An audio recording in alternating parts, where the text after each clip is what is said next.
Nope, already too.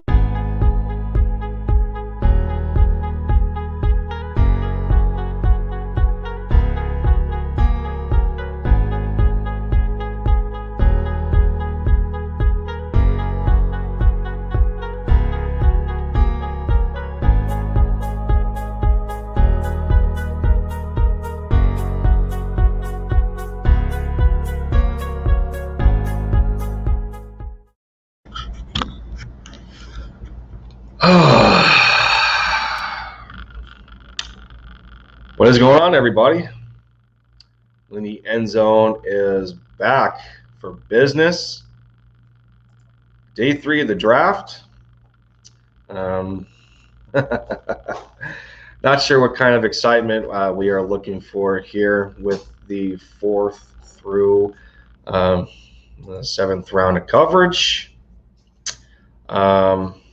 Just going back on it with a review here.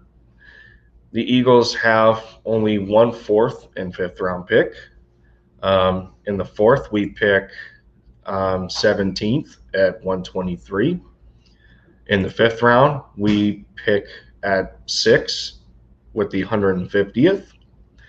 And then for the 6th round, which where the 4 remaining picks are, we have 189, 191 in the exchange from day 2 to trade back to 73 with the Carolina Panthers. We also have 224 and 225. So really, what are the expectations here? I think the expectations here are going to be more obviously depth centric. I have a feeling it's going to happen, especially with the result of how day 2 went, which is far beyond what I expected. I will admit I was a little bit, I guess, overreactive when the Eagles selected Landon Dickerson at 37. I eventually came back down to earth on the decision. He is great for the offensive line. And the theme for day 2, what I got out of it was versatility. Landon was shown that he can play the guard spot. He can play the center spot. He's played some tackle before, so he can move all along the offensive line.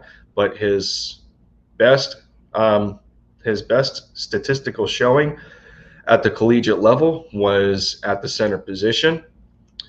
He was graded as at the point the best O-lineman available when we picked at 37. So the only real major concern to me at the 37th pick with Landon coming here from, believe it or not, that's 2 players in a row for the Philadelphia Eagles that we have selected from Alabama. I can tell you I did not see that coming. For as much as we've paid attention over the years in the Eagles draft history, we don't necessarily like Alabama players, and we took 2 right in a row. But that pick at 73 is still not sitting with me right whatsoever. And again, I go back to the theme of day 2, in my opinion, and we talk about versatility here. And Milton Williams, he shows that as well. Coming from a smaller school at Louisiana Tech, he has played the edge. He has played tackle. At the tackle position, he's a little bit undersized. His wingspan's not very long. His arms are a bit short, but he shows quite a bit of athleticism. But I think against bigger college programs, as far as competition standpoint, he didn't really stand out. So and that's according to the analysis that was done by Stephen Hyder for the Gate City Sports Channel. Shout out to him. I just left him a quick comment this morning after the after the aftermath of day 2, trying to get the opinion of fellow content creators in the community, see where they are at with these picks. And yeah, I don't see a whole lot of I see a whole good amount of people there that are questioning pick 73, especially the fact that the Eagles traded down to get another sixth rounder when there was better players available at 70 as well. I mean, they let one of the cornerbacks go to the New York Giants, I believe,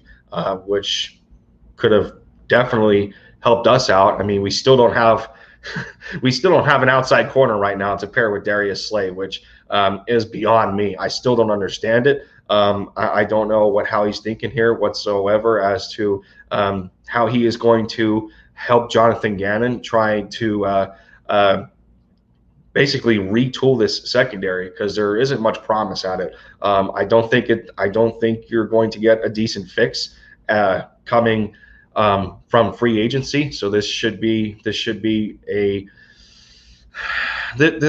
something that you need to address in the draft, especially that you can carry this over on a rookie deal. You don't need to worry about bringing guys in on whether it's veteran minimums or people want to keep bringing up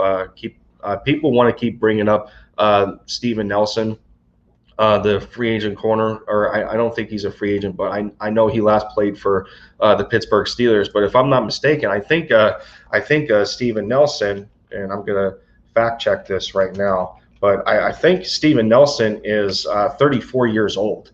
So I mean, okay, so no, why did I hear? That's weird. Why did I hear that he was 34? Yeah, no. I was under the impression that Steven Nelson was 34. He's actually only 28. So, yeah, I mean, for people that want him, yeah, that's justifiable considering his age. He would be a decent. I think he would be a decent free agent acquisition. I think. Yeah, I'm not sure where the age. I'm not sure where the age thing came into play. Somebody. I can't remember who the corner was that we were talking about who was 34, because I do know I'm pretty sure Richard Sherman isn't that close to 34. I want to say Richard is 32. Maybe that's where it came in, but nevertheless, yeah, there's a lot of people that want Steven Nelson right now from Pittsburgh. Yeah, I mean, as long as he can play the outside, I don't care. But I feel that outside of a 1 year prove it deal, I would want some rookies in here to groom along Darius Slay instead of bringing in a free agent first. But with that out of the way, I wanted to let you guys know I ended up going for 6 hours in my previous stream. I had a great amount of contribution from viewers and subscribers and other content creators, for that matter, that came along. It's just humbling. I want to thank everybody that came along to just to hang out with me, especially over the course of that period of time. With that said, that stream actually carried me closer to my limit on the free standard subscription of StreamYard. So as you can see with the banner in the top right corner, I actually did upgrade this morning, so I can stream unlimited on StreamYard through this platform. I can now have up to 10 people on my show as opposed to 6. So yeah, we can we're moving here, everybody. We're moving here. I can enhance the live stream experience now. So I gotta make myself some better banners. I want to get. I may want to possibly get a background eventually. Maybe a couple of overlays in the corners and whatsoever. But so let me see.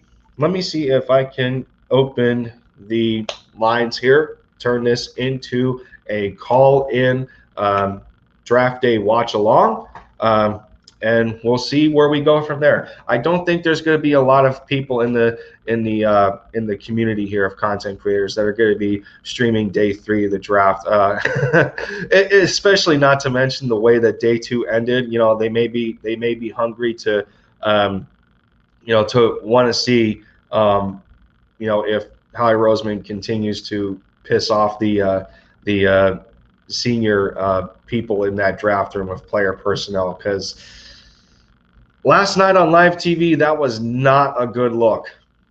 That was not a good look. Howie Roseman going around the draft room thinking that he got a great pick in Tom Donahue of all people, along with Andy Weidel. Yeah, they didn't look too thrilled. They did not look too thrilled. So I'm going to use the link here. I'm going to open up the lines, and we are going to get this going once more. Put that up there. AK Eagles back in the building after last night. Man, what's going on? Good to see you in here. So I open the lines up once again, and we'll see the kind of traction that we get today. Like I said, I'm going to check YouTube once more here and see what's going on as far as the live draft coverage. But I'm pretty sure there's not going to be a lot of Eagles content creators streaming today. I don't see anything up right now. The draft does start at noon. It does look like Philly 500 is going to be streaming. His stream starts at 11:55. It doesn't look like he's doing it with Joey Shakes. So we may have some possibility here of getting in two new people. You never know. We can get some extra people in here. So with the lines open, here we go. Jordy, good to see you. Hey. You know what? Okay, so look at there's the background. So I can actually fix that right now. So let me see. What do I want to use? What do I want to use as my background? This is cool. Man, let me pick from my files here. Let's get a new background in here. We don't want that stupid default of the leaves from StreamYard here. So we're gonna use this, and hopefully that looks a little bit better. There we go. Yes, sir. We got the Eagle helmet going on in the background for draft day. That works out.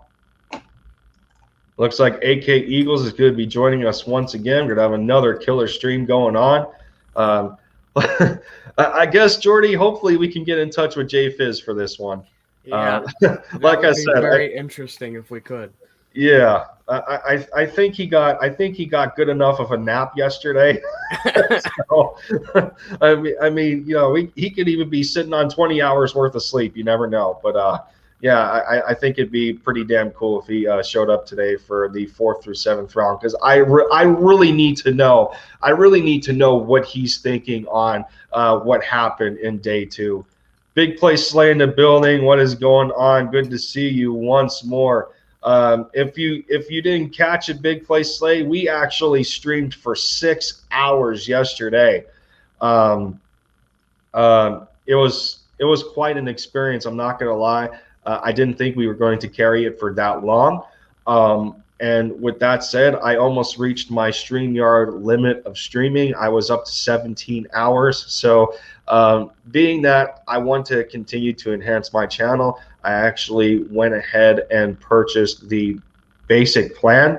I got the basic plan for StreamYard. So now we're up to unlimited streaming. You guys can come in as, you can come in as long as you want.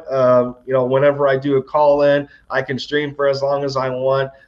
It'll do recording for me, so I can take bits and pieces out of my streams and create videos with them, with you guys along with me. Just depending where I go with this, but it's all about enhancing my channel. It's all about enhancing the experience, and just bringing the people in here that are as supportive as they are from a subscription standpoint to my channel. And like we talked about yesterday, Jory, the content creator community is tight knit. We're all here for the same purpose. We all want our football team to succeed. So that's the way it's going to go. Looks Yeah. like we'll see Big Play Slay in a couple of hours. He's going to hang out in the chat for about 5 to 10 minutes. Yeah, you do you. Doesn't matter to me. Yeah, I know. Yeah, 6 hours. It was crazy. It was definitely crazy. It was more downs. It was more downs than ups, and there was a lot of ranting. There was a lot of just misconception on how Howie Roseman is with a GM. What we've seen on live TV. You know what? It's just. I'm so frustrated with this organization embarrassing themselves on a consistent basis that, they do they realize how much the fans love this football team, and and how much of and how much it makes an ass out of us with you know other NFL fans that they just want to continue to trash our football team, like like say that we're as bad as the Jets or we're the new Cleveland Browns and stuff like that. Like do they not realize the impact that they're making on the fan base when it comes to these types of big decisions in order to move their organization forward? I That's what I'm trying to figure out here. So with that said, including the fact that being that this is day 3,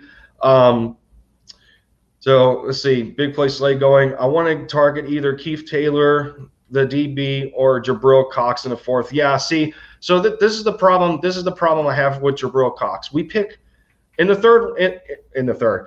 In day 3 here, when we start the 4th round, we pick at 17th. So I don't know that Jabril Cox is going to fall that far. There's another linebacker that would be really nice. I would love to bring in Dylan Moses as well. It's another. I think it's another Alabama prospect, especially the fact that we went 2 Alabama players in a row in the draft. Like I said at the beginning of the stream, I did not expect that whatsoever. But that was kind of the common theme when we transitioned from day 1 to day 2. Philly Ace 21 in the building. What is going on, man? I appreciate you shouting me out here in the chat. Good to see you. We got some new faces in here. We're already at 4 viewers at the stream, and the start of day 3 is only 13 minutes away here. So, with that said, we got ourselves our other guest from yesterday that was here for, I guess, 5 hours plus. AK Eagles is back in the building. Listen, man, I got your chat. I got your DM on Discord last night. I read it this morning. I really didn't know how to respond to it, man, because I'm just doing what I do on my channel, and it's more about the amount of support that I have gotten over the course of only a few months, especially with other guys in the content creator community that are guys like Philly Take with RB. He's closing in on 9,000 subscribers, which is impressive in itself, man. It's something like that. But for guys like me and others in the same position who are just getting in there in the content community, they just opened the channel. We're sitting under 100 subscribers right now, but the amount of support, like at that level, it's still it's very humbling, and I could thank you. I could thank you guys for 24 hours a day, and it's still almost not enough to a lot of people, and that's the most humbling part. But I appreciate it. But so with that said, I mean, so here's another thing. Big Play Slay talking about, do we target Kenneth Gainwell tonight? It's a possibility. The running back position isn't necessarily promising. I know we managed to maintain Boston Scott. We brought back Jordan Howard on a 1-year deal. Got guys like Adrian Killins, who signed an additional 2 years in the squad. We still have Jason Huntley. So as far as a skill set standpoint, there's not a lot of separation between these players. I mean, the only two kind of outliers are Miles Sanders and Jordan Howard. They do things a little bit different. Miles Sanders is kind of he's the closest to a do-it-all back. He can go between the tackles. He can cut it outside.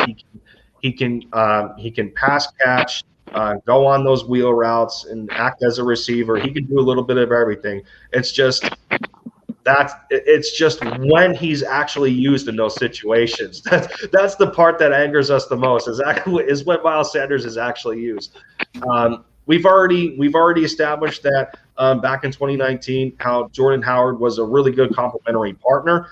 So for the standpoint of Jordan, he did admit in his conference after he got re-signed that he wasn't sure he was going to be on a football field again. He wasn't getting offers. He wasn't getting calls from other teams.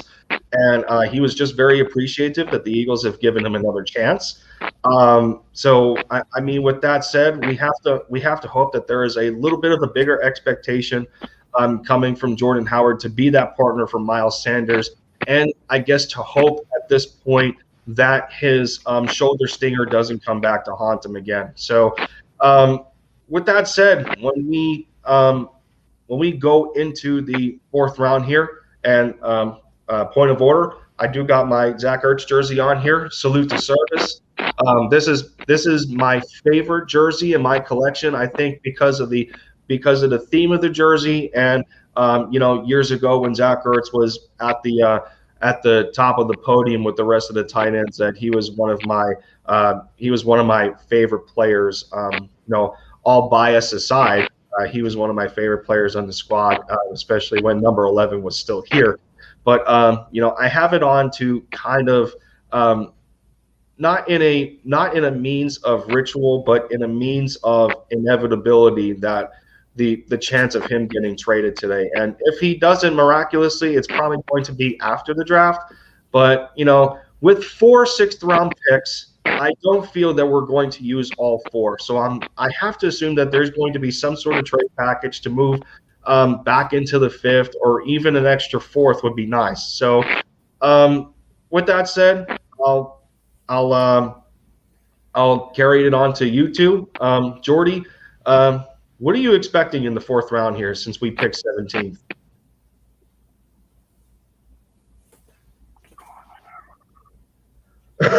If he's there at least. What happened? Oh, you didn't even hear me, did you? No. No, after me speaking about 10 paragraphs in 5 minutes, I wanted to know what your expectations were in the 4th round here, as to with the Eagles picking 17th in the 4th round, the hard number being 123. What's the pick here? Well, either way, it's probably going to end up leading to disappointment, but at this point, we got to go linebacker or corner, depending who's on the board. Yeah, I mean, Jabril Cox is still available by shock of the imagination. I don't know how that ended up being so. So, I mean, with that said, and us talking best players available, so let me get the chart up here right now. Obviously, Jabril Cox is the most notable at the moment. As his review is stated, for him to be as instinctive as he is in zone coverage, he plays the zone very well. He can still line up in man. He's got pass rushing ability, but obviously with him falling this far, and with any player in the draft going from collegiate to the NFL, there's always room for improvement. You're not going to be the perfect player. But to see him fall this far, I just still don't understand it when he's got the pedigree that he does, playing as well as he did at North Dakota State, and then transferring to LSU for his last season, and still putting in the work. To go from a smaller school that obviously we know Carson Wentz and Trey Lance came from, but to go from playing for the Bison, and then to come to LSU and be in that big conference and to still put the work in, there's an impressive factor there. And and I've said it in the stream yesterday. I think he would be one of the perfect complementary partners to Eric Wilson on defense at that linebacker spot. Them as a tandem would be it would be quite a sight to see. And he would also enhance the position. Give different outlooks on how he plays. Talking to guys like Alex Singleton and T.J. Edwards, and our previous draft picks of last year, Sean Bradley and Davion Taylor, and that kind of that kind of motive there is pretty attractive.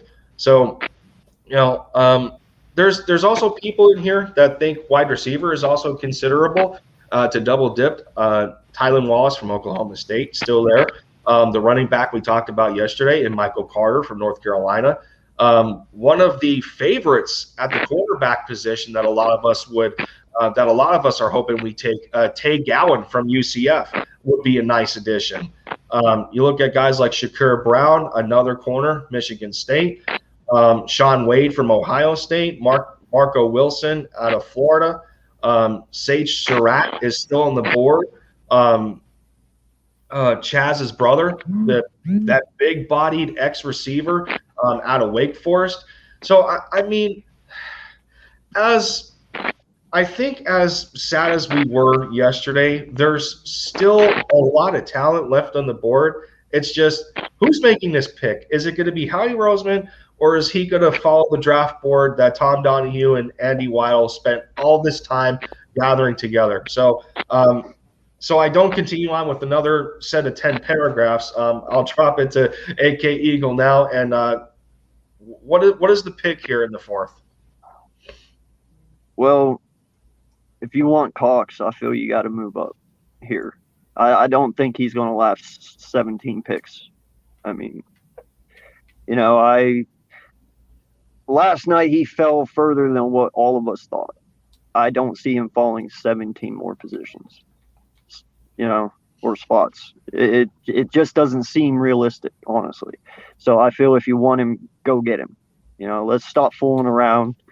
Wide receiver, I don't know, man. I don't know if we can take any more. We got a lot already, Like, how many more do we want to add? Because the more you add, the more we're going to sit.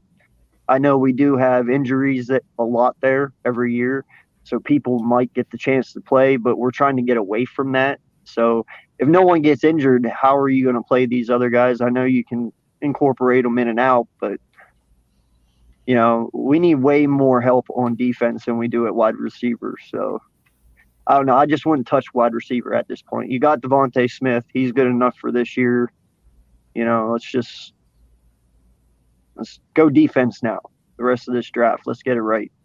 Yeah, no doubt. I mean, they already for a lot of us, they already kind of reached that with Milton Williams, and I talked to Gate City Sports in a comment and kind of threw my opinion out there after watching his video, and for him to be honest, he said that he graded Milton Williams as late as a early 5th round pick. Yeah, I saw that this morning. Yeah, so I mean, that's the reach that we have supposedly done, and and again, Stephen Hyder, he talked about, that's not to say that in a sense that what he says is the gospel. That's his opinion. That's it's the opinion of a lot of us for that matter. But it's still commonplace to put stock. It's still commonplace to put stock in somebody's opinion that does the work that Stephen Hyder does for his channel at Gate City Sports. He's really smart. He's a really smart analyst in just watching tape and knowing what a player brings to the table. That there's still there's still validity in his opinion on what he sees based on tape study. So you got to give it to him for the work that he does, and I guess there's his shout out in the stream. You could see his disappointment in his face this morning on that reaction. I mean, you really could. And Gates does not seem like he's one of those people that is easily disappointed.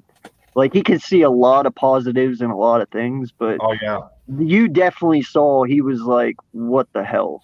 Like, what are we doing? Yeah, I mean, even in his reviews, a lot of his videos were on late round picks and showing and kind of revealing the amount of promise that some of these guys have. Like, we take that North Carolina receiver, Dynami Brown, that went to Washington the other night. He was really high on him.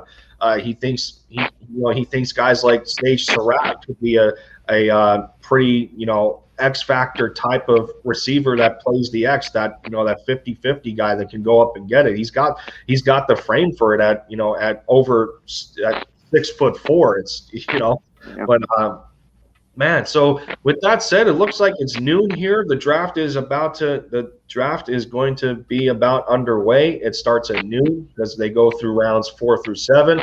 The Jacksonville Jaguars would start it on the clock here, followed by the New York Jets, the Atlanta Falcons, Carolina Panthers, Cleveland Browns, the Bengals, Lions, the Browns again, and the Falcons once more. So there's a lot of common teams in here that are double dipping almost back to back, and you have to imagine with that scenario playing out as it is currently that that these teams aren't going to necessarily go best player available since the fact of them picking as early as they did in day 1 and day 2, that they already addressed needs at said positions to where they want these guys to be week 1 starters.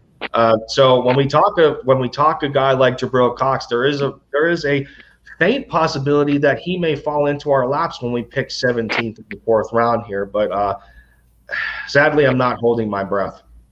Me either. So with that said, Jordy, I'll pass it back to you to start this off. What would be the pick here that continues our frustrations with the Eagles at 123? Honestly, it's anything that's not any position that is a position that doesn't need to have another guy there, like quarterback, offensive line, defensive line. We don't need depth at those spots right now compared to what we need at corner, linebacker. So that would just be one of the most embarrassing picks right now. Yeah, pretty much. I mean, we talk about quarterback though, and we could still use depth there. I mean, as of right now, it is only Jalen Hurts and Joe Flacco. But when we talk about the quarterback position, we have to expect that it's going to come at least late 5th, early 6th, even stretching as far as the 7th. And a lot of us Eagles fans have talked about the idea of bringing in a guy like KJ Costello, who is he's basically the prototypical quarterback that Jeffrey Lurie loves to have. Big bodied quarterback, comes in at about 6'5", 230, same kind of frame as Carson Wentz was, big arm, and it's just another project that's going to work out with the camp bodies, and he's just going to get his feet wet in the NFL while guys like Jalen Hurts take the reins and try and help this team to go places, and so long as Joe Flacco doesn't try to get in the way, for that matter. But I mean, and I was in a conversation on Twitter yesterday, and and it was about the fact of Dynami Brown getting selected to Washington, and how scary of a feeling that is.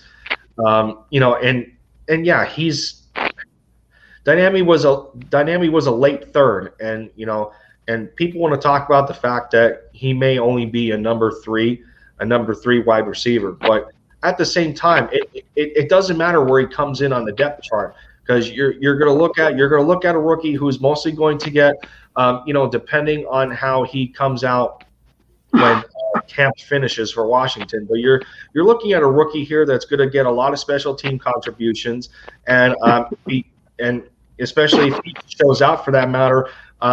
You can even you look at a guy like Ron Rivera, especially from an offensive standpoint. You're looking at a guy here who's gonna want to put packages in place to see what these receivers do. I mean, we've seen it with the Eagles last year. They wanted to use their rookies. They wanted to see what they were capable of. So a guy like Dynamic Brown is going to still see the field. He may not be out there for for a lot of snaps for that matter, but there's still going to be packages made for him. You can imagine that he's going to be on the field at the same time with Terry McLaurin, especially with what he brings to the table. So you look at a tandem like that, especially that's in our division with us playing Washington twice a year, with the lack of a secondary we have, it's still a scary feeling to know that we can't cover everybody on the field. And then when the defensive line doesn't get home because you can't constantly register pressure, a team is going to scheme for that. So this is why a lot of us were so irritated at the fact that we did not take a corner at day 2. And when you think of that expectation of comparing to what we've seen last year with that Jim Schwartz defense, and now we have a lack of a secondary right now. It's still scary to think about. No. So with that said, we have the Jacksonville Jaguars are actually on the clock with 4.5 minutes remaining. The draft day 3 is going underway. Man, so I'm just glad that I was able to do this once again. I felt kind of bad at the same time. I guess due to the fact that I used up almost all of my streaming hours with the free program, with the free subscription on StreamYard. Then I upgraded. Like I said, to continue to enhance my channel and give out more opportunities like this. So. Like I said, Jordy and AK Eagle, thanks for being here once again. We can do this once more, even after 6 hours. Longest stream on my channel, and I still got a considerable amount of views for it. I'm not going to lie.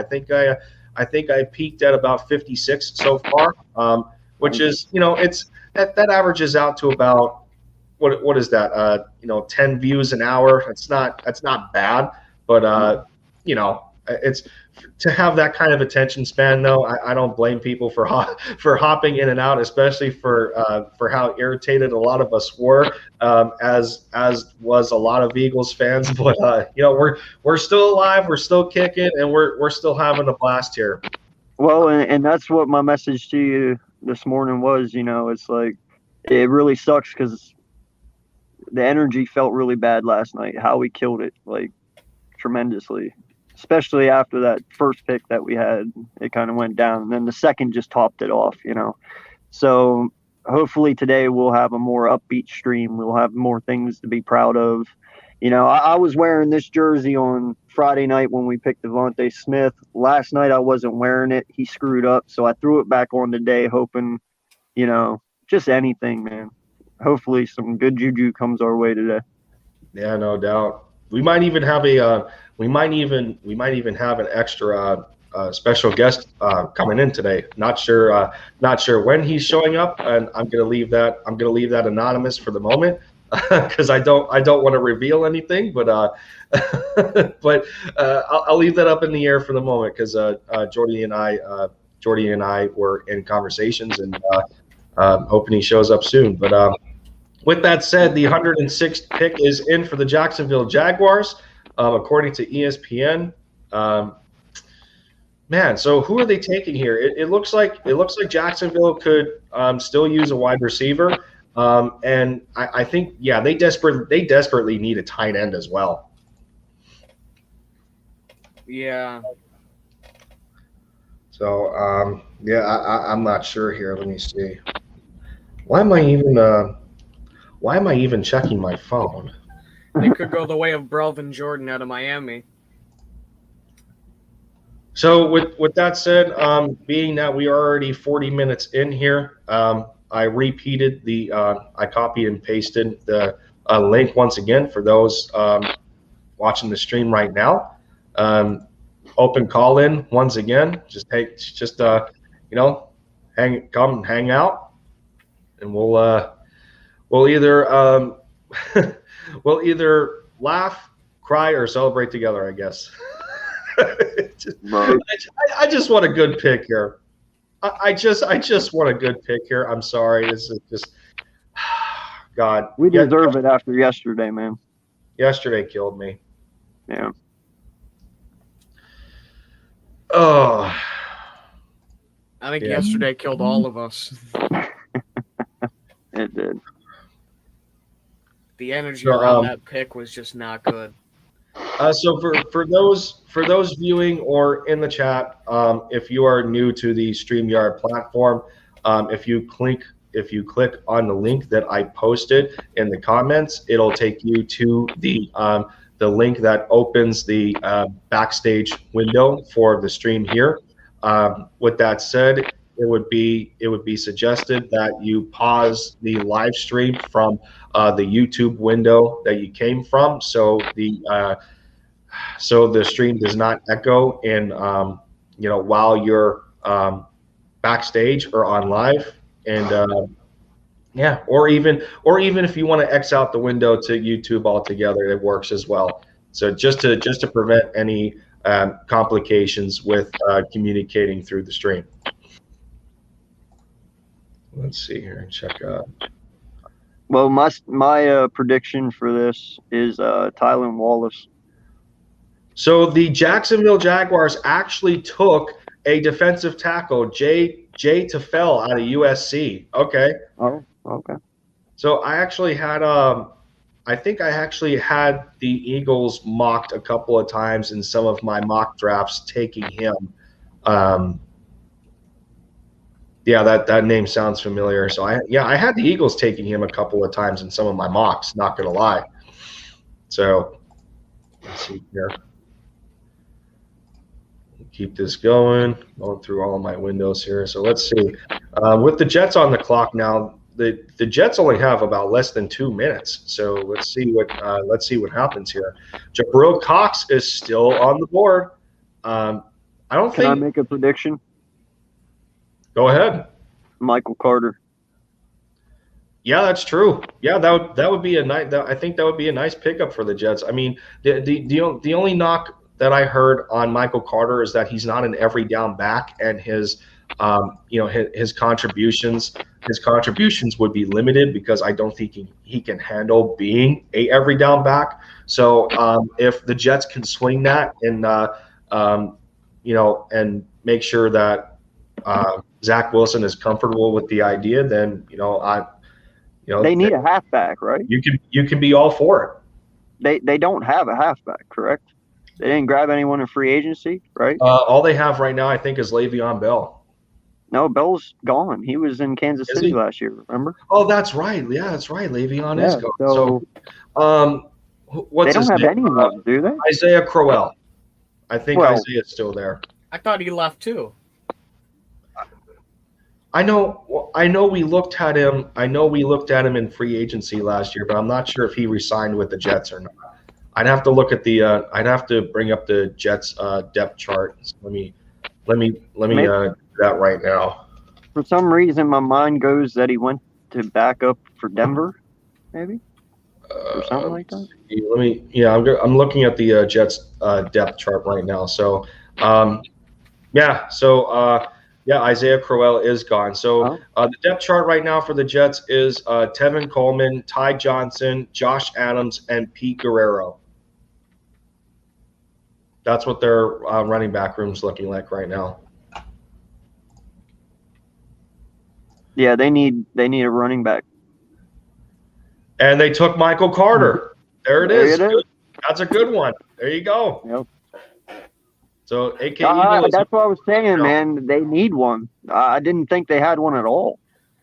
But yeah, I mean, we just got done talking about that, saying that you bring in a guy like Michael Carter, who he's not going to be that every down back. They already have a rotation of 4 running backs. You add another to that mix and see what he brings to the table. Yep.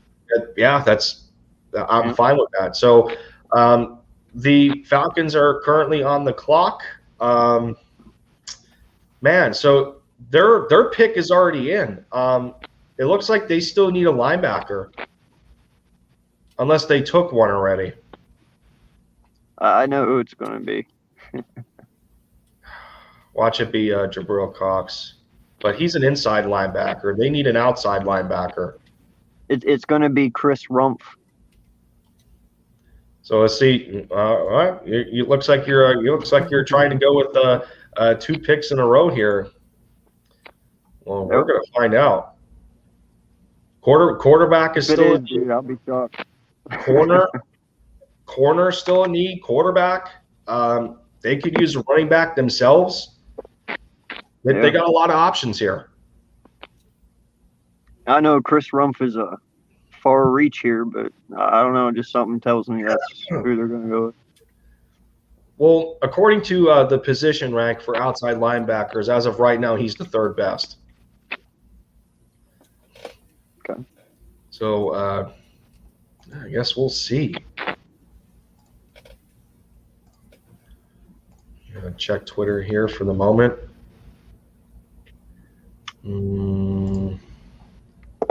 See what's going on here. If there's any news, does not look like it.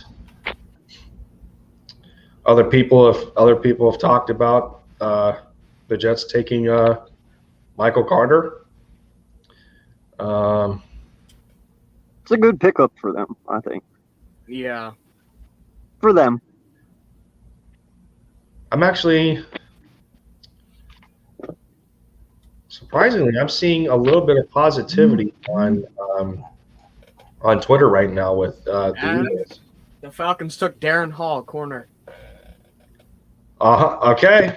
I just there you go. They needed, but I mean, is Darren Hall? How is he over? How is he compared to Tay Gowan though? I don't know, and I don't know why he was picked over. What's his name? Vincent Jr. Yeah, Sean Wade was still on the board. The corner from Florida was still there. They reached just at the wrong position. So the Titans are now on the clock. They're coming up on 2.5 hours, 2.5 minutes. They could still use a tight end. They could still use a receiver. They could use a receiver to help A.J. Brown out over there. You thinking Tylan Wallace? He's got a nice build to him. It depends if they want – it depends who they want. Do they want a guy in the slot? Do they want a Z? Do they want an X? Sage Surratt would be pretty nasty for the Titans here. Yeah, that'd be a good one. It depends if he's a reach, though. That's what I'm trying to figure out. I mean, Tylan Wallace still comes in with a decent build at 5'11", almost 200 pounds. Yeah, he's like 189, I think, something like that. Yeah, they have him rated as 194.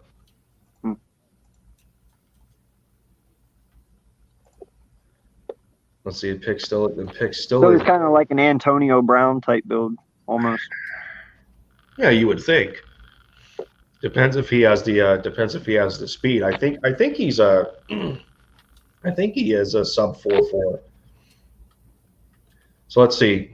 Yeah, he just ran inside a 4.4. He ran a 4.49. Okay. So last year he recorded 59 catches for 922 yards and 6 touchdowns for Oklahoma State. What's his yak? Didn't really give me the yak statistics. And let's see. Let me go back to. Okay, there we go. So the pick is in for the Titans. You go back to StreamYard here. Oh, with that said, it looks like the special guest just came backstage. Without further ado, I give everybody in the chat, Jay Fizz back in the house. Look at this. Jay Fizz, A.K. Eagle is in here. Hello, everybody. How's Jesus Christ. You can hear the defeatedness in his voice. Yeah. Bro, my body tried to save me from the hellscape that was yesterday. Just completely. I shut down before the draft started. When I woke up, the madness had already ended, and I was just sitting there looking around crazy. I don't know how we got here, but we're here. And I know how we got here because we tried to believe how we changed, and he didn't. He's just going to Howie to pick up. So this is a good time. I have my feeling that he just made his due diligence with making everybody happy with the 10th pick, and then he said, you know what? I'm done. Screw you guys. I'm going back to my board. I just don't know how they keep letting this happen. Like, I'm okay This- with that, man. I'm okay with that because you know what? His contract year ends this year, so let him screw up. it's not going to change anything. I think he has pictures of Jeffrey Lurie doing some sinful stuff, and he's just been able to get away with it this long. It's ridiculous. I know, but he has no excuses anymore, man. All has the no- excuses are gone. Doug's Excuses? gone. Yeah, Doug's gone. Wentz is gone. He has no one to throw this on anymore. He still It's has all the on him, man. pictures. All right. I don't know what Jeffrey did, but he still has the pictures saved somewhere with a deft touch saying, hey, go ahead. The minute you fire me, we're going to find out about your masseuse parlor. And Wow. your Okay. I just called it. The Titans did take an X-type receiver. They took Des Fitzpatrick out of Louisville. So, Okay. yeah, man, oh God, like Jabril Here's Cox the is falling. Jabril here's the, Cox is falling. it's yesterday all over again. All right, Joker was there. Joker was chilling.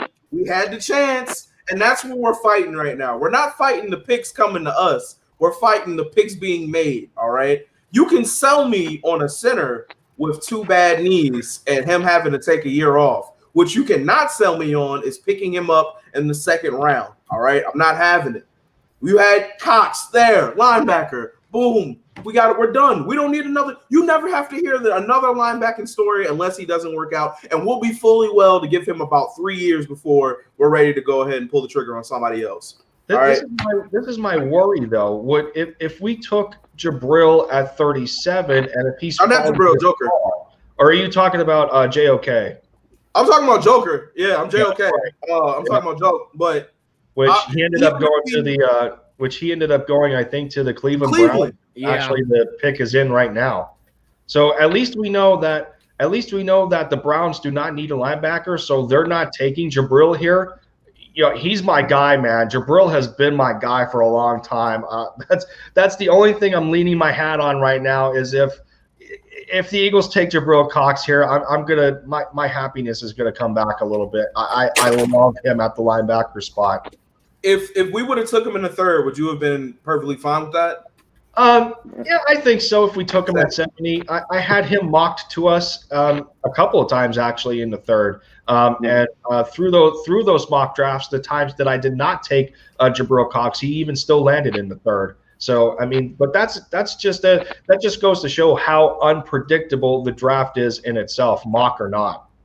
It's man. I feel like I like the D tackle pickup. It wasn't a bad pickup. It's just like he's not going to come in and be an instant starter. Yeah, he's going to be a D3. Like that's my problem. You're going to value a DT3 over a CB2. What sense does that make? Bro, I don't understand. You're just doing things, and we don't have money. You don't make broke. You don't make that pick while Fletcher Cox is on our roster. You know what I mean? You don't make that pick with him on our roster. So the Browns just took an offensive tackle, James Hudson out of Cincinnati. Oh my God, guys! Jabril Cox is continuing to fall. How many picks we got before us? Wendy, don't do it to yourself, bro. You're just setting yourself up for failure. Don't I do know it. we're 12 picks away. Unless think the worst and hope for the best, bro. Think the worst, hope for the best. Unless we trade up. We're gonna get somebody from Ooga Booga University. He's not gonna play for 3.5 years. All right, don't stretch yourself. Sounds like some Friday the 13th type shit there. Yeah, because it's gonna be real scary in Philly for a little while because we don't know if this pick gonna work out.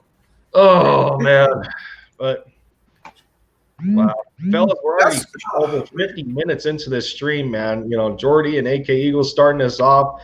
My guy Jay Fizz back in the building once more. What's up? I'm so sorry I didn't come in yesterday. Again, my body is trying to save me. Man, these two over here carried me for about 6 hours. We had a hell of a time, man. It was. I pulled up. I saw you guys were doing your thing. Also, AK Eagle, what's good, man?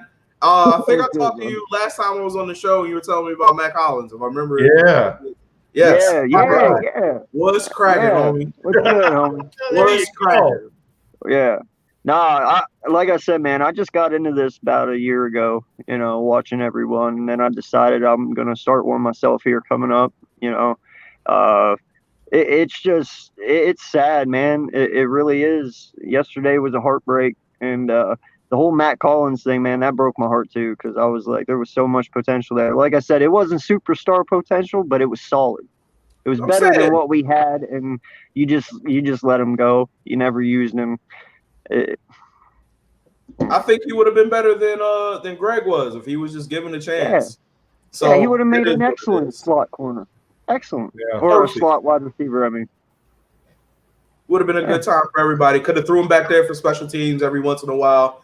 Wouldn't have had to deal with the messed upness. It would have been a great And he was time. But, fast. And he was Howie. fast. He was Starting all quicker than over again. expected, you know? ugh. I'm just so sick of it, man. We do this every year.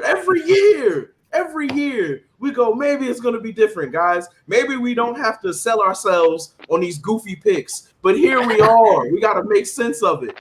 Why somebody? Oh my God! Why we like? And it's the fact that we don't keep anybody healthy, and that's what's really making me mad about the pickup from Alabama, the center. Landon Dickerson. Yeah. Yeah, Brandon, like again, he's a great player when healthy. I love, you know what? I was terribly overreactive when the pick just happened because I didn't know nowhere in my mind did I expect a center at 37. But after looking over him for a little bit and seeing some reactions and whatnot, I kind of calmed down. He was such a leader figure for that Alabama squad. The respect that he earned with his teammates and the fact that he's playing with and I understand Jalen Hurts wasn't there when Landon was playing, but he gets to protect Jalen Hurts and he's playing with his teammate again in Devontae Smith. It's such a good story, Listen, all right. We just have to I hope don't need somebody who I want to have a beer with. I want somebody who's great at football. All right. Yeah. I like him. I like him a lot. He's very capable, right? Very athletic, very smart player. But the Bengals just took an edge rusher, Cameron Sample, out of Tulane. So two things. One, I wish they didn't have to. I wish we didn't have to sell ourselves on picks. Again, I wish we would have picked Joke and kept the life moving because we know we needed a linebacker. He's an instant starter. Again, I really wish the first 2 days of the draft we could pick up starters or at least backups that we know that'll be in rotation, not somebody that we know is not going to be really relevant till maybe the end of the season or if an injury comes up. Especially somebody who's already been injured, on a team that doesn't know how to take care of any players whatsoever with health is consistently the problem. That is the thing that's making me upset. I'm thankful right now. The Detroit Lions pick back-to-back at 112 and 113. They need linebacker help, and Jabril Cox is still on the board. I have a really bad feeling that Jabril is going to the Detroit Lions. And that was my other thing too. Why don't we start using some of the picks that we got, like these goofy 4 or 6 and everything like that? We have moving up and pick a guy. We have 4 6th-round picks, and Zach Ertz is still, and he's still trade bait. Why can't we move up in the 4th? And why can't we get an extra 4th now? Why? Doesn't make any sense. There's still a lot of talent left. Or even if they believe that next year's draft is going to be as deep as it is, then making some trades for next year's draft. Ooh, that corner. Well, and that was my whole point with the whole Dickerson move. It's like, dude, that was a position we could express next year. Yet. We could express center next year. We didn't actually have to do that this year.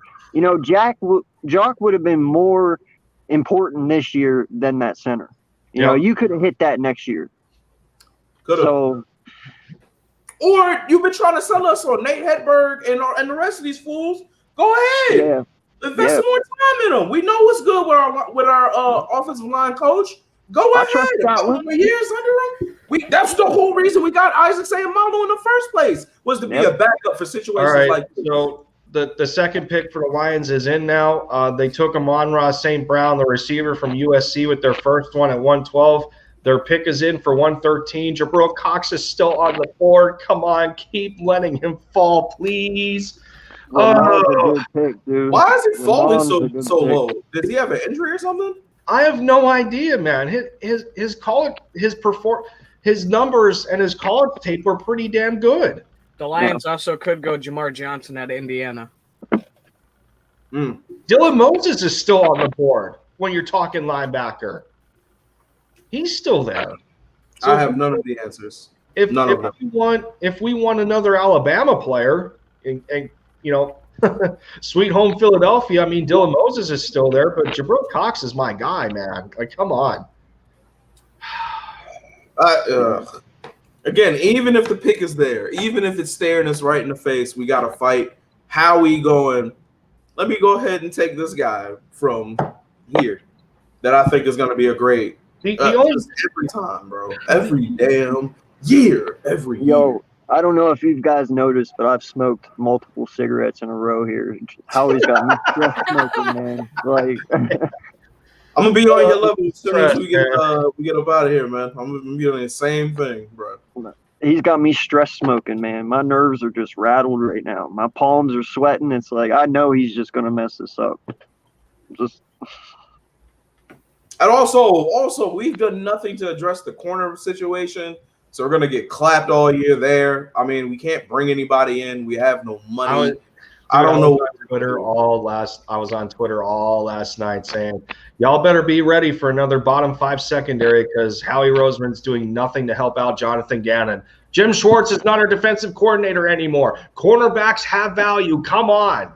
We're not going to see this stupid six defense as often as we did. Come on, man. Like, dude, help out your new coaching staff, man. I feel bad for Darius. All right, I feel bad this way. 100%. I feel so bad, dude. What do you feel bad about? Listen, first off, he left Detroit to come here for us. All right, and we paid him, and I wouldn't say we guaranteed him that we would be more successful than what he had with the Lions, but it seemed like that all kind of shattered and got failed in a year. But if you're going to promise him success, well, you're not delivering that. I mean, let's be honest. He's only one guy. He can't do it all, you know. And you saw that last year. He got burnt a couple games, but other than that, he was on pretty much lockdown. But he had a hard time last year. He struggled a little bit. Even he admitted that. But he's only one guy. He can't cover three wide receivers. Amen. And it just seemed like every time you saw. He was doing so much, he couldn't do it all, man. You have to give him some help. You have to.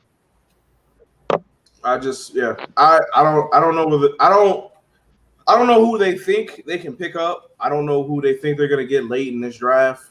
That's gonna be a starter or a real contributor.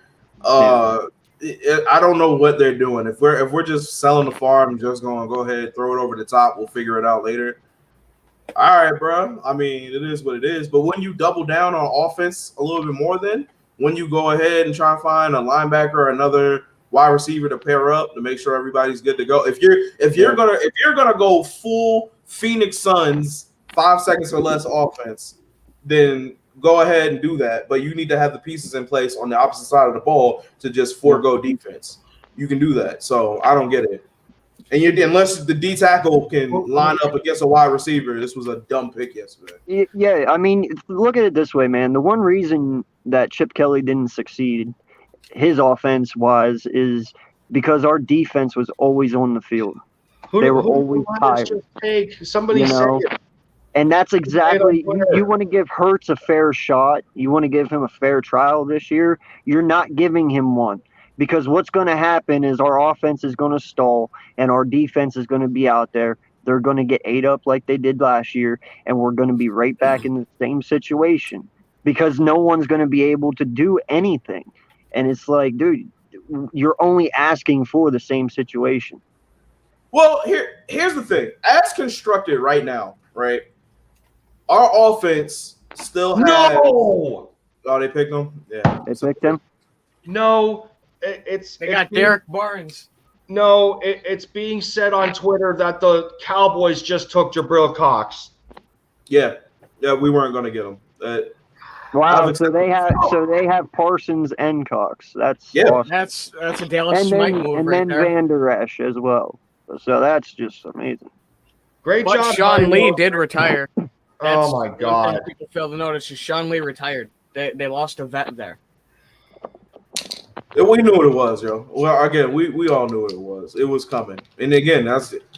Yep, He's trying to be smarter than everybody Oh my picks, God. bro. He's trying to be smarter than everybody picks. I said last night the rest of the league's playing Connect 4 and how he's trying to play 3D chess. It's a And simple he's as that. losing. He's playing 3D chess and losing, bro. All right? It's all good if you're playing a different game and you're winning, yeah. But you're losing every year, bro. He's trying to gamble on late round guys in UDFAs, and soon it's going to get to a point where you can't do that anymore, and you're just going to have a full squad of late round guys in UDFAs, and that's it. You got to have That's guys you another can thing lean that's on. been hella frustrating is that we get these undrafted free agents coming in, and they start playing because everybody is in a cast and hemmed up every year. So it feels like we're hitting on them a lot more, but that's because they're playing a lot more and they have to be here. I don't know why we don't. That was one of the things I really wish we made sure we set up for Nick, was having a healthy bodies ready to go for him so he can run his offense and run his team the way he wants to. But I don't know, man. Oh God, it's just sickening. That's oh my. Jabril Cox and Micah Parsons. Oh man. It's disgusting. Well, now what? I guess Dylan Moses is still available. There's some good corners left. Drew Dalman just went to Atlanta Center. You know, the one thing I'll give Dallas here, man, is they say Jerry Jones has a lot to do with that team. And if that's the case, at least Jerry Jones knows how to pick a fucking board. I'll give him that. You know, Yeah. like. You know what? And, It that's just hit me? and you know what's bad about that too, bro, is Howie Roseman's getting beat by like a 90-year-old. Like that's fucked up. I'm just gonna put that out there. Yeah, but he's listening to his team. I'm pretty sure his team puts out picks and gives it to him, and he goes, "All right, I really like this guy. I really like this guy." Like I'm pretty sure he has. He's not watching every college game and picking these players himself. He's listening to his team, and you know what Howie's doing? Going, "Hey, I got it, guys," and missing every time. It's just And that's what I told Lindy last night. If I was these scouts, bro, I'd be walking into Howie's office right after the draft last night and be like, "Why the fuck am I here? Why do you pay me? Why do you pay me to be away from my family for a whole year and pay me all this money to do a job, and then I do it, and you don't listen to me? If you're not going to listen to me, then why the fuck am I here?" And that's the questions they need to start asking. We need a new head of draft, yo. We need a new head of scout. Like maybe not even scouting. Again, I like the players that they picked. It's just those aren't the players that we needed right now. Yeah, it's about a need. It's not about want. It's about need. And again, I see he's trying to put out fires before they happen. We do need succession plans at both center and the tackle, but we don't have anything for line. And that's not to disrespect Alex Singleton and the rest of them boys. It's just we could have had somebody we depended on. Three of our linebackers on the depth chart right now that are expected to be towards the top of the string on defense are on 1-year deals. Man. You really like the depth behind them three, or are you expecting to re-sign them without knowing what the expectation's going to be for the start of the season? That's my gripe. Like, come on, dude. It's disgusting, man. Yeah. It's disgusting. And we let him get away with this every single year. And the cap space situations and the bad trades. Oh, man. The Cowboys of all teams. Well, Micah you know Parsons why and Howie will never fix this. Oh my God. You know why Howie will never fix this? Because if he would fix it, man, somebody would come in and take his job. But as long as he keeps this shit fucked up, no one's going to come in and take it. No one would. If he would have fired Howie last year, it would have been so hard for him to find a GM to come in and fix this shit. No one wanted this job. No one is going to want it. Louis Riddick would have came off of TV You know, and been like, "Oh, hey, I got it, guys. Don't worry, I got Right? you." So that's what I'm What? saying. Wait No a matter minute. what, Howie's always going to fuck up. Wait a minute. What up? What up? The Eagles just released footage of the draft room when they took Milton Williams. Jonathan Gannon is the most excited out of everybody in that room. That's throwing me off. Huh? Is that a Gannon Really? pick? That's throwing me way off. That may be a Gannon pick. Wow, real. That does not help us. Like, what are they seeing? What I mean- future are they looking at, bro? I told you, man. The only thing I can see is if you're truly thinking about coming off Fletcher Cox. And I mean, I unless mean, the Duke that's the only reason you could see that, because you just signed Hargraves to that big ass deal. Because in my eyes, that's why Howie got him, because he's going to be his successor. But who's going to back him up? Well, is this what we're about to see? That's the only thing I can think of. Why else would you take him? It does not make any sense. and I mean, So, Sean Bradley just tweeted saying that he said he's so confused as to how Quincy Roche is still on the board because he feels he's the best pass rusher in the class. Where is Quincy here? I'm irritated to the fact that the draft coverage on ESPN's website is so damn behind. Right? Like, who's doing their? What, man? What are y'all doing, bro? Y'all could. Oh my God! What magic person is in this 6th round that is so wonderful that we couldn't trade up for Jabril? Who are you planning to get? and I mean, My Not only even- hope here now is, if I have to pick linebacker, my only hope is Dylan Moses, and then corner, it's gonna have to be Sean Wade because Tay Gowan's still available. So Tay Gowan 6'1" at 186. Sean Wade, 6'1", 196. I mean, give me a corner or linebacker, please. I'm sick of it. Oh God. Jordan, were you saying something? yeah, and I mean, Landon's in the building. Good for him. unless the new 3rd round draft pick can cover receivers, or with his 500-pound bench press can throw guys in the stands, it's Yeah. not really a good pick. I just don't know at this point why. Oh, my guy, Sports Talk with Let's Go Birds, is not happy at all that the As he Cowboys should be. that the Cowboys took Jabril Cox. He should be ready to riot because again, we sat on that and didn't move up and didn't do anything. I don't. I don't. Wow, dude. This is just. We told you don't sell yourself on that, brother. We told you don't, man. Don't do I this. know. I know. So there's three players left that I would like here because the Giants just took a linebacker of their own, Ellerson Smith, out of Northern Iowa. He's big for a linebacker, though. 6'6", 252. He probably can play in a little bit. So the Rams pick is in already after the Giants just took. Let me ask you a question. Let me ask y'all a question.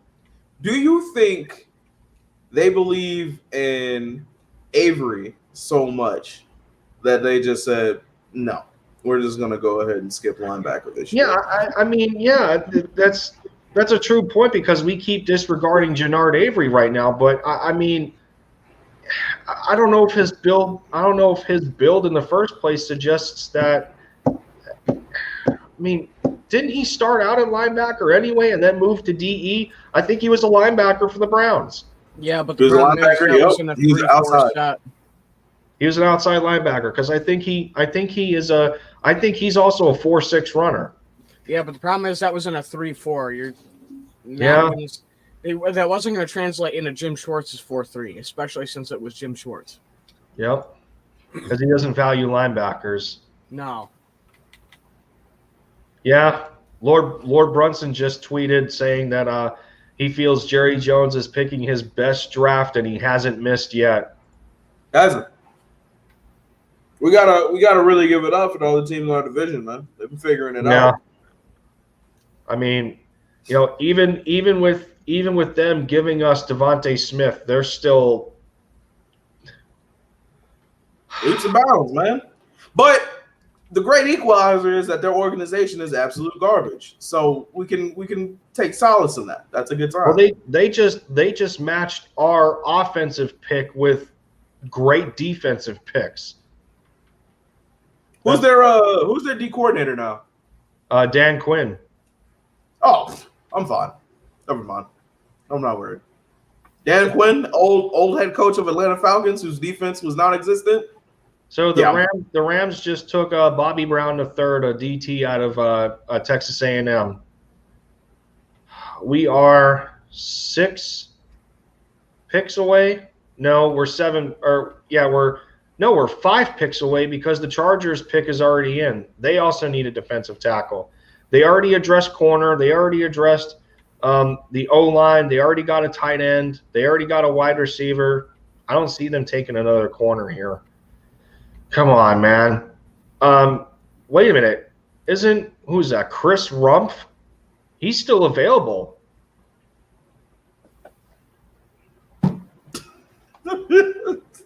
Yeah, Chris Rumpf out of Duke, the outside linebacker, he's still available. Tylan Wallace is still available. Chris Rumpf, Tylan Wallace, Tay Gowan, Shi Smith out of South Carolina, the wide receiver. Shakur Brown is still available. There's a lot of good talent There's still a lot of good talent here. Brevin Jordan is still available. That's interesting. Sage Surratt, the big X receiver, he's still there. He's huge, dude. He comes in at like 6'3", 6'4". Chaz's brother out of Wake Forest. My God. He's a huge X receiver. Yeah, Chris Rumpf just got picked up, yeah. Did Chris Rumpf just get taken? Mm-hmm. Did the Chargers go? Did the Chargers grab him? Yeah. Yeah. Damn. How in the draft when we come away with Devontae Smith, do we still feel like, okay, this sucks?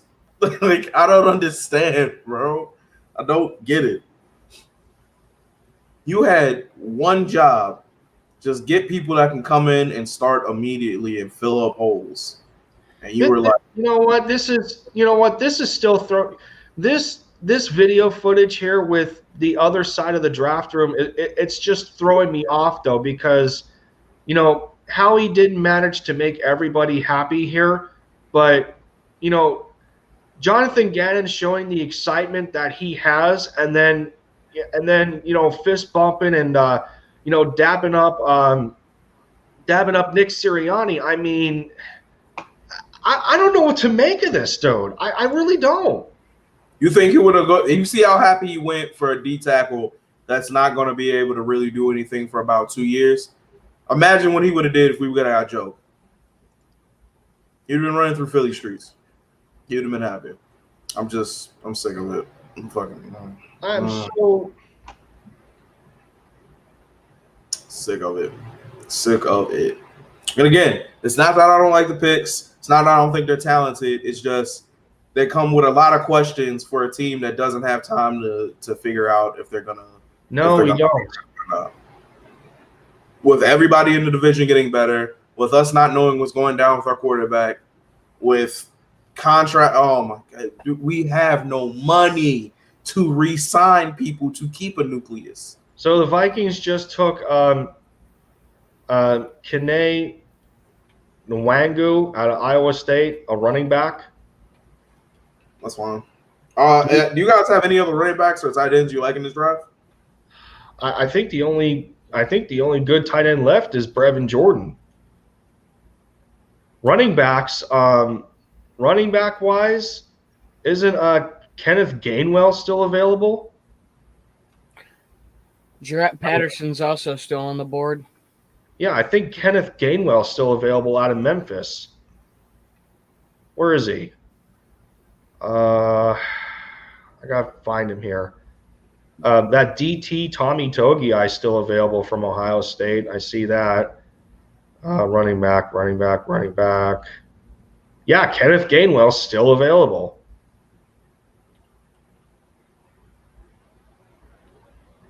That's frustrating. That's frustrating. The receiver out of Florida State, the other ex-receiver, Tamorian Terry, is still available. KJ Britt, another linebacker from Auburn, is still available. If we pick up an ex-receiver, that pretty much means J-Jaw is out the building.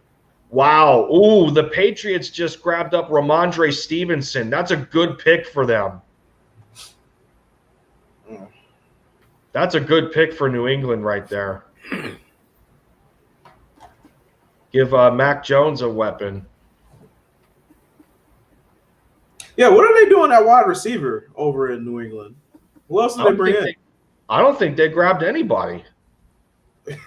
Okay. I don't think they grabbed anybody receiver. That's why Tom Brady left them, because they be playing games and not the fun guy. Also, you know how yesterday we mentioned Edelman may come back? Why? There's now a rumor that he may go to Tampa Bay. That's what I heard, yeah. Yeah. And I heard what? So when we said he pull Edelman out of retirement, that came true. Apparently. And do what? Why would he though? Because Antonio Brown re-signed. That's what I'm saying. What's he gonna do? He's not built like AB essentially though, because Edelman's a guy that you're gonna put in the slot and he can do a little bit of everything. Well, so can Antonio Brown. They're the same build pretty much. Antonio Brown's just better. Agreed. The Jaguars just took Jordan Smith out of UAB, outside linebacker. Is Edelman just going to do special team stuff? Because that would be a fit. Wow, that's another outside linebacker that's huge. He's listed as an outside linebacker, but he comes in at 6'6", 264. I'm just noting there is a late, probably 5th, 6th round corner, Israel Makuamo, who comes in at 6'4", 212 out of South Carolina and has freakish length. Dude, that would be great for coverage as a late round guy. This is my thing though. The Cowboys just loaded up at linebacker. I mean, look at their depth chart. Look at their depth chart at linebacker. They got Micah Parsons, Jabril Cox, Leighton Vander Esch, and Jalen Smith. That's a pretty nasty. Oh, Jalen Smith's a bum, but Micah, he's still good as a coverage backer though, and for a Dallas secondary that's pretty bad. That's not good. He's not putting the fear of God in me. I'm cool with it. Please stay. I thought they were going to get rid of him. I'm saying as far as notable players. I thought they were going to get rid of him. I thought he wasn't going to play. Like, Vander Esch and Jalen Smith are still more notable than who we have on our roster right now. That's what I'm saying. As far as coverage or overall? Overall. Singleton, TJ Edwards, none of them two are better than Jalen Smith. Alex cannot cover. However, he is very problematic when he's just going ahead and going, hey man. Okay. We're getting closer here. The Bengals just took a D tackle. Okay, the Eagles are up right now. Come on, man. The pick is in already. Who is it? Give Do me not disappoint us, Howie. give me who's that corner again? Who the hell did I say? Who's that corner that I wanted? Give me Tylan Wallace is still on the board too. Give me Tay Gowan or Dylan Moses right now. Come on, man. Tay Gowan, Sean Wade, or Dylan Moses, please. Or maybe Brevin Jordan, because I don't like the tight end depth. Come on. Does anybody know on Twitter? Come on.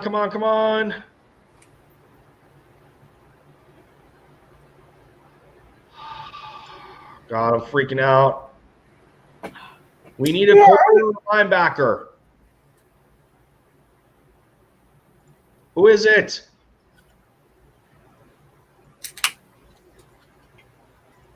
Who is it? Come on.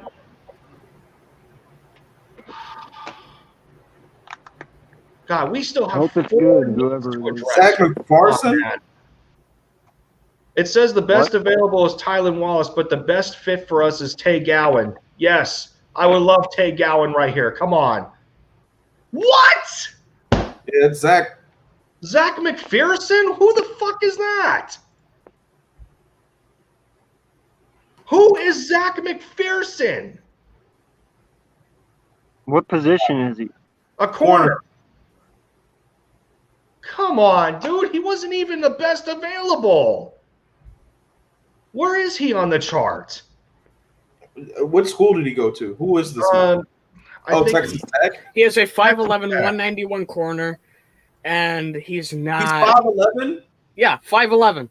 Why do we not like tall people? If you're gonna Why? draft a Why? guy, if you're Why? gonna draft a guy that low, why not go for Mukamu out of South Carolina? That's 6'4", 212. Oh my God. Tay Gowan was on the board. Tay Gowan and Sean Wade, What Dylan did I Moses tell at linebacker. Come on, dude. This is not hard.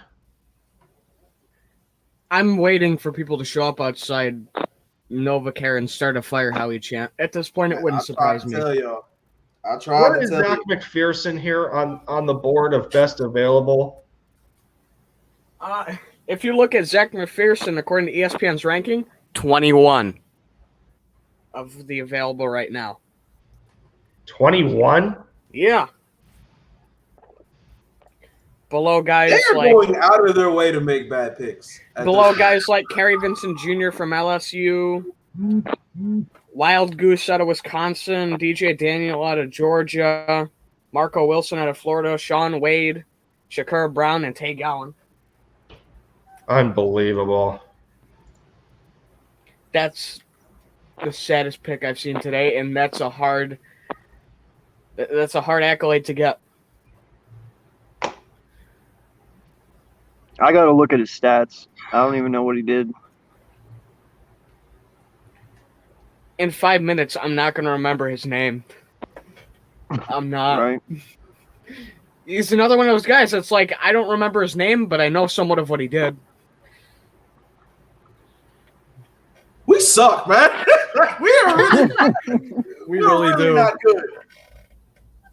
We're really not good.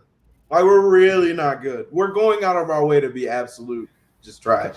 Can we trade Howie to Dallas? Some people are saying he's a third-round talent. But you see how we have to try to sell ourselves on this mess? Do you see that? He may be a third-round talent on Howie's board, but probably not the scouts. I don't. I want to see that draft room. I want to see the reactions. I want to see the. Oh, so I missed it. Where did Cox go? Because I wasn't here. Dallas. Oh, yeah. That's right. We Well- can't get 1 6 foot plus corner, just one. What's his Please. name? Zach. Nick. We get a whole bunch of nickel corners and then be like, what's going on? Why can't we defend the outside? I just want to see Tom Donahue's reaction to this. Like, Hopefully he got Howie squared up somewhere. Just run it in. that would be like every Eagles fan's dream right now to see that. I would pray, man. I hope he locked the door. I hope he kicked everybody out the room, locked the door, and told Harry, "All right, put him up, man, because we gotta have this out. We gotta let this happen." I think this pick for Washington is going to be Brevin Jordan. Let me see. All right, let me see. Find his stats here. He comes in at 5'11", 195. He started out playing for Penn State in 2017. So he's a Penn State alumni. He transferred to Texas Tech in 2019. He played his freshman and sophomore year for the Nittany Lions at corner, and then it has him listed as a defensive back for Texas Tech. He only played a total of 9 games in 2 years for the Nittany Lions. Didn't register much. For Texas Tech, he played a total of 22 games. He totaled 104 tackles, 3.5 tackles for loss. He had 4 interceptions, averaging 5.3 yards per pick, 11 passes defensed, 2 fumble recoveries, and a pick 6. So I guess it's a good thing that he's doing things, around the football and shows capability of getting his hands on the football for that matter. But still, I mean, I don't understand. Like, you still had guys like, guys like Tay Gowan and Sean Wade still on the board, and you had a linebacker, Dylan Moses, is still on the board, and Tylan Wallace, if they ended up going for receiver, which I doubt it, but still, I don't know. I mean, pretty much they just drafted another Avonte Maddox, did they not? No, Maddox is smaller. I mean, it makes sense. So, yeah, people. According to Steve, he feels that McPherson's that he's going to be a nickel corner, so we still need an outside corner. He's too tall. Like I said, he's too small. Bynum just went to Minnesota. Zach McPherson, being a Penn State transfer, he spent his first 3 years in State College, where the Eagles have loads of connections. That doesn't make me feel any better. According to Move the Sticks, they had Zach McPherson as a top 100 player. Doesn't make me feel any better. Nope. I'll have to see it to believe it, man. Doesn't make me feel any better that a corner is We need an a nickel corner, a slot corner.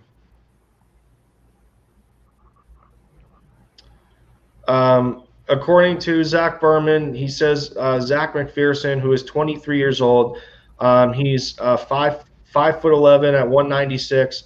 He was first team All Big 12 last year with 4 interceptions and 10 passes defensed. Those are pretty good numbers in a matter of. So this was last year. So he recorded 4 interceptions in 10 games. That's pretty good. Can he play outside? Yeah, that's the biggest question here.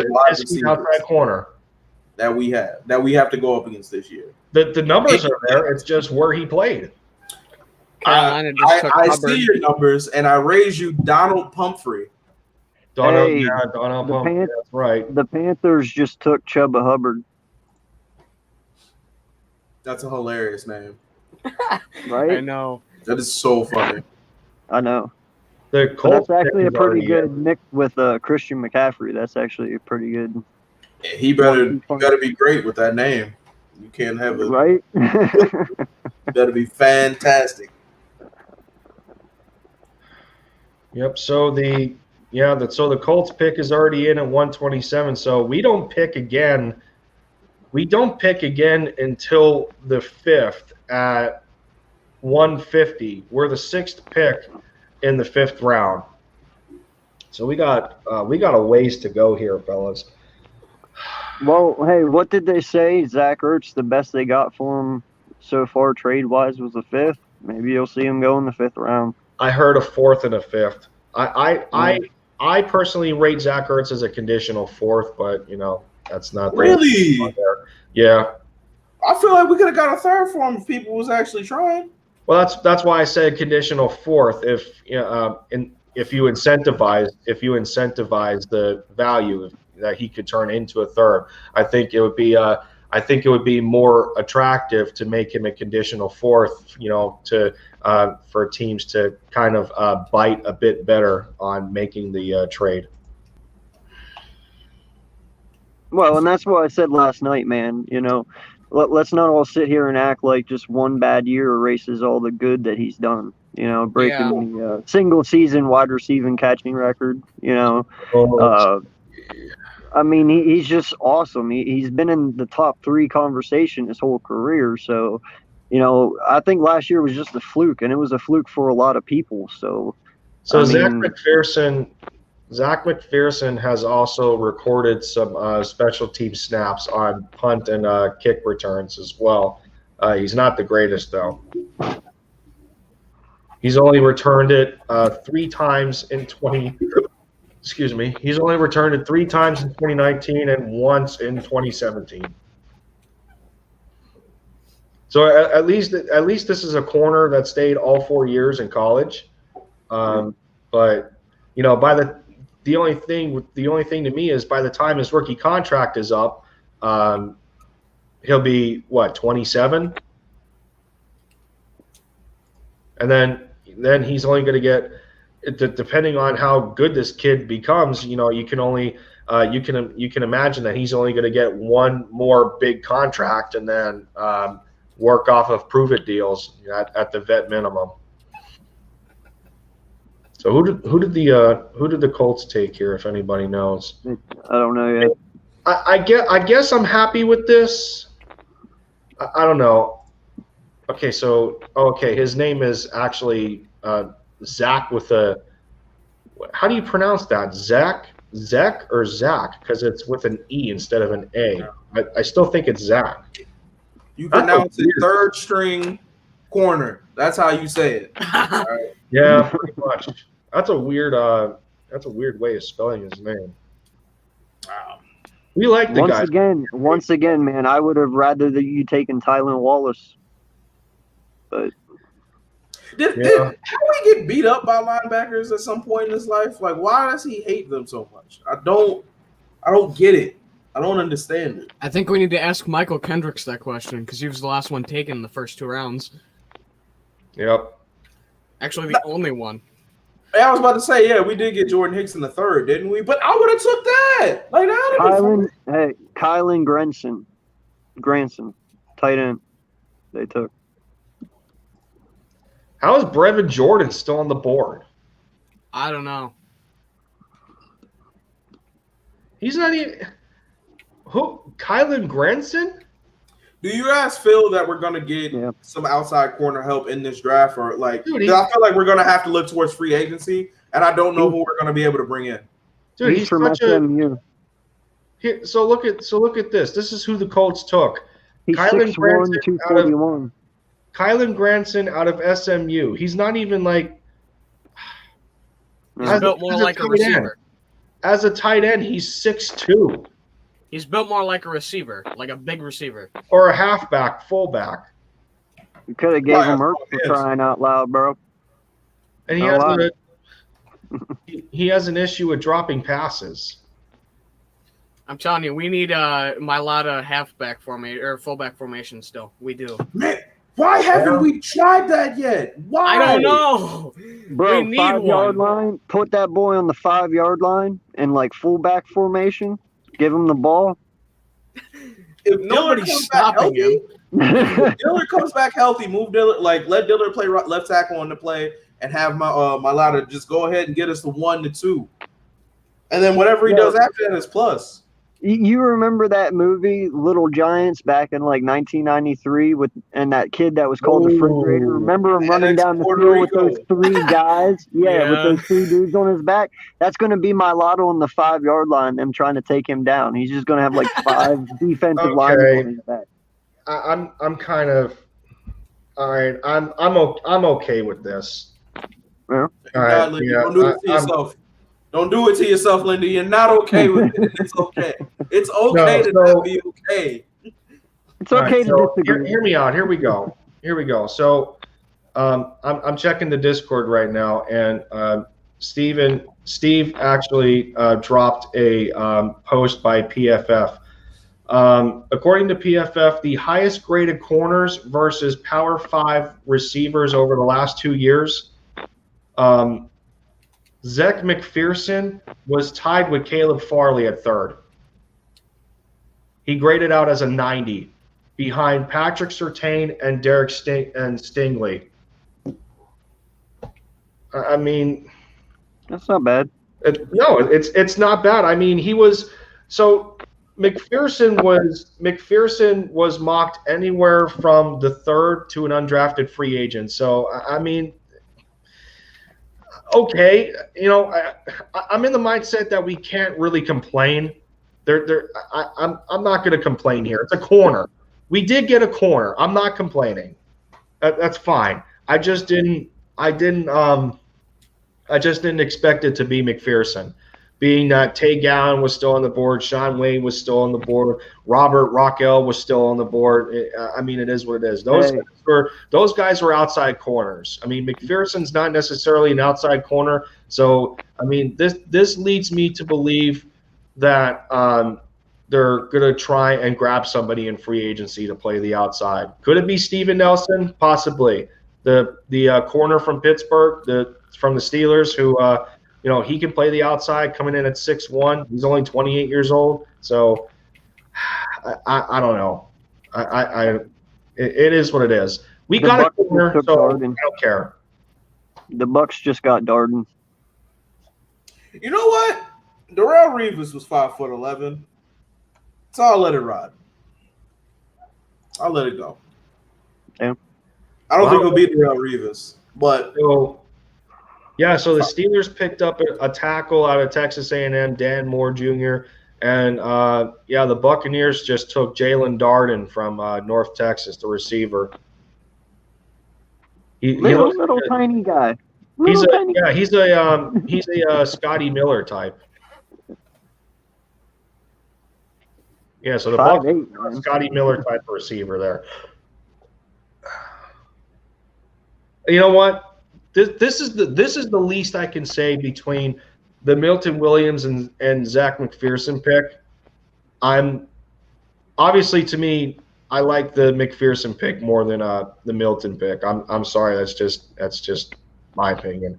We needed a corner. We finally addressed it. Was it the guy I wanted? Not exactly, but he still has credible numbers, and the Penn State connection is there again, where he started his college career. He transfers. He plays better at Texas Tech. So there you go.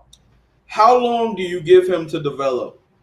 Under Jonathan Gannon, I'm going to say 2 to 3 years. All right, that's fair.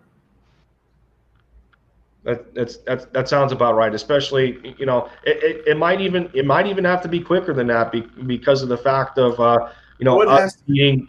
because of us needing that much help at corner, and we can't really determine right now how the cornerback class next year is going to look. I guarantee that it's not going to be better than this year, especially who was really? that? Yeah, I don't know.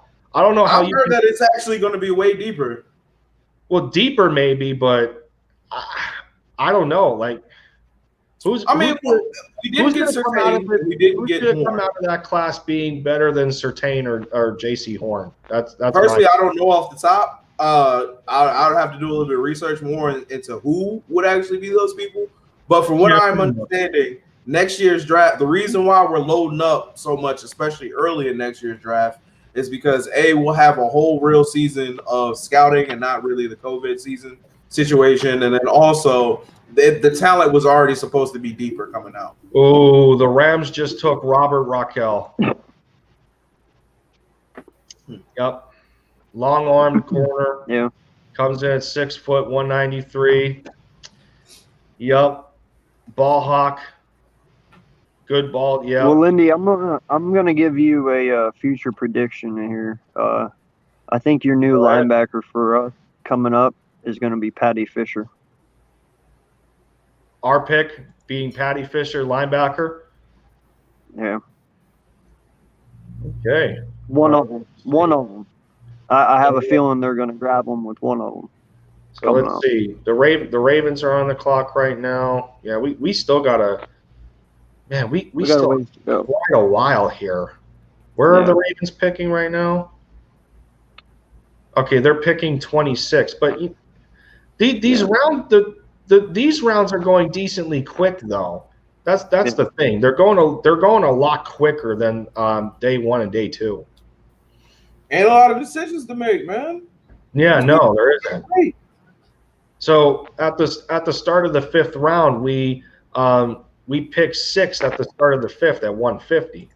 So some of these guys could eventually fall. I'm still confused as to why Dylan Moses is still available. Tylan Wallace is still available. Are you kidding me? Yeah. Tylan Wallace, Tay Gowan, Shi Smith, Shakur Brown. Look at this.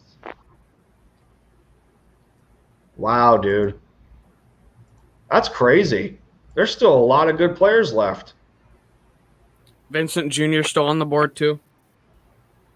Wow. Brevin Jordan is still on the board. Sage Surratt is still there.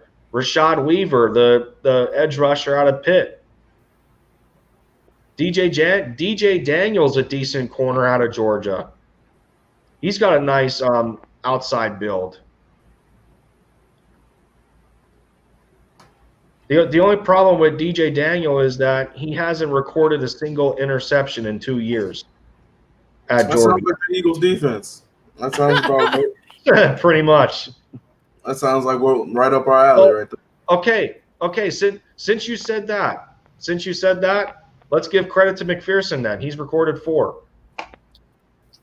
There you go. Yeah. All right, yes.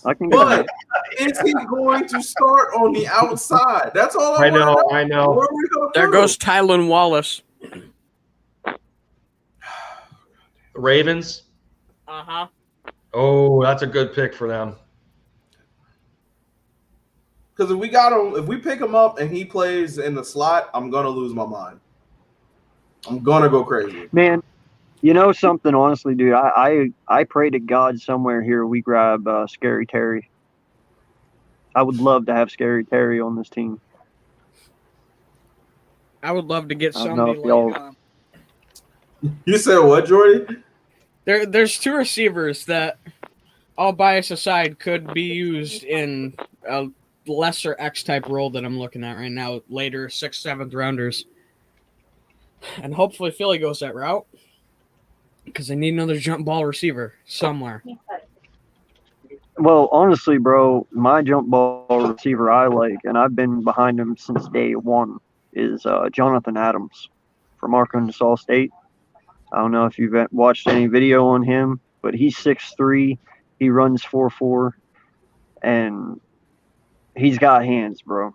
Like Julio Jones type status. If you haven't seen his video, go watch it real quick. His highlights are awesome. Truly. Do you want us to go? Where does everybody want us to go in this next round? Because we're not going to find a starter. So I think if you want to go Adams, you can pick him up as a UDFA because he's ranked decently low compared to the rest that are on the board right now. So I think it looks like it's UDFA status. So I could thought be- he was going in at 6th. so guys, it looks like Liam liked the pick. Liam says he likes the McPherson pick. Yeah, he goes, not as fluid as you'd like, but he's feisty. He plays bigger than his frame and fits the defense perfectly. Avonte Maddox is officially on notice. That's true. you can say those same things about Avonte. And there Yeah. goes Togai to the Browns. You can Togi, say I went to the Cleveland. same thing about Avonte. Yeah, he though. went to Cleveland. Yeah, that's the same exact thing they said about Avonte when they drafted him. Same exact thing. Well, Now, granted, can we judge him off Avonte? No, because they're 2 different people. probably, No. yeah, no. You would imagine that McPherson has a little more capability to play the outside since Maddox kind of shared the burnt toast trait like Jalen Mills did and Ronald Darby. But then again, you could also argue that Darby was not a fit for Schwartz's scheme in the first place. That especially when you consider the fact that some corners just like to play up in the receiver's face. So. With that said, either way, you would hope that McPherson brings something to the table in that regard. He's got a bigger frame than Maddox does in the first place. Much hope. Yeah, this is so much hope going into a day 3 pick. I know. It's so much. All I know, man, is as long as McPherson doesn't bite on the double move every time, it's a win. He's already. You know what though? He's already an improvement. Jonathan Gannon's going to have zero tolerance for that. There's going to be zero tolerance. I know. Yeah. No, I love Gannon. Who are you going to replace him with, though? We have no depth. It's like we can say sit on the bench, but we're still going to get burnt out. Like, no lie, dude. If we have 10 penalties in the regular season, Gannon's going to get pissed. He does not like mess up. Yeah, no. He likes everything to be perfect. So I don't expect many penalties. I don't expect, people giving up. I don't expect, I expect high energy, playing with your heart, and very little screw ups, very little false starts. Everybody's going to be on their P's and Q's. This coaching staff is giving me a chemistry to where like these guys want the defense to feed off the offense and vice versa. Like they want to create a better system here as far as just bringing energy to the football field. Yeah, we have to consider where Jonathan Gannon came from between Indianapolis and that Mike Zimmer defense in Minnesota. I think there's going to be a lot more zero tolerance when it comes to corners playing bad, and these guys have to step up. They definitely have to step up because we can't rely on Darius Slay to do everything. No, simply put, we can't do that. You're right, and I'm not a big Minnesota supporter, but if there's one thing I can say about Mike Zimmerman is he's always had great defenses. Yeah, but they weren't clutch. I think, Minnesota's defense was never clutch.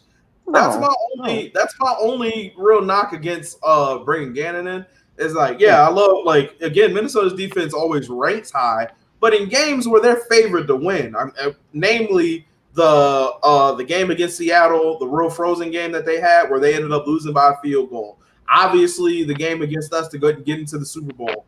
Obviously, games against healthy Aaron Rodgers. They're not a real clutch team.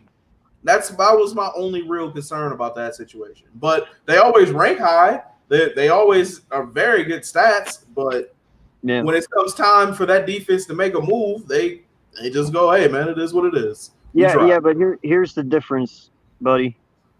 He was playing in Indy and in Minnesota. Mm-hmm. We won't go for that here. You know what I'm saying? Like, we don't go for that here. These players know that, Yeah. In the other places, you might be able to get away with that, but if you show they got away with it. Yeah, you show that you're only doing 80% out on that field, you're going to hear it from us. We'll let you know. If you're not giving us your heart, then that leads me into my question, though. One thing I can always say about Doug's whole tenure here, there wasn't a time where I looked at the team and the team looked like they weren't trying. They looked bad. They looked like they couldn't get anything going. But it wasn't for lack of effort. He always got people to play up to their standard. And I think I appreciate that and everything like that. But if we're not getting anything going, then we're going to be very problematic. And that's what I'm terrified of, especially with the Zach pick, is that we're going to get to a point where we're looking at him to come in as a rookie and to make an impact. He's going to get burnt because there's already great receivers, great long-term receivers, not just new receivers. We have great long-term receivers playing in our division now, going up against a rookie corner who's undersized. All right? He's 5'11". So, again, you have to come out and you got to play out of frame to see what happens. Did you all see that? What happened? who the Saints just took? Ooh. Ian Book. Ian Book, Wow. right? There's your What? Fighting Irish stand, Jordy. What do you have to say about the Saints taking Ian Book? What are they expecting from him? Well, the thing is he's more mobile. He's one of the faster quarterbacks, if not one of the fastest quarterbacks in the grouping of quarterbacks this draft. So you're gonna expect a lot of movement. He's gonna want to get out of the pocket a lot. And his only problem really is he scrambles a little bit too much, but you don't have to put him behind much of an offensive line, and there's already some great weapons in New Orleans, so I'm very confident in what he can do there. Now, where do you place him in the terms of the Saints already having that kind of a quarterback in Taysom Hill? Well, the only thing with Taysom Hill is he's more of a gadget guy. He's not your stereotypical quarterback compared to what Book is. Book's more your average quarterback that is going to play the game normally. Hill just isn't that your stereotypical quarterback. Hill's You not know, that great quarterback. I thought you were going to take that question somewhere else. What's that say for Winston? I mean, I know this is the fourth, but I think you put him behind Winston for a couple of years and then let Winston walk because he's not, especially if he turns out to be not that great in New Orleans, which I don't think he will be. I don't think he's that good of a quarterback at times. I think nothing's going to change. I think Winston's going to come out and be Winston like he always is, and Ian's going to be forced to play very early. We're talking probably like week 6 or 7, I'd say. It all depends on how they get him ready and if they get him ready enough to go in. And I think it's all going to depend on his development there. That's all on your coaches. I agree with both of you. I agree with both of you 100%. Because we all agree Taysom Hill is not going anywhere. Like Sean Payton loves that man. So he's not going anywhere. The only person this affects is Winston. Yeah. Well, Tyson already re-signed his contract. He's going to be there for a while, right? Yeah. Yeah, so, yeah. So it looks like looks like Zach McPherson was already rocking an Eagles jersey at the family draft party, so he's ready to roll. He's got a classic shady jersey on. So Janarius Robinson just that went makes to the me feel Vikings. good. I mean we're talking. That makes me feel good. Yeah, I mean we're talking a college corner here that started his career out at Penn State. So I mean it makes some sense there, you know. Is he from Pennsylvania? I don't know. I would have to imagine if he went to college there. I feel like y'all trying to that's what I was saying. I'm from Carlisle, Pennsylvania, which is right next to Harrisburg. I'm only like an hour away from Penn State. So mostly everyone around here that can get into Penn State plays at Penn State. That's why I was wondering, you know. I feel like y'all trying to sell me on this pick still, and I'm just like, no. I don't want him. It's not that I don't want him. It's not that I don't think he's going to be talented. It's just I feel like he's going to be put in a situation where he's gonna get his confidence taken from him, and I hope not. I hope he's able to develop. I hope we don't put him in those situations and throw him to the wolves. I pray that we don't do that to him. But Zach have a roster.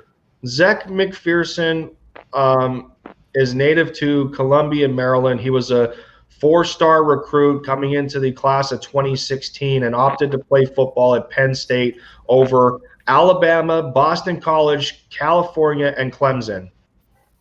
So there you go. That makes sense because Maryland's right over the border from Philly. It's close A enough. 4-star Makes recruit sense. coming into 2016. That's pretty nice. Yeah.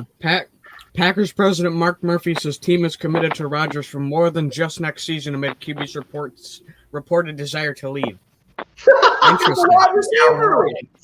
Then get him a wide receiver. This is the Deshaun Watson thing all over again, except we're not the case. Better yet, Well- is Aaron Rodgers committed to you? Did you think about that? Exactly. I know, but it's like I told you guys last night. His case is completely different from the rest of the 31 NFL teams. That is He has true. to get a majority vote. And I Yeah, can tell you right now, my stepson is a Packers fan. All right. And I can tell you right now, 90% of those people are not going to let that man walk. He's a god in Wisconsin. You know, like And that's they're saying not going to let him something. walk. That's So saying was something Brett. since Brett Favre was there. Yeah. So was Brett. Brett was that guy until he wasn't anymore. There's Yeah, but people Brett still wasn't winning support Brett MVPs Favre. at the end of his career either. We Yeah, have but to his realize last- he was the MVP last year. His last playing season, they were literally a game away from the Super Bowl. So he was still out. He was still that dude. No, he was. He But, threw the interception that got him out the playoffs, and it is what it is on that. but how many more years did Favre have after he left Green Bay? He only played 2 years, Good right? years or years? 2 years? No, Good years. years or years? Three. Before he retired, he Yeah, played 3. 2 or 3, right? Yeah, he Yeah, played I'd 3. have He had to 1 say year with the Rodgers Jets, has a 2 little years more with the than that Vikings. in him. Yeah, but they So- were good years. I mean, he had 1 year with the Vikings. He had the first year he went to the Vikings, he played Yeah. lights out until again Yeah. he threw the The interception championship game. also. But the Yep. year after that, he was a scrub. Yeah. And in New York, he was a scrub. I still see Aaron Rodgers playing at a high level for at least 4 or 5 more years. That's what I'm saying. Like, why don't they go That's why ahead? they're not going to get rid of him. If But- you could sit there and say next year he's going to fall off, then I could agree to get rid of him. But he's not falling off after this year either. First of all, Baltimore- I'll bet on the sun going out before I bet on Aaron Rodgers falling off a cliff and being bad. Right? If I ever do Right. that. That's one. 2, though, what is your options here? Because do you believe in what's his name? Jordan Love, correct? That's the Jordan backup. Love. Yeah. Yeah. Do you believe in Jordan Love can start this team within the year? Because if Aaron decides that he's not playing, and you don't have to play, you might as No, well go ahead and you're sell him right. off and get something for him. And sell him, put him in the AFC. Go ahead and recoup picks. See what Jordan Love has. If he's trash, you go ahead, take the picks that you got from Aaron, get you another quarterback that you can research extensively, and then go from there. And it's not like the team is bad. Again, they've been right on the edge of going to the Super Bowl repeatedly. Now you can say it's because of Aaron, but also what's his name? Mike LaFleur is actually a really good offensive-minded coach. Got to give him his props. So, me personally, if I was running the team, I'm trading him. I'm trading him today. If you don't want to be here, that's perfectly fine with me. Please believe I'm getting at least 2 firsts, and that's where conversations start. Bengals trade to the Cardinals, and the Cardinals could go tight end, but they also could go corner here.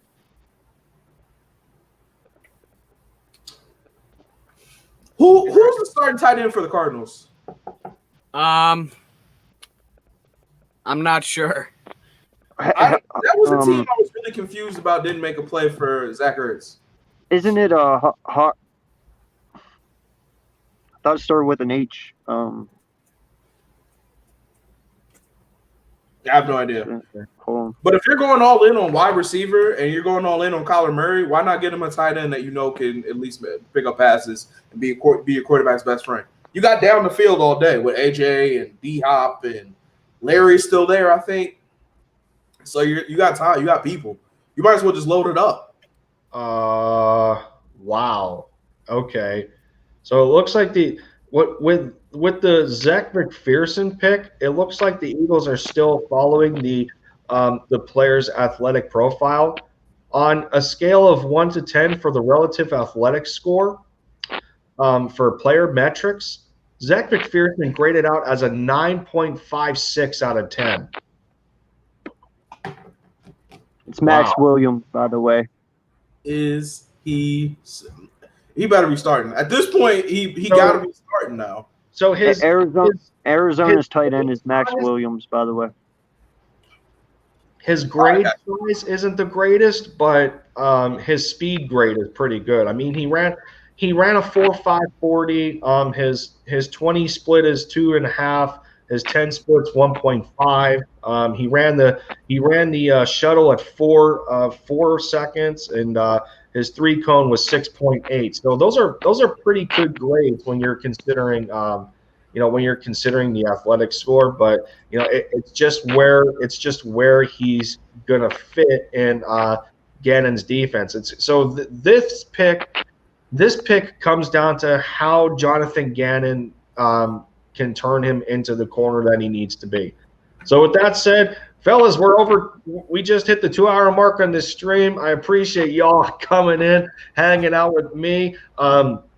As I said earlier in the stream, I felt that it was necessary for me to upgrade my subscription to StreamYard so we can do this a little bit more often and finish the draft coverage in here. We still got some viewers. We're down to a single viewer at the moment, but with other content creators going on right now, and I know Philly Mike is streaming, Philly 500 is streaming, so obviously the traction is being shared right now, but we're still kicking over here. For those new to the channel, eventually if you hop on in, drop a like, subscribe for more if you like what I'm doing over here. I also take care of the Dallas Mavericks for NBA content, keeping that going. But once this draft is over, I'm gonna have to head back over there and see what's going on with Dallas as we're trying to fight for the 5 seed in the Western Conference with the Los Angeles Lakers and trying to keep the Portland Trail Blazers at bay because we want to try and get we really don't want to get into the play-in tournament. Luka is against it right now, but you gotta put that effort on the court to want to fight fight for your right. So yeah, we're gonna keep this going here, fellas, and hopefully, when the 5th round shows up, that we can extend on the promising players here, and hope that we can still take from the best available. I'm just saying. With that said, we missed a few picks that we paid attention to. So at 134 for the Minnesota Vikings and the Tennessee Titans, they actually went back-to-back for a pass rusher. The Vikings ended up taking Janaris Robinson out of Florida State. Rashad Weaver is now officially off the board. He is a Tennessee Titan. That's a good pickup for them since they eventually lost a guy like Jadeveon Clowney. You want to bolster that defensive line with edge rushers. So in the exchange for 136, the Arizona Cardinals ended up taking cornerback Marco Wilson out of Florida, so he is now off the board.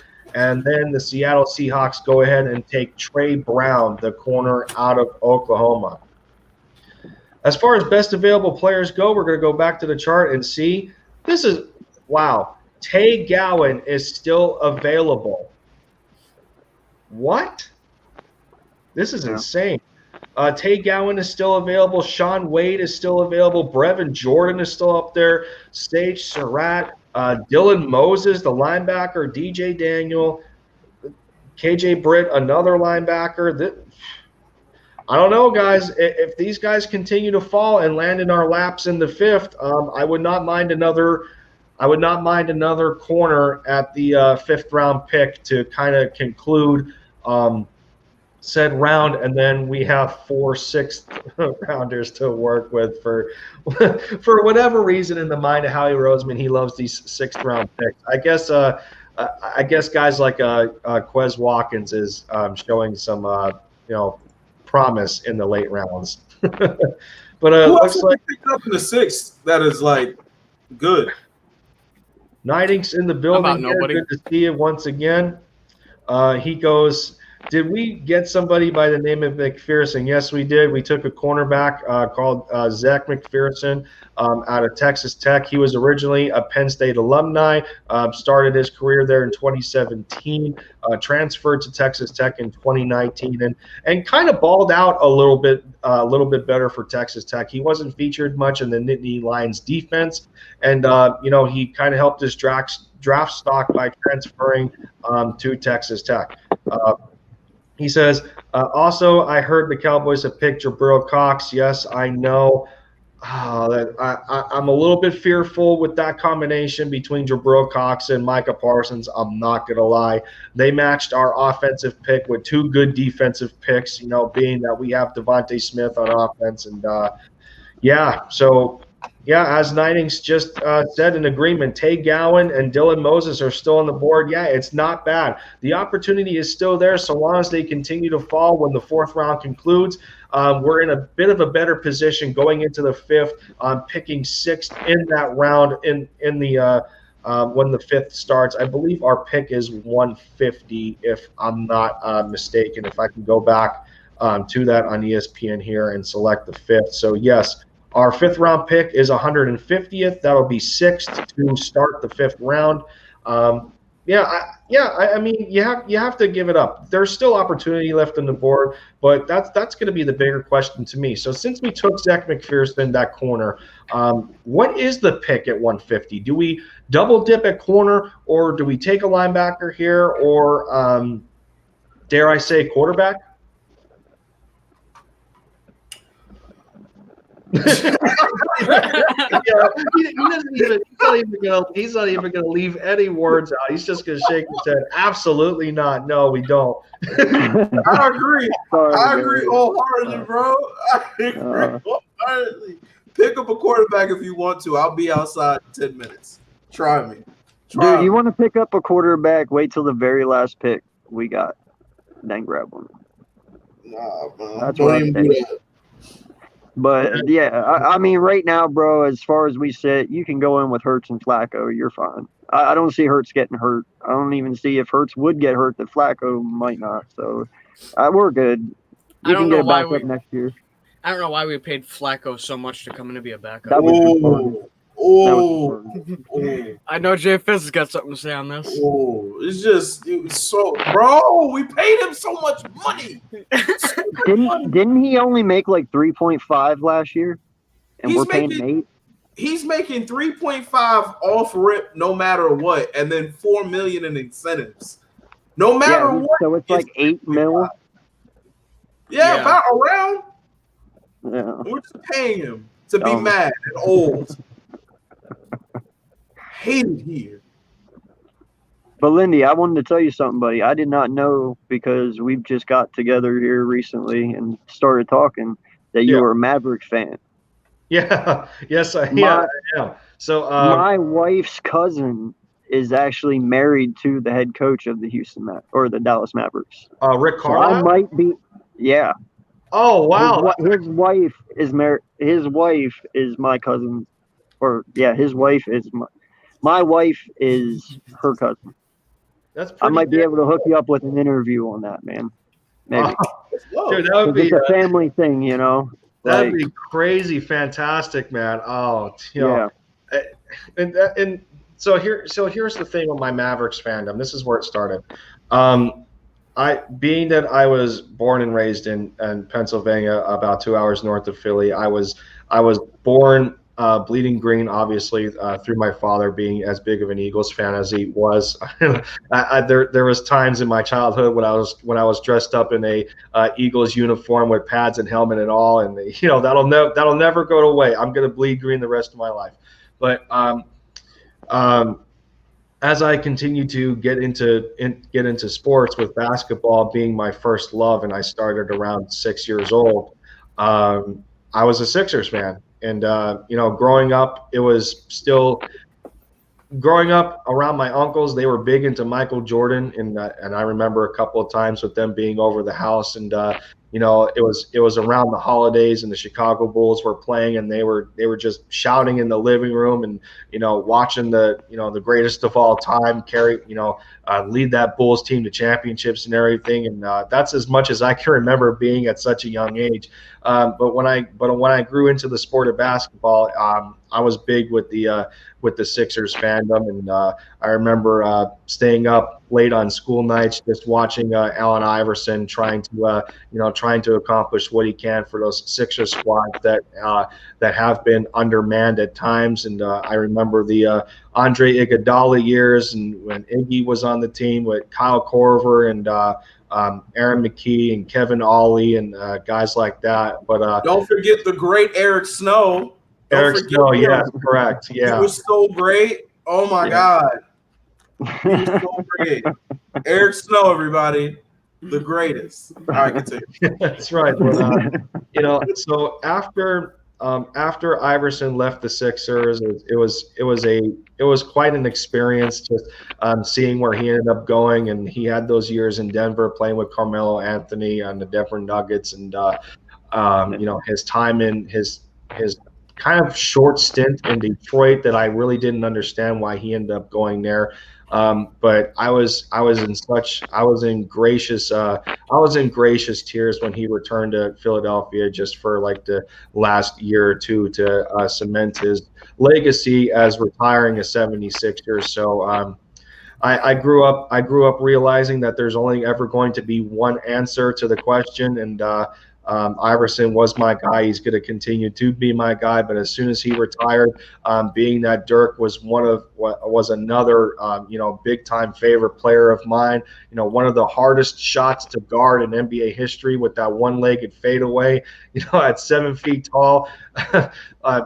Top 10. Even some argue top 5 power forward of all time. Man, there's no replacing Dirk, especially with how well at his size. And we look at Kevin Durant now as the athletic freak that he is, as slender as he is at 7 foot, and he can play like a guard, and his ability to shoot the three that he has. Well, Dirk, we had Dirk before Kevin Durant. So with that said, I watched Dirk for quite a while. Vince Carter was another favorite player of mine. I loved when he came over to Dallas and for the couple of years in 2012 and 2013, really showing out as a sixth man. I think he got sixth man of the year there in 1 year or so when he was still in Dallas. They should have kept him. That's not the here nor there at this point.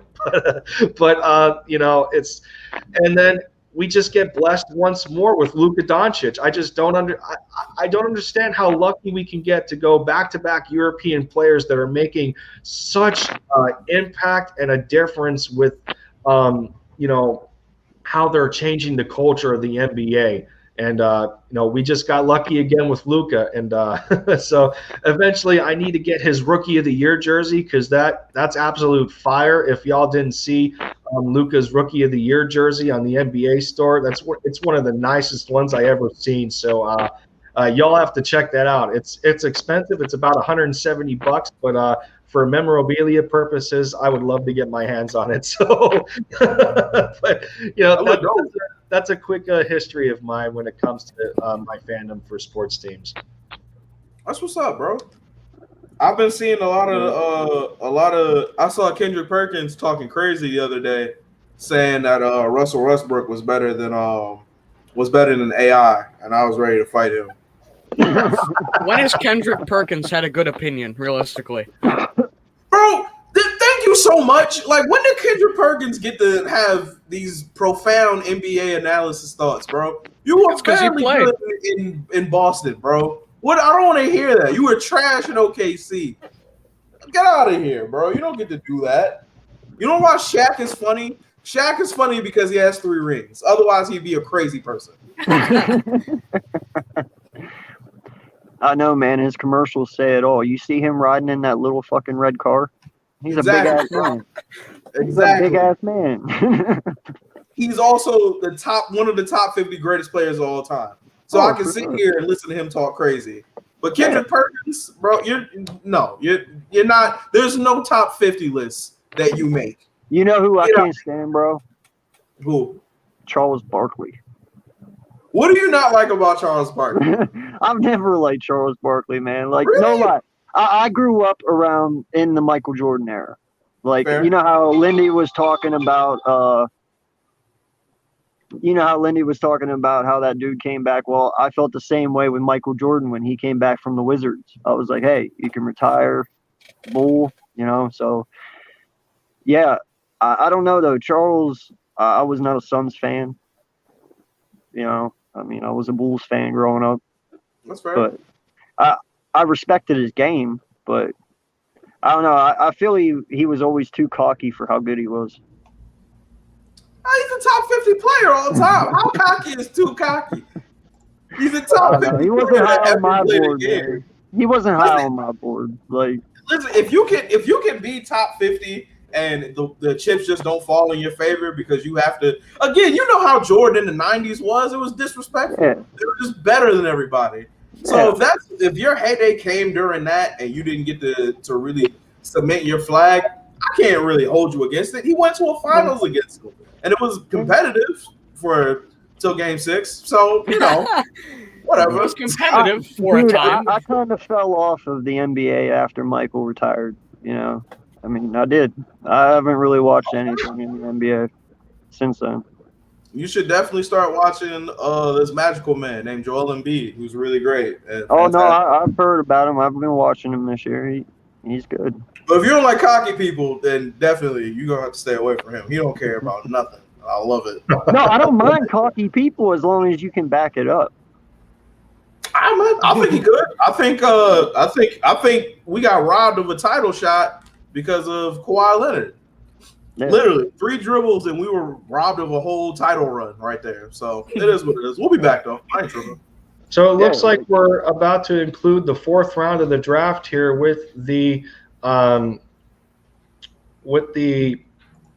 Las Vegas Raiders at 143, with the Kansas City Chiefs remaining in the 4th round here. The pick is in for the Raiders. Not sure who they have taken yet.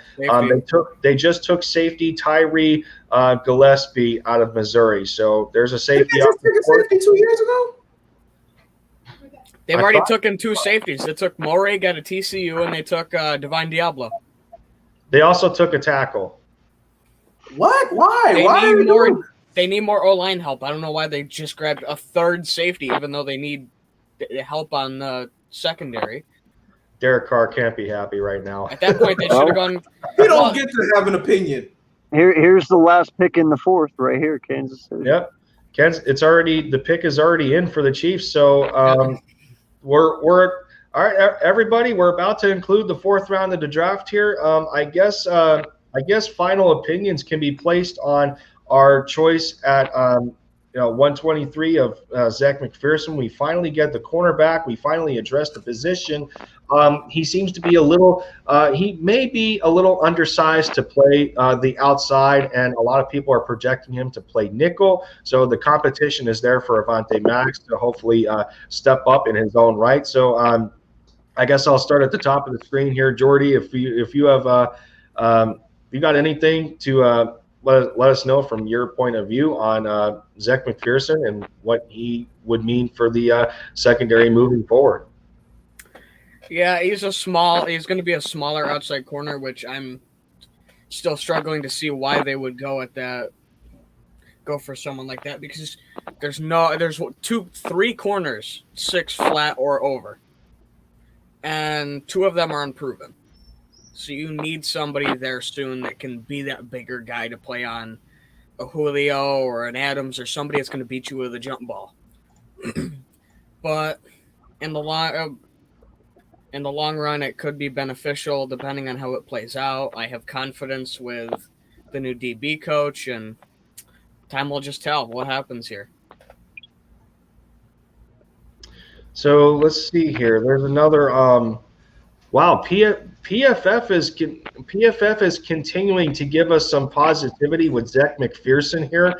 There's a lot of good grades from PFF. So we already established the statistic for highest graded corners versus Power 5 wide receivers in the last 2 years. PFF has also suggested the highest graded corners in coverage for this year. Included guys like Travius Hodges Tomlinson, who was graded the highest at an 89.1. Marcus Jones out of Houston was an 88.9. Patrick Surtain was only 88.6. And then Zech McPhearson comes in at 4th at 85.7. Seems PFF is liking this pick for the Eagles. Also, we'll throw this up here. He was graded as the 4th best in zone coverage since 2019 at an 86. He is tied for 3rd as the highest graded corner versus Power 5 wide receivers, which is already established. And he was 4th best in single coverage at 85.7. So I mean, we didn't even see any statistics really being brought out for guys like Milton Williams. We already know who Landon Dickerson is as an offensive lineman coming from Alabama with 2 consecutive picks coming from said team for the Philadelphia Eagles in day 1 and day 2. But it seems that we're getting some praise for taking Zach McPherson here, even though we really didn't. Make this a. I think we weren't really expecting this, so. I guess I'll leave it. I guess I'll leave it to you two at the bottom of the screen now. So, I guess how do we feel? You want to rock paper scissors for this shit? There you go. I'll give you the layup, bro. I'm gonna just keep co-signing you because I feel like we feel the same way, homie. Yeah, for real, man. No, listen, Yup. it don't matter who you pick at this point, bro. It don't matter. Everything you tell me, it sounds great, but it all depends on Gannon, man. Yeah. If he makes him work, he makes him work. If he don't, he don't. But time will tell. I don't know how to feel about this. I mean, it's a corner, so yay, hurrah, us, woo, you know. But I mean, with time will tell. With that said, here the 5th round officially started already. The Jacksonville Jaguars have made their pick. They took tight end Luke Farrell out of Ohio State. Yeah, he's a big strapping guy coming in at 6'6", 251. That's a good size for a tight end, I would assume. And Jacksonville needed a tight end. I mean, you grab a guy out of the Ohio State to work with Trevor Lawrence. You can't. I don't know if you can go wrong with that pick. So good job of Jacksonville. That leaves currently the New York Jets on the clock at 146. We are officially 4 or 5 picks away from the Eagles at 150. Let's go back to the best available players here. For whatever reason, Tay Gowan, the corner out of UCF, is still on the board. Shakur Brown, another corner, is still on the board. Sean Wade is still on the board. If Gowan is there, Gowan is there, you double dip. If Gowan is there, you double dip. Yes. Give me 2 100%. corners. Come on. Yep. I'd love it. I would love it. I wouldn't mind if Gowan's gone, I don't know yet. I haven't decided. I haven't looked past that. But. So here's the other thing though that I'm trying to figure out. So if it's not corner, I mean we just talked about guys like Brevin Jordan being still available, the tight end out of Miami. He's a little bit of a smaller frame. He reminds me of what's his name? It's slipping my mind. The guy we could have picked up from the Colts. They used to be an Eagle. Trey Burton. He seems like that Trey Burton build. He comes in at 6'3", 247. He's able to stretch the field as a tight end. So if you want a bit of a different combination with Dallas Goedert, our tight end depth isn't looking very good at all. Assuming that Zach Ertz is still on the trade block currently, Brevin Jordan here would make sense. If we go linebacker for whatever miraculous reason, Dylan Moses is still available. And yeah, I mean, you know, if it's corner, I would love Tay Gowan or Sean Wade here. What I know this is weird because we don't want it, but would Stevenson be a good choice this pick? Stevenson from who? From where? OU. The running back. He could. I can see it. Huh? I would hey. Is that a stretch though at this pick or no? I'm not sure. At this point, yeah. Personally, I think it would be between Boston Scott, between Jordan Howard, between Miles Sanders, all of them together. I think it would be there's like we need a running back, but there's no point in going to grab one that's really not going to get any clock over those 3. So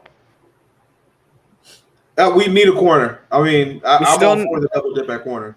We No, I'm definitely with you. If Gowan's there, you double dip. But I'm saying, like, if Gowan's not there, I mean, I don't know where I'd go from there. But I mean, best player available at that point, and we just pack it in. At this point, we still do need a power running back, and I don't know if they're going to give Holyfield the chance. So Oh, I forgot about Holyfield. Yeah. there's a chance that later Well, in the and you got draft, Killings too. I Killings. expect big things from Adrian Killings this year. I think they're going to use him. So They also got to look at using Huntley too, Yeah. because Huntley and Killings got at max 20 carries total over the season. I look at Quez more. Brevin as a- Jordan just came off the board. Texans. All right, Yeah. but I look at Quez kind of as that scat back, more leading towards the wide receiver, but he can come out the backfield a little bit and do end arounds and whatnot. So Yeah, there it is. I'll be fine with that.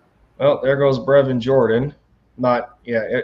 It is what it is. I don't really. I mean, I just threw tight end out there because I have questions regarding our depth. So Oh no, I'm with it. Again, we need a tight end. I know no matter what. I really don't. I'd be surprised if Zach starts the season as an Eagle. I'll be hyped with it. Don't get it twisted. I'll be totally okay with it. It'd be nice to have him there going with Hurts and everything like that, and it would just be a great depth move. And if we're not going to get value for him, I mean, we might as well just keep him and do something with him. But I don't think he'll start the season with us. I think we should trade him yesterday. I think that's the biggest. I think that's the biggest shock that people are going to experience if Zach Ertz is still here. Just especially with everything that has happened. So let's see. Real quick, how do you guys feel about our offense next year with just knowing the starters that we have right now? Oh wow! So Brevin Jordan's athletic score is that bad? Brevin Jordan was drafted at 147. He scored out of a possible 10. His athletic score was a 4.53. This ranks This ranks 509th out of 929 tight ends from dating back to 1987. Wow. His size grades are terrible, and his agility grades are terrible. So his shuttle was a 4.5. His three cone was a 7.5. The only metrics where he comes in great at is the composite size or composite speed. Excuse me. His 40-yard dash was a 4.68. The 20 split was a 2.72. 10 split was a 1.59. They all measure 8 to 9 out of 10. But his size grades were bad. 6'3" at 247. He ranks under a 4 out of 10 in all those grades. The only other okay grade is his broad jump, which averages a 6.72. Jeez. I mean, that's athletics. That's athletics. It's, I guess that goes into analytics and stuff like that. Atlanta took Taquan Graham, defensive end. So one more pick and Gowan falls right to us. Oh, I would love that so much. Take Right? out Sean Wade here, please. And the We need Bengals an are up, outside and they're not corner. going to take a corner. So No, I expect them to take Smith, the offensive guard from Tennessee here. they need a guard. They also Give need a tight Burrow end. just give Burrow one more. Yeah, Protect. they need line help, man. Come on. Yeah. Leave the corners on the board. Sean Wade and Tay Gowan are still there. Dylan Because Moses Bengals at don't need a linebacker corner. is still there. They don't need a corner. I'm sure they don't, right? They I have don't two think good so. corners. Yeah, I don't think so. Let me check Twitter. Who did they take? Does anybody know who the Bengals took? No, I'm checking. it's Pick in. is in. It's in, but I don't know who it is yet. Eagles are now on the clock. Who did the Bengals take, though? I don't know. I'm behind a couple seconds here. Yeah, because I think the live feed on ESPN is behind. It's always been behind. Yeah. Cincinnati Evan Bengals took a Evan kicker. McPherson. The Bengals took a They kicker? took a A kicker. kicker. Oh, my God. Come on, dude. Please double Come pick the on. corner right here. Gowan. Come on, Cowan. That's who we need. Come on, dude. Give That me is an who we outside need. corner. Tay Gowan or Sean Wade, please, right here. I would Yes. not be mad at a linebacker either. Dylan Moses would be nice. I would love Dylan Moses too. Come on. I think Dylan Moses is a good size at interior linebacker too. What does he come in at? 6'1", 225? I would not be mad at grabbing Israel out of South Carolina, the corner, 6'4", 6'4", 212. That would be a great pick right there. Yeah. Oh, no. Who is it? Yeah, no, I can't see him here. Come on, dude. Give me an outside corner. I swear to God, bro, if they trade back, I'm gonna get so pissed. They better not. Why the hell would they trade back? They already have 4 6th-round picks. Right? 335 left. Yeah. Come on. Does anybody know who we took? They went from 335 to 120. Yeah, I don't. What the heck? People are saying Dylan Moses or Sean Wade here. Come on. I would love Tay Gowan as well. Come on, man. No, take Gowan. You gotta take Gowan. Clock's running. We're at a minute. Come They may be on, looking man. at offers. They may be looking at offers. It's Do in. not trade It's in. back. It's in. The pick is in? Yeah, in. it's in. It's Who in. is it? Come I on, don't Twitter. know. Somebody tell me. Maybe, dude, I bet you they go John Johnson. They could use the help there, though. I bet you they go close to John that. Johnson. Some people are saying Jamar Johnson or Charles Snowden III. Somebody said Charles Snowden III. There's absolutely. Did we get no Jamar? way. Do we know? We don't know. I don't know yet. We don't Hold know. on. I'm scoping Twitter right now. Wait, we got Kenneth Gainwell! Oh my God, let's go! Oh, No way. What? Yes, sir! No we got way. Kenneth Gainwell! No way. Good pick! I Okay. love it! Okay. Yes, sir! It's Now, not, now, but we have so many questions at the running back spot, dude. You think Oh! Yes! Where's Hunter Doyle, Philly Insider Podcast? That was his guy. He loves Kenneth Gainwell. Where is Hunter? I gotta shout him out, man. Where's Hunter? dude, I'm telling you, Gainwell's actually really good. Like, he's really good. I watched his highlights. He's a hell of a ball player. He gets separation. Hey, you and called he's it, bro. explosive through the hole. That's all we Yeah. need. That's all Yeah. we need. He's got good hands, unlike the rest of our He team. can So, catch. He can catch. Wow. I mean, the rest of our team can't. So, Wow. Whoo. I mean, I don't know. Wow, dude. I really would have liked Terry, but I Gainwell's really good. would have. Imagine. Jay Fizz, where are you at, man? You don't No. look too happy. Do you like it? We just talked about this, right? There's. I'm not happy that we got a running back. I'm happy that we got a running backs, though. Yeah, we got so many running backs. I mean, Yep, it's official. Jordan Howard's here. Jordan Howard's only here for one more year. I think. What is it? Jordan Howard, Boston We gotta Scott pay only Miles here for for 2 another years, year. And we got Boston Scott. Yeah. My only problem.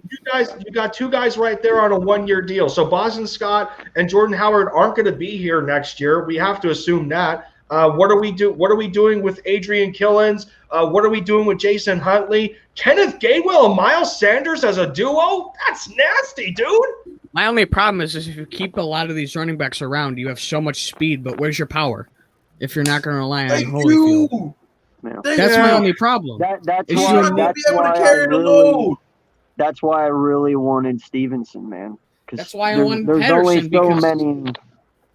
There's only so many power Yeah. backs this year. There's not Yeah. many. And We're gonna have The to reason I draft really another like one Pat- next year. We still need a corner. And I like Patterson. I love Yeah. Patterson because he's got a low center of gravity and he's going to go through you no matter who gets in front of him. I can't Chicago believe just we put their passed on pick through. Gallon though, man. I'm Like, not what is he complaining doing? about Gainwell, dude. This is nice. No, I told you Gainwell's nice. I Bears could go corner here. You know what? Gainwell could be a better Boston Scott. That's not Yeah, hard. You just Yeah, gotta but do play. you really want to let Boston go? That's not hard. You gotta play 14 games instead of 2 against the Giants. That's it. You play any more Yeah, than exactly. that. Exactly. You got to play 14 games and blow out the Giants like it's nothing. That's it. I'm saying. If the Wow. Bears go Dude. corner here. Where's Hunter, man? He's got to be freaking out right now. His guy, Kenneth Gainwell, is an Eagle. no, like I said, man, it's a good pick. It is Oh, this is awesome pick. wow. Not the one I was just even thinking of, but awesome. Who's the running back that Sirianni liked in Indianapolis? Wasn't his name Hines? Yeah, Carlos Hines. Yeah, that's who. That's the comparison. That's the comparison you can make with Kenneth Gainwell. Sirianni has to love this pick. As far as his running back rotations, he has to love this. Yeah.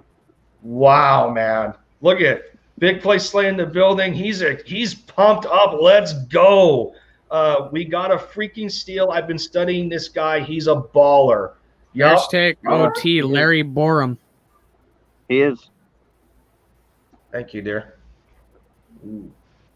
Got ourselves a Naeem Hines. I really thought they were going to go corner at 151 for the Bears. man. This is exciting. So I mean, I get okay. So you're adding Kenneth Gainwell to a steep running back room. That's the only thing. So now we're loaded at the running back spot. So really, I mean, Kenneth. But this is the thing, though. I mean, who really expected us to re-sign Adrian Killins, and guys like Adrian Killins and Jason Huntley, like, did we really expect them to still be on the roster? Kenneth Gainwell could be a guy that could beat them out. That's how I see it. So I'm with it. It's just we already just like you said, we already have the problem getting all the running backs in. He's not getting out Killins because Killins re-signed to 2 years. So Killins is locked in. AK You is gotta justify amazing. that. Adrian You said it, Killins is very underrated, dude. Like, Nobody. That's my whole thing. I agree with everything y'all are saying, but when are these people going to get opportunity to play? no, And yes, that's what I'm saying. That's what I'm saying. Yeah. That's why this is kind of nonsense, because it's like, dude, how are these other guys going to get opportunities? That's my worry too, because putting, that's my worry too, because for the last couple of years we've been asking for Elijah Holyfield. Why hasn't he seen the field, especially when Jordan Howard got hurt? Exactly. You wanted that bigger back to complement Miles Sanders, and he was sitting on your roster, and yet he still hasn't climbed up the depth chart. So I know a lot of us were in love with Josh Adams back in the day, man. Yeah. Like, a lot of us thought Adams was great. He just needed the opportunity. He needed reps. Philly guy and what they do? They just sat him later on after they didn't need him anymore, and now he's washed up. Yeah, so I mean, wait he also a minute. had bad knees. Jordy. He had bad knees. Jordy, wasn't Josh Adams a Fighting Irish alumni? Yeah. Yes. So I mean, you would know. I loved Josh Adams when he was here. I wish he got another chance, but that's not the nor there. Bad knees or not, though. By the way, he was still good. Yeah. You went over to New York, right? Now. Yeah. He's sitting with the Jets right now on a contract. Yeah, he's the third. I think he's third in the rotation. Yeah, and that was one of Joe Douglas's guys. Yeah. That was one of his boys. Look, man, I'm hyped that we got a playmaker. That's what's up. It's just where are we gonna put him? Like, where Ooh, that was nasty. We can't put everybody on the field. Exactly, and that's why I wasn't so like woo about it, because it's like, well, what are we gonna do with him? Make him a punt returner, kick returner? Well, You know what? I'm totally fine with that, but that also throws again. Where's Killian's going to play? Where's Exactly. Not only Bobby? that, Philly Oh, loves to really? put the receivers No, back. time Yeah. out. Somebody is saying Kenneth Gainwell is a cousin to Fletcher Cox. Nice. That's pretty damn cool. I like that. So That is cool. with that said, Jordy and Jay Fizz, Liam actually dropped a little a piece of tape nugget on Kenneth Gainwell, and this makes a lot of sense. So it looked like, ooh, was that a hit? Excuse me, jeez, losing my voice here. I think this tape here, yeah. So Chris and Liam just dropped a tape where I think Kenneth Gainwell just laid a monster hit on Micah Parsons pass rushing. That's the biggest thing that I just overlooked. We just overlooked this. What has been the biggest issue for the running backs for the Eagles? They can't block. pass protect. They can't can't block. pass protect. I think Kenneth Gainwell can do that. They can't pass When protect. is he coming into play? Yeah, I know. That's the There's biggest two question. things I Philly get running it. backs can't I do. get it, but you know what, Now, man? now, hey, let's think of something here real quick. What was Indy known to do a lot of? They're gonna run him with a lot of double. Well, they're gonna run a lot of double running back sets as well. You'll Yeah. probably have two running backs in the backfield. Not only that, Where- you're probably going to see a and you'll decent be amount of able to motion. use him. Yeah, Not so only you'll that- be able to use him. Not only that, you're going to see a lot of motions like Yeah, the old offense was. You're going to see a Running lot of back motions and moving motions around. and- Yeah, yeah. especially in And two you running can back use- sets. 'Cause in two running back Dude. sets, you're going to pull a running back out and have him run a route. You're not going to Yeah, have him yeah, sit in the hold backfield on. all the time. Yeah, But that's and also that what I Penn said though. State- That's yeah, something that has to be Adrian Penn Killings State. is really good at as well. Yeah, You He's know, really so good you at gotta picking fit up- these guys in. yeah, he's somewhere. really good at picking up the speed through the motion. That's what he can do. Yes, it is confirmed that Kenneth Gainwell is the cousin to Fletcher Cox. That's You cool. know Are they what? like close cousins? That's cool as shit though. Or Yeah. they're just like cousins, like, hey, we just got the same uncles and shit. Well, let me see. Like, are they Like, both do they hang cousins? out? Or do they go to the same family reunions, or they're just hang Yeah, out? yeah. Like it's his dad and his dad cousins or some shit, or are they like second cousins? I don't know. All people are saying is that he's a cousin to Fletcher Cox. It's not being specified. They ain't got no pictures together when they were kids. They ain't real cousins. Get out of here. All my cousins got a honestly, picture though, of me if as a he baby somewhere, bro. Honestly, though, bro, if he is, I won't question his work ethic then, because I know how hard Fletcher Oh, Cox 100%. was. 100%. So And you're right Fletcher there. ain't gonna let him If they're mess up the family related, name. yeah, if they're related, bro, shit, that's awesome. I will say there's one thing our running backs still have to get better at, and that's going through guys. We need somebody Yeah. there. Yeah. I mean, No, I agree. you'll see guys like Sanders just go around him and make him miss all the time, but you're not going to see him go through him. Sanders Very got some rarely. power to his game. We just don't put him in those He positions does. to use him. He never gets the angles to do it. Yeah. But nobody else is really going to do that. I always thought of Boston Scott before Holyfield as the closest guy to that. That could Well, listen, potentially bro, go through somebody. we could always shove a bunch of fucking cheesesteaks down his throat, bulk him up a little bit, and make him a little more powerful. I mean, Nah, man, that's how you get doable. what was his name? Eddie Cheeseburger. Eddie Lacy. Cheeseburger Eddie. Yeah, Cheeseburger Eddie. Eddie Lacy well, on well, that. first off, when I say bulk him up, I don't mean make him a chub bub.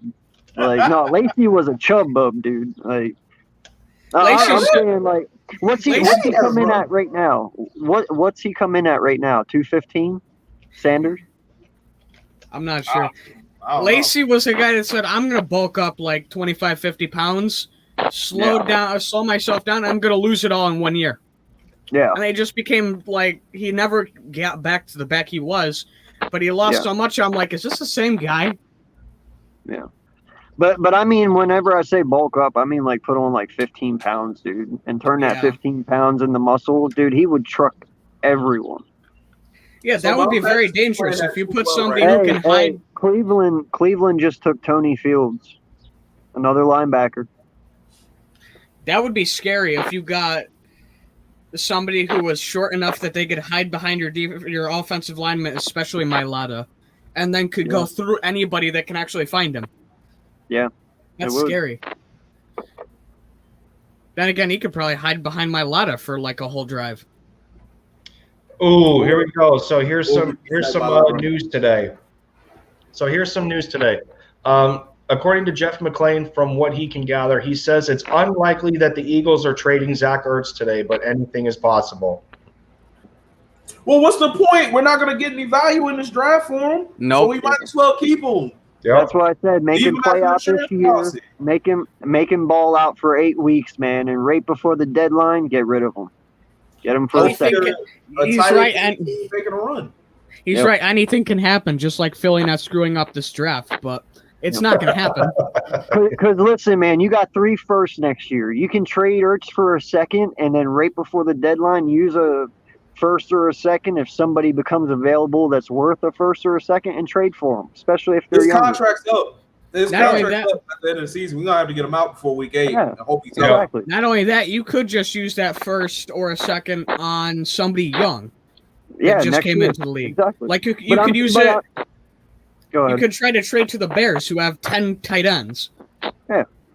But I'm saying in the scenario, as in say we are actually like leading the division at that point, fingers crossed. You know, and you would trade Zach Ertz away, then to be able to move on into the playoffs, I would replace him. But if we're at no threat to, then I'd just get rid of him and not worry about it till the draft.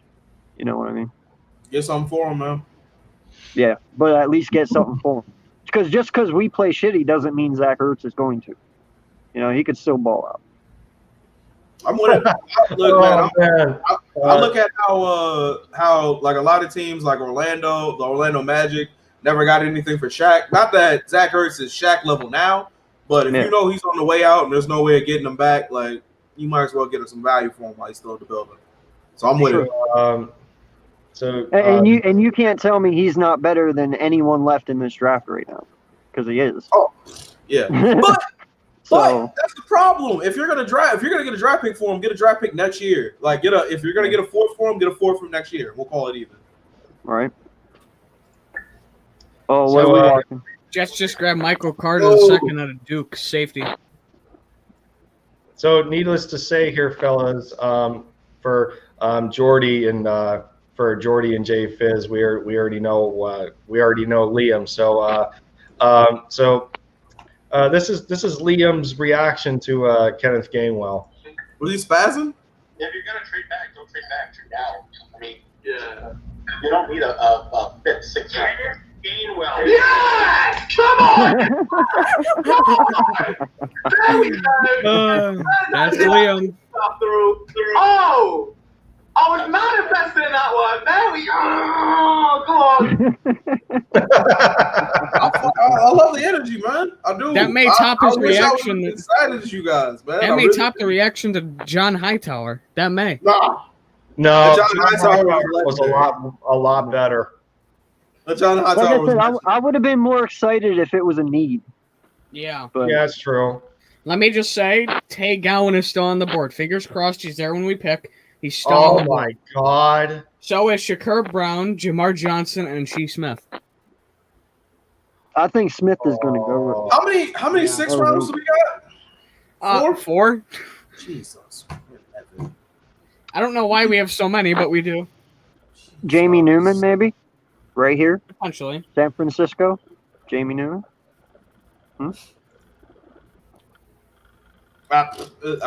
Look, whoever we pick up is not playing this year. Like unless we're sucking like horribly bad.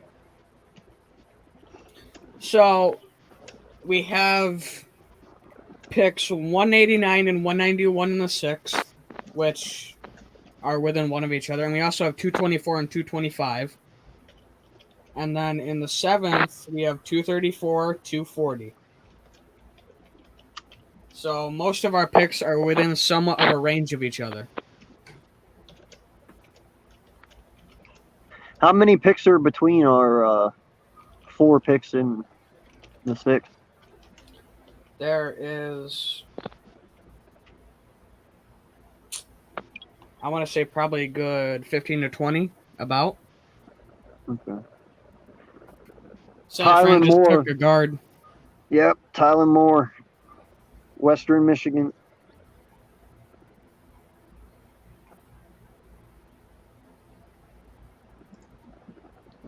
I got quiet for a I got quiet for a minute here. Just talking to some content creators on Twitter. I was Wait, we're on the board. Are we? Are we on? It We says traded we're with on, Miami. and it We says the traded with pick's in. Miami. Really? Yeah. Oh, who is I it? wonder if What that's did we Zach deal? Ertz. What did we deal? Did they give him Zach Ertz? I wonder. No, it says it went to the Steelers. It says that we're on the clock right now on my phone. But on the draft, Yeah. it says it went to the Steelers. So what do we do? Trade it to the Steelers? I don't What know. No, it says Who is it? Yeah, it says I don't know. It hasn't Who's the told me player? yet. What's going on? I don't Wait, know. The draft says the Steelers. What the hell? Listen. On my phone, it says on the clock Eagles, On ESPN, it's got Yeah. Philly, but on the draft, it's got the Steelers. I don't know Look, what's going on. It And it says the says the pick is pick in is for in. Philly. It says yeah. the pick is in for the Steelers too. right there. No, it's pick it is in. says It says Right we're on there. the clock. Oh wait, the pick is in on the clock. Pick is in. Yeah, what the hell? Nobody's saying anything on Twitter though. I what don't is know. going on? What No the? lie, my phone glitched like the Matrix. No lie, and then next thing you know, it's like us and pick is in. I don't know what just happened. Yes, that's what I'm seeing on my computer. It says Oh the my pick is in for Philly. Yeah. I have it on live TV right now, and it says it's got the Steelers, but I have Are they ESPN on my getting phone, Gowan? and it says Philly. I Did don't. they trade up for Gowan? Oh, if they did that, man, I'm gonna lose it. I'm Right? gonna lose my shit if it. I'm gonna lose Dude, I it, bet dude. you they're coming up for Gowan because we need it. We do. What is going on? I don't know. I'm not Did hearing we anything trade about up? a package. Anarchy! Anarchy! Chris just tweeted saying, "Incredible how well a draft goes when you have former scouts in your staff." Something's going on here. What is fuck? it? I don't know. Tell Somebody me on Twitter something. say something. Damn it! I love how they all go quiet. I love how they all go quiet when it counts. Yeah. Any other time we can't check It's you got to the be a fuck glitch. up. It's showing Philly's draft room. It's showing the Phillies draft. The Eagles It's draft. coming room. through. Selection's coming through. Hold Here, on, hold the on. pick's coming. Selection.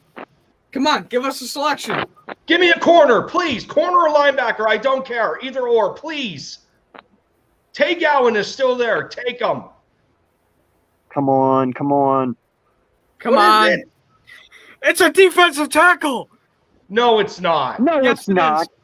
From the tackle from Wisconsin, Loudermilk. No, I am not no. joking. Kidding me? That's what it says. No, I am not joking. hold up. ESPN's not saying anything. Why are we grabbing another D tackle? We just took one. McPherson said his name said Zach. Apparently. Oh, now it says Pittsburgh. Why does it say Pittsburgh on? What the fuck ESPN is now. going on? Now What is it's going Pittsburgh. on? Now it's Pittsburgh and they took a DT. They're gonna give me a fucking seizure. Like, Why did it say Philly? I'm with it, but it's a 6th round pick. We're cool, guys. What is going on? We got it. It's gonna be okay. no, I want to know because that's very important. Like, did we have it or didn't we? Does that mean we moved up and then moved back? Like, well, yeah, that's what I want to know. Like, it don't matter about the pick. Like, what the fuck just happened? Did the phone glitch and I'm accident? hearing nothing from Rap. Yeah, I'm looking at I don't know. Rappaport right now. He's got nothing. Nothing's going on Twitter, though. Nobody's saying anything about us trading up and then trading back. That had to have been a glitch. Then they must have messed that up on ESPN because that's weird. How is nobody noticing this? They must have accidentally clicked the Eagles logo for a second. Yeah. Accidentally. Yeah. Wow. Listen, the bright side, we didn't pick up another D tackle. All right, That's good. Hey, No, I'm that's happy great. with that. I'm with you. Thank God. this Because worked out. honestly, you were about to see my screen go black because I was going to break my new phone. Like,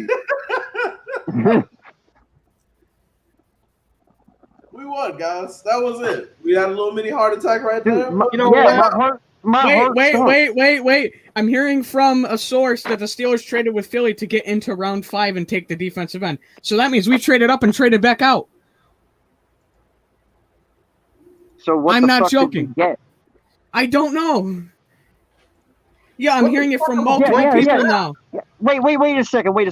We gave up something and then we got something back. What did we Yeah, give hold up on. and what did we get back? I don't know. Let me go through the picks here, see We if got anything's 2 more changed. 6 and 8 7s. We're still at 191 in the 6th. We're still at 224 and 225. Those are 3 6th-round picks. I thought we had 4. We did. We That did. means we dealt a 1/6. Yeah, Is and there, we got a But what- 7th. But what did we get back? We how many have 7s two do we have? How many 7th-rounders. How many 7s do we have? We have 2 7ths now. We already had that. I thought we had either we I had thought 2 or we only had 3. one I don't know. 7th-round pick. No, I thought we had 2. Either we had 2 or we had 3. I don't know. I'm not Hey, hearing this running back, Michael Carter, he got a little bit of power to his game. He ain't afraid to take a hit. So we exchanged a 6th-rounder for a 7th. Oh no, no. Wait a minute. We still have 4 6th-round picks. We pick at 189, 191, 224, and 225. And then in the 7th round, we have 2 7ths. So wait. 234, So 234 and 240. So what I'm hearing is, so Field Yates tweeted out, Dolphins traded a 156 to the Steelers for a 2022 4th. And then I'm hearing from somebody else that the Dolphins got the 156 from the Eagles in their round 1 trade and then traded to the Steelers. That makes no sense, though. Oh, So- what'd they do? Just forget to change the logo before the pick came up I don't know. to the Dolphins? But it had the Dolphins at first, and then it said trade. I thought so too. That's what I thought I saw. What And I'm then it said- wondering is, I don't know. So does that Because I mean thought- that was a pick we already had and then traded? Does that mean we lost a 5th? I don't no, think we so. only had 1 5th-round pick. Yeah. So then where does this other 5th round pick appear from? Because I thought we started the 6th at 191, not 189. So Yeah. we still have 6 picks left in this draft. Yes. We still have 6. We started with 8 this morning, and we already picked 2, so that leaves us with 6. What the hell? Where? What? Oh my god. How many do we have right now? We have 6. Yeah. We have 6 picks. We picked 4 times in the 6th and twice in the 7th. That's what we originally had then. I don't remember 189 though. I don't remember us having. I don't know. It's confusing. Hold on. Yeah, I'm confused. I have no idea I just what put just in a happened. link to one of the tweets citing a trade between Eagles and Steelers. So Eagles had to have had the pick, from what I'm hearing. But I'm also hearing we didn't have the pick.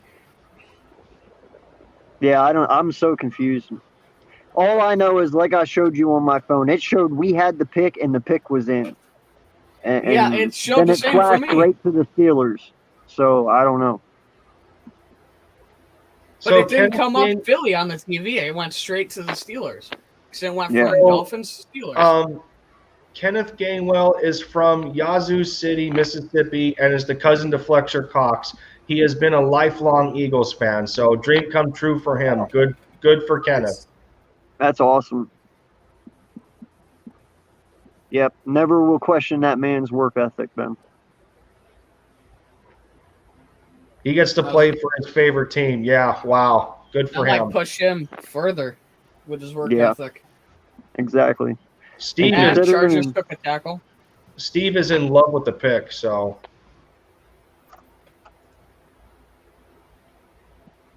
Everything's radio silent. I'm hearing nothing right now. I know. Dude, Twitter Nobody's hasn't done explaining. anything. Twitter has not said nothing. I can't find anything on Twitter like No. with this confusion. The only things I've found are ones that contradict each other, and I'm like, well, which is it? Well, and have you noticed too? No one said anything on our Discord, Lindy. Like they're even silent. Wow. So what I'm seeing here is it looks like they're interviewing Zach McPherson right now. He said that he left Penn State to get better film on tape. So in other words, at Penn State he wasn't starting. That's a good move. I like that. Yeah. That's guts. Yeah. He wanted to show out, so he transferred to improve his draft stock. Good for him. He wasn't getting the opportunity, I guess, at Penn State. I like it. Man, you got to move up for Gallen, bro. You have to. He's still there. He's dropping. He's not going to do that for much longer. Wow. Somebody's going to He's say, I'm going overall- to take that chance. His overall rank is 85. We are in what pick? That's insane. We are Like you need to go. 160. Yeah, you need to go get. He's 85 overall, and we're at 160. Go get him. I don't understand why you're not. You won't have to give up much to jump either. Isn't Sean Wade still on the board too? Yeah. Yes. Take That's what I'm Allen. I don't know why we're just sitting. Sean still. Wade just got picked, Ravens. Sean Wade's gone. Wow, damn. Of course he did. This is why I'm saying you have to be aggressive. You're not giving up much to move up at this point. We're in the 5th round. What do You you know got to lose? Cesaro been quiet. Jamar Johnson Rappaport's would be quiet. nice if we don't like our safeties. Well, that I like him for next year because I don't think McLeod lasts after this year. I think after this No. year we walk. Rap's Ooh, very good quiet. guess. You are 100% right. Rap Yeah, is so- very, very quiet. Good point. So I mean, yeah, Johnson just to let him sit 1 year behind McLeod and learn. yeah. Hunter Hell yeah. just liked I'm my down for that. tweet. He's seen it. I bet he's pumped, dude. Yeah, and pretty soon it'll be the Kavan and whoever else we end up drafting show. You are 100% Yeah. right. Safety Yeah. might be a position in need. I didn't really even Yeah. think about that. So- Yeah. Because I mean, right now it's who's the other safety? Kayvon Wallace. Yo, well, Kayvon. Kayvon Wallace. Blake Countess is gone. Yep. Who's Oh, the other guy? Harris. Who? We just got Harris. Well, we Aaron just got Harris, Harris. that's a 1 year deal though. But there Yeah.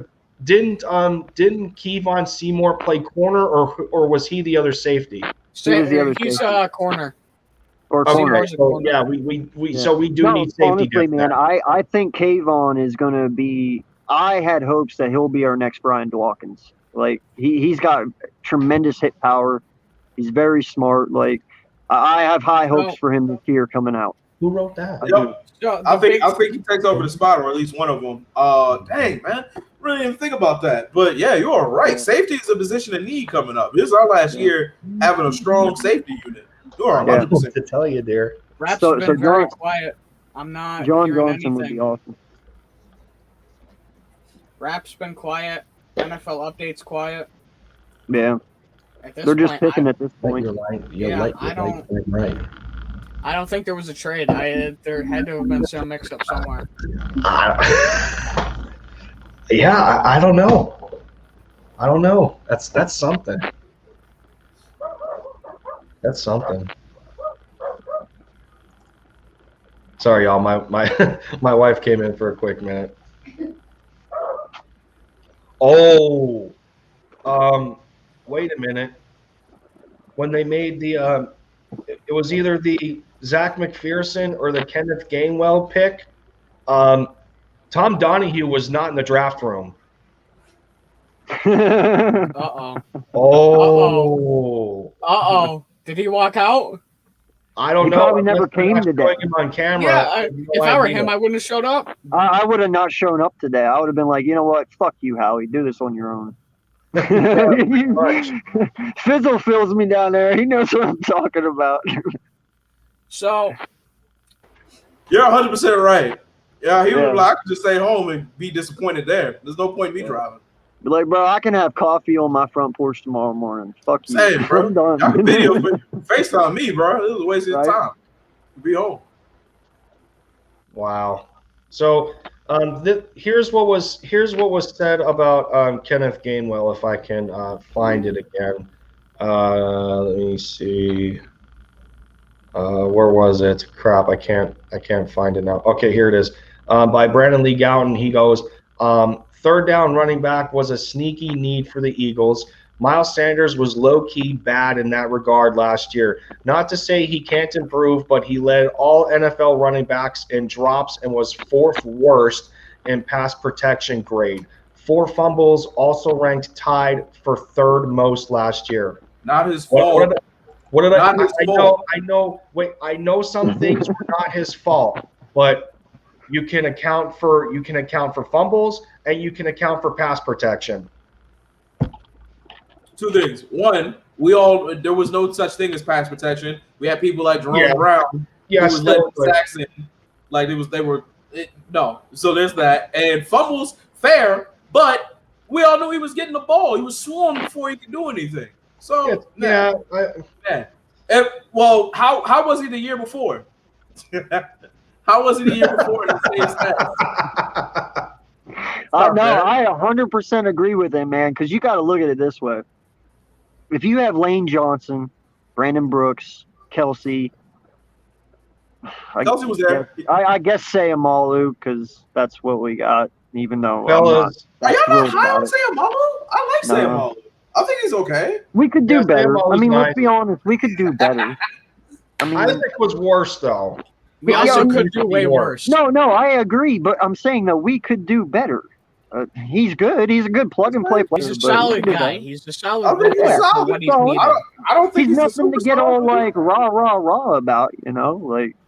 But He's the only survivor of the 2016 draft class, man. That is true. We gotta respect that man. yeah, but that's also because that's the most important in Howie's eyes too. So he's going to keep him there. Oh, that is a nasty. So let me share this. Let me share this with you guys for a quick minute. It was brought up. But yeah, real quick, I didn't finish that though. But yeah, with all them being healthy, dude, that's going to take a lot of pressure off Miles. You know, this past year with all the injuries, man, that attack was getting there fast, and he had to swarm. He was being swarmed by 2 or 3 guys at times. You know, So you guys seen when I shared the screen about Kenneth Gainwell's block on Micah Parsons? Well, look, this was 2019. Look at the bottom of the screen here with Miles Sanders. yeah, Ooh, yeah. I love it, dude. That was nasty. Dude, that's the thing, Oh. man. If you piss Miles off, he's a threat. Yeah. He plays absolutely. a lot stronger and a lot bigger than what people think. Oh yeah. Are we here's- are the Bills picking? Is that or no? The They Bills got just a tackle. Bill's They got just got doors. Yeah, tackle. the Bills took a tackle. You know what? Before I forget, yeah, fellas, I was about to say Tay Gowan is still falling right now. I know. Oh my God! Come on, man! Give me another. Yo, send corner, Ertz to please. Kansas City, man. Send Ertz to Kansas City. Yeah, right. Whatever. I know, right? I just want this pick to get him at this point. You know what? Send Zach to the well, Jay Fizz does not like this idea at all because you want to keep Ertz away from Carson if he's going to improve, but send him to Indianapolis and pick at I'm fine with 165. I'm fine with us sending him to Indy. I have no problem with us sending him to Indy. Well, Send and him you to know, Indy. Send him to Indy for Ertz wants to be there 165. anyway. That's Ertz just wants what are to we be going to with get for Winston. value for him? That's all. It's just what are we going to get? Well, we're in the fifth round. We're in the fifth round right now, and I've been saying he's worth a conditional fourth, so it makes sense. Looks like the Chiefs may take Dalen Hayes, Notre Dame. They may. I'm thinking. If we get a fifth this year and 2 fourths next year for him, go ahead and do it. I'm fine. That's all right. Then again, Kansas City also could go receiver here, so you could see Smith Yeah. off the board. Smith. Because who'd they just lose, receiver wise? You know that Watkins, right? Yeah, I think Damn, they just that's lost Sammy cool. Watkins. I just noticed that. So, Darius Slay last year played as number 24. He repped Kobe Bryant. So Yep. this year he's repping number 2 for Gigi. Shout out to him. That's love. That's awesome. Today would have been her 15th birthday, man. Yup.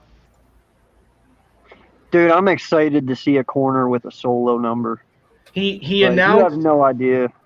he announced the switch on her birthday. Oh, You know what, man? I love Darius. Oh God, Darius Slade, man. You know what? Yeah. That's awesome. Oh man, come on. How's this draft looking here? The pick is in for Kansas City. how are y'all watching the stream? Are y'all actually got it on your TV? I got it on No, I TV don't and I got got it it on on- ESPN on my phone too. Yeah, All right, I same got it here. on my screen right now. Yo, did you just see what Philly 52 said? No, what happened? What? Slap that fool, man. Who? Philly 52 in our Discord. You didn't see it? It didn't pop up? Slap Howie? No, Philly 52 in the Discord. What about it? You didn't see what he just said? It didn't come up for you? No, I haven't been really paying attention to my I phone. haven't even been looking. Oh. And he Kansas said, State I took a bet. tight end. He said, I bet they take a QB. Smack that fool. Oh, Kansas City? Yeah, right, yeah. Just no, took no, one great no, tight end out of No, Duke. no, he's saying us with our next pick. We're not that stupid. That's what I said. I said, smack Don't that don't fool. test them. Don't test it. Come on now. don't tempt fate like that. Hey, I wouldn't be opposed to getting somebody who's going to be our third string for 4 years and then leave. Well, we still need one, and I'm still stuck on KJ Costello. I'm still stuck on KJ Costello being that I want to get Zach Thomas out of App I- State. I would rather have Greg Newsome, man. Honestly. Washington You is talking up. about quarterbacks right now? Washington may take a quarterback here. No. They're just saying who they like. I'm saying I like Greg Newsome out of all of them. That's left. Oh. I mean, Wait, AK Eagle. It sounded like you were saying that Philly 52 was watching our stream. That's what it sounded like. I don't think he's. oh in here. no! It came on the Discord. He Yeah, messaged on the Discord, and he said our next pick. He's like, I bet you they take a QB. And I said, smack that fool, because Yeah, it's like, no, we're not taking There's it. too much. No. There's too much good talent left. Yeah, Washington could take Jamie Don't Newman. even play like that. yeah. Don't even play like that. Actually, Well- Washington probably will take. You know what? Now, These honestly, screens are, Washington crazy, should dude. take Jamie Newman. Honestly, if they have any smarts right now, they would take him and let him sit behind Fitzpatrick for 1 year. We're strong. Yeah, So because you're, Phil, not we're gonna, killing you're this, only going to get so much out of Heineke. Yeah, We're killing this stream content right now. We're over 3 hours on this stream covering the last of the remainder of the NFL draft for the Eagles here, man. Shout out to y'all for hanging with me. We're finishing this out, giving the people what they want as far as reactionary. You're just being reactionary to the picks and being here for the Philadelphia Eagles and for those subscribed to the channel. So shout out to y'all for hanging out with me and. Yeah, we're just gonna keep Thanks for going. the invite, brother. Nidings letting me know he's gonna throw a football outside. Yeah, so yeah, I mean, yeah. Whatever, y'all do what you want to do. We're still going to be here. We got I got a bunch of content left in me for quite a long time, and so long as people stick around, that any kind of support works. The Kansas City Chiefs actually took a tight end, Noah Gray out of Duke. That's actually a good pick. Come on, who's Washington Believe got? it. You got time to develop. Gets to join a Yep. Andy Reid led coach team. It's gonna be. Yeah. It'll be fun. So I Miles really do think Sanders. Newman's coming off the board here. So it's actually Yeah. Miles Sanders' birthday today too. He Whoa, just whoa, turned whoa, whoa, 24. whoa, whoa, whoa, whoa! Why does it say Pittsburgh's on? Wait, what? What? It says Pittsburgh. Look, it says There's no way they Pittsburgh's just on the traded clock. up again. Yeah, Oh, Washington's on the clock. Washington's pick is in right now. So Yeah, they took there. Washington took a so. safety, Derek Forrest. yeah. Washington took a safety. You see it though, What did right? they deal though? It says Pittsburgh's on. What did they deal? Are they on Because It says what? No, it's the Broncos. It's showing Denver at 164. It just flashed now. Look, dude, this is being crazy. My bad. Wow. ESPN is really slacking here. So let me see. Before I forget, I wanted to bring up this article if I'm able to read it by Jimmy Kemsky. Yeah, it's okay. So they have listed the 25 players who make sense for the Eagles in the 6th round of the draft, barring selections in round 5.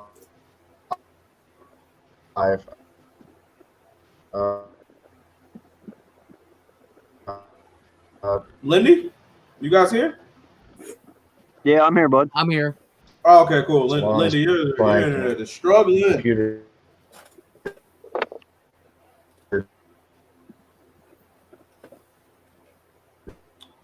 While Lindy's caught up in the Matrix, make sure you like and subscribe to my guy Lindy. All right, Free. he's been out here putting up great content for us and everything, and it's been nothing but fun. Make sure you like and subscribe. For sure, man. I got your back, bro. Don't even worry about it. Yeah. He comes with the content all the time. Seriously, so All like right, and subscribe Here. for your boy. man. Okay, that sucked. That sucked. You good? Ass. See. It almost seemed Wait a like you were minute. getting hacked by ESPN there for a moment. Yeah, I know. coming for you now. Let me. Moses Hey, could hey, go hey! here. Speaking of which, I don't know why it's acting like it. Gowan is on the board still. Let's note that. And Jamar Johnson just got Wow. grabbed by No, the Broncos. and the Colts pick next. Wait, we don't pick again until the 6th, right? Yeah, we don't pick again until the 6th. I know, but that's what I'm saying. happening here? If you the Ertz thing, though. That's what I'm saying. You could give Ertz for their 5th. So we'll see if it happens. Also, I did see apparently when the Steelers traded up, they traded a 2020 second 4th. I don't know if that's too steep of a package, but What the hell is going on with this damn computer, dude?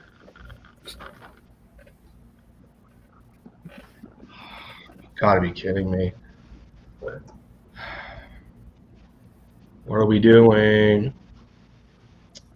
Wow. Indiana Okay. picks in.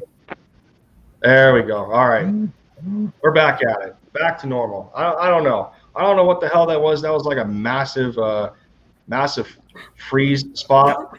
And I kind of have to throw that on my end because as of late, for just better connectivity, I've been connecting my Ethernet cable to the router that's literally across the living room, so I'm not going on Wi-Fi anymore.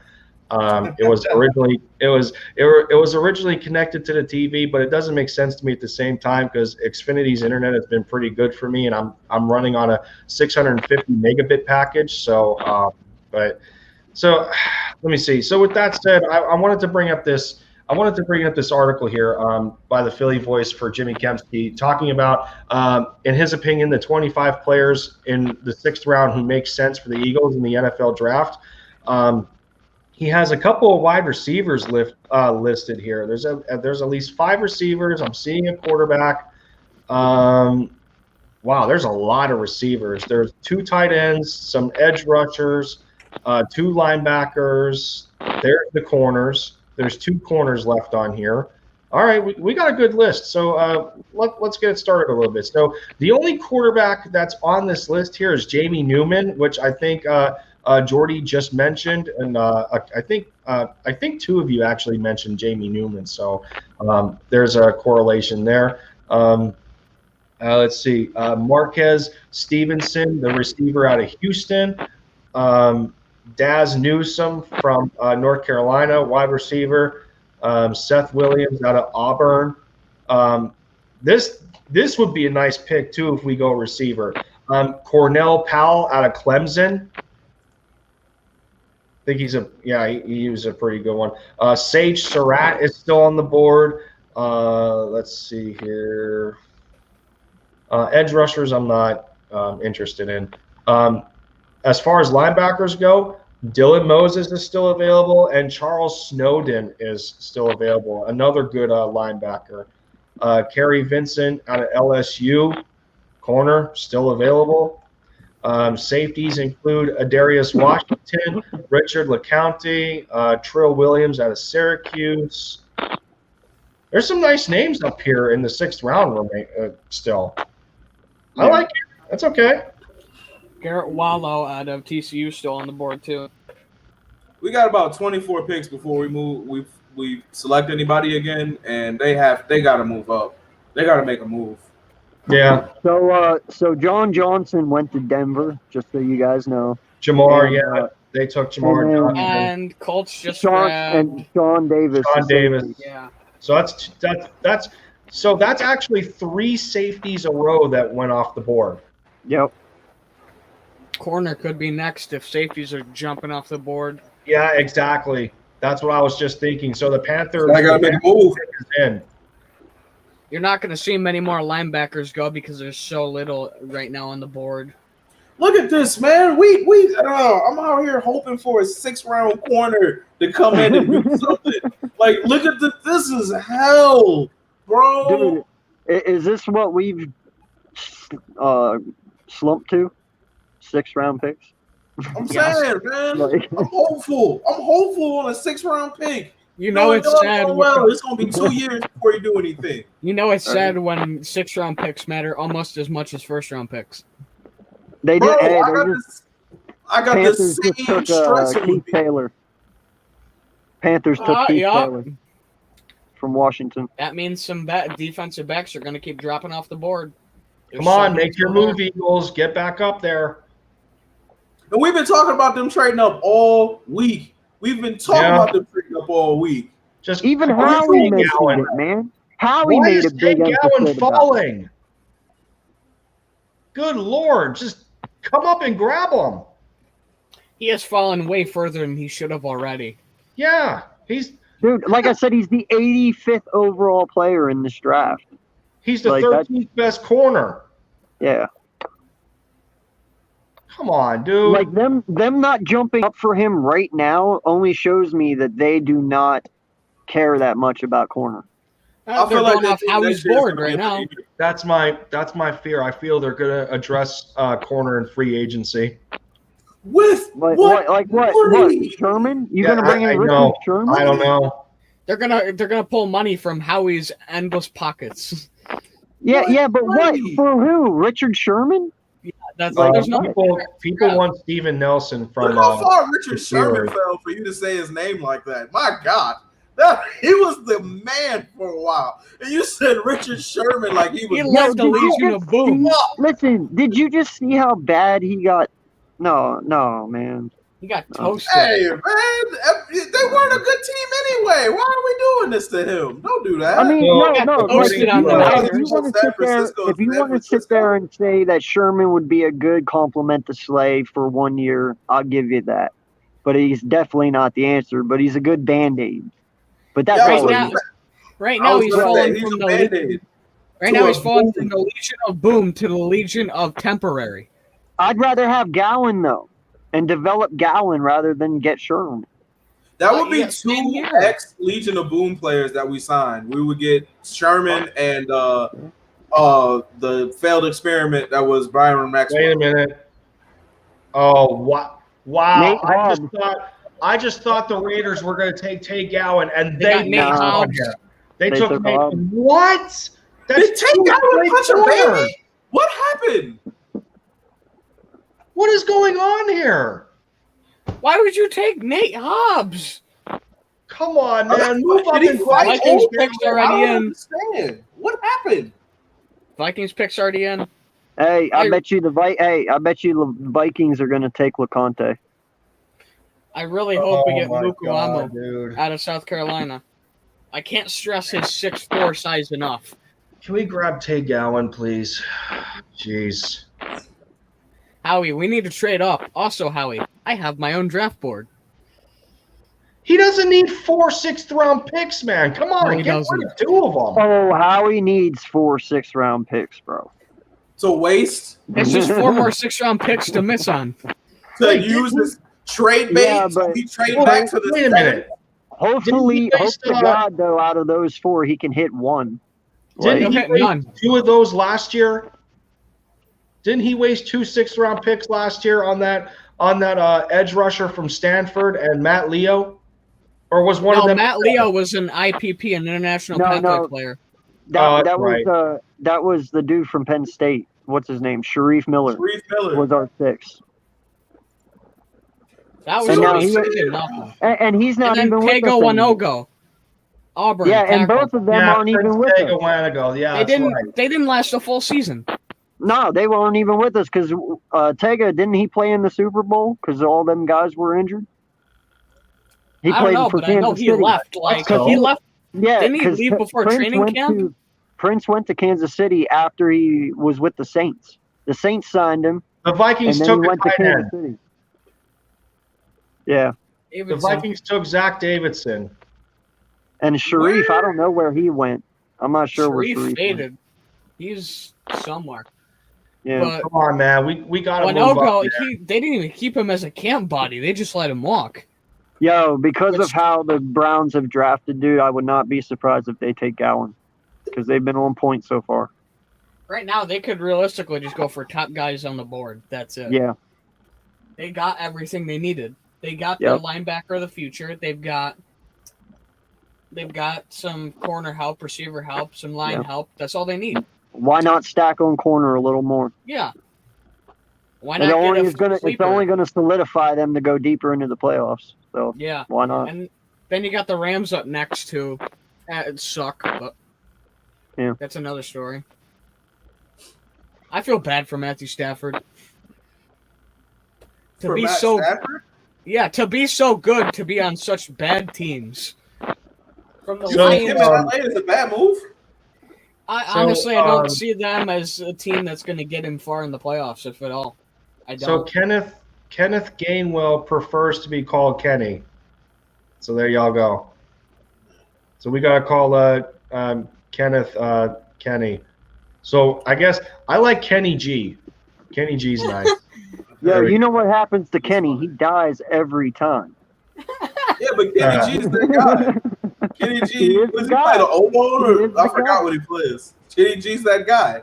He is that guy though, but he dies every time. I think that's why he is the guy though, because he literally dies every time. No, wait, you know who Kenny G is? A musician? No, I'm talking about Kenny from South Park. I know what you're talking about, but Kenny G I is know who that Kenny guy. G is. Yeah, he plays the saxophone. I know exactly who Kenny G is. Yeah, Is it a saxophone? I thought it was a No, I oboe. don't think it's it's a straight. saxophone. No, it's a straight saxophone. Really? Yeah. Yeah, Learn I something used to every play. day, I right, used to bro? play saxophone back in middle school and elementary school. I idled him a lot. So I Okay. played yeah, saxophone. I've wanted one, but they're expensive, dude. To get I one play of those, saxophone and I didn't even know that. yeah. The Browns pick is in. Oh. They already addressed corner, so they're not taking Tay Gowan here. They could double dip. You never know. They could just solidify the depth. They still Yeah, need a they did- pass rusher, They I did think. double dip on linebacker. They already got a defensive tackle. Well, I mean, if they need a pass rusher, they could go Hayes from Notre Dame. I can see them Did going. they pick Keith Taylor? They could go. They could go corner. They could go D end. I don't know. But That Oh, no, defense no. is stacked though already. yeah, that Yeah. is very That stacked. defense over there is disgusting. Dude, I'm so happy they didn't get J.J. Watt. Do you know how much worse that would be? Yeah, they just got Tommy Togiai. Oh my God. Right? Yep, Howie is playing his hand too much. So according to Rob Motti, he says he's hearing teams are still interested in Zach Ertz, but the asking price is still too They took high. a safety. LeConte, took a safety. I called it. I called LeCount. it. They took LeConte. LeCount out of Georgia. Wow. Wow. Did they need a safety though? Not really. Not really. They no. have. They just It's- signed. It's depth. They just signed John Johnson III, and I think he's paired with Grant Delpit. Didn't Yeah. they just lose John Johnson III? I thought they No, just they lost signed him. The Rams No, lost. the Rams lost. Right. Yeah. Yeah, John Johnson III signed a 2-year deal to the Philly Browns. should have pursued him relentlessly. Like they, Yeah, I know. he was the next McLeod. That's Look what he at was. look at Jay Fizz. He's so I don't know what else they want from me, man. Like that's the face all of us have been making all week. At this point, we shouldn't expect anything less but just disappointment from Howie. I have a feeling tonight's going to be another dark and depressing draft night. I just Dude, do. that's why we always have alcohol at the fucking tailgates at that place. listen, man. Like, I'm, That's why I I feel- plan on that's why getting we- medicated as soon as this draft is done. Why do you think Philly fans are always synonymous for being troublemakers? That's the only thing we look forward to. All right, so the Texans pick is in now too. The Texans need the Texans could use a corner. They also could use line help, so they might go edge or tackle. I honestly think it's going to be a wide receiver. They already took one. They've only, well, yeah. Yeah. They So could grab a running back too. Yeah, they need a running back. Yep. Well, they have what's his face that just went over there. they lost Will Fuller, did they not? Yeah, because Yeah, he they went lost to the Will Fuller. Dolphins. Will Fuller and Jalen Waddle? Ooh, jeez. Man. All right, Houston. Well, so who's the short shit one they have over there? Their mini me wide receiver. He's actually really good. I don't know what his name is. I forget it. I don't either. I don't remember. Yeah, I don't. That's actually not a bad comparison. So, Bullshit. so according to Kenny Gainwell, he says that he was an Eagles fan growing up, even before Fletcher Cox was on the team. He really liked Michael Vick and Donovan McNabb, and he inspires his game after Darren Sproles. I wouldn't be Can't be opposed to mad at another Darren I Sproles think type. Darren back was out a of the fourth backfield. rounder, wasn't he? I think so. Darren was also very. Does he still I mean- have the all-purpose yards record? I think so. I'd be fine with having another one of them.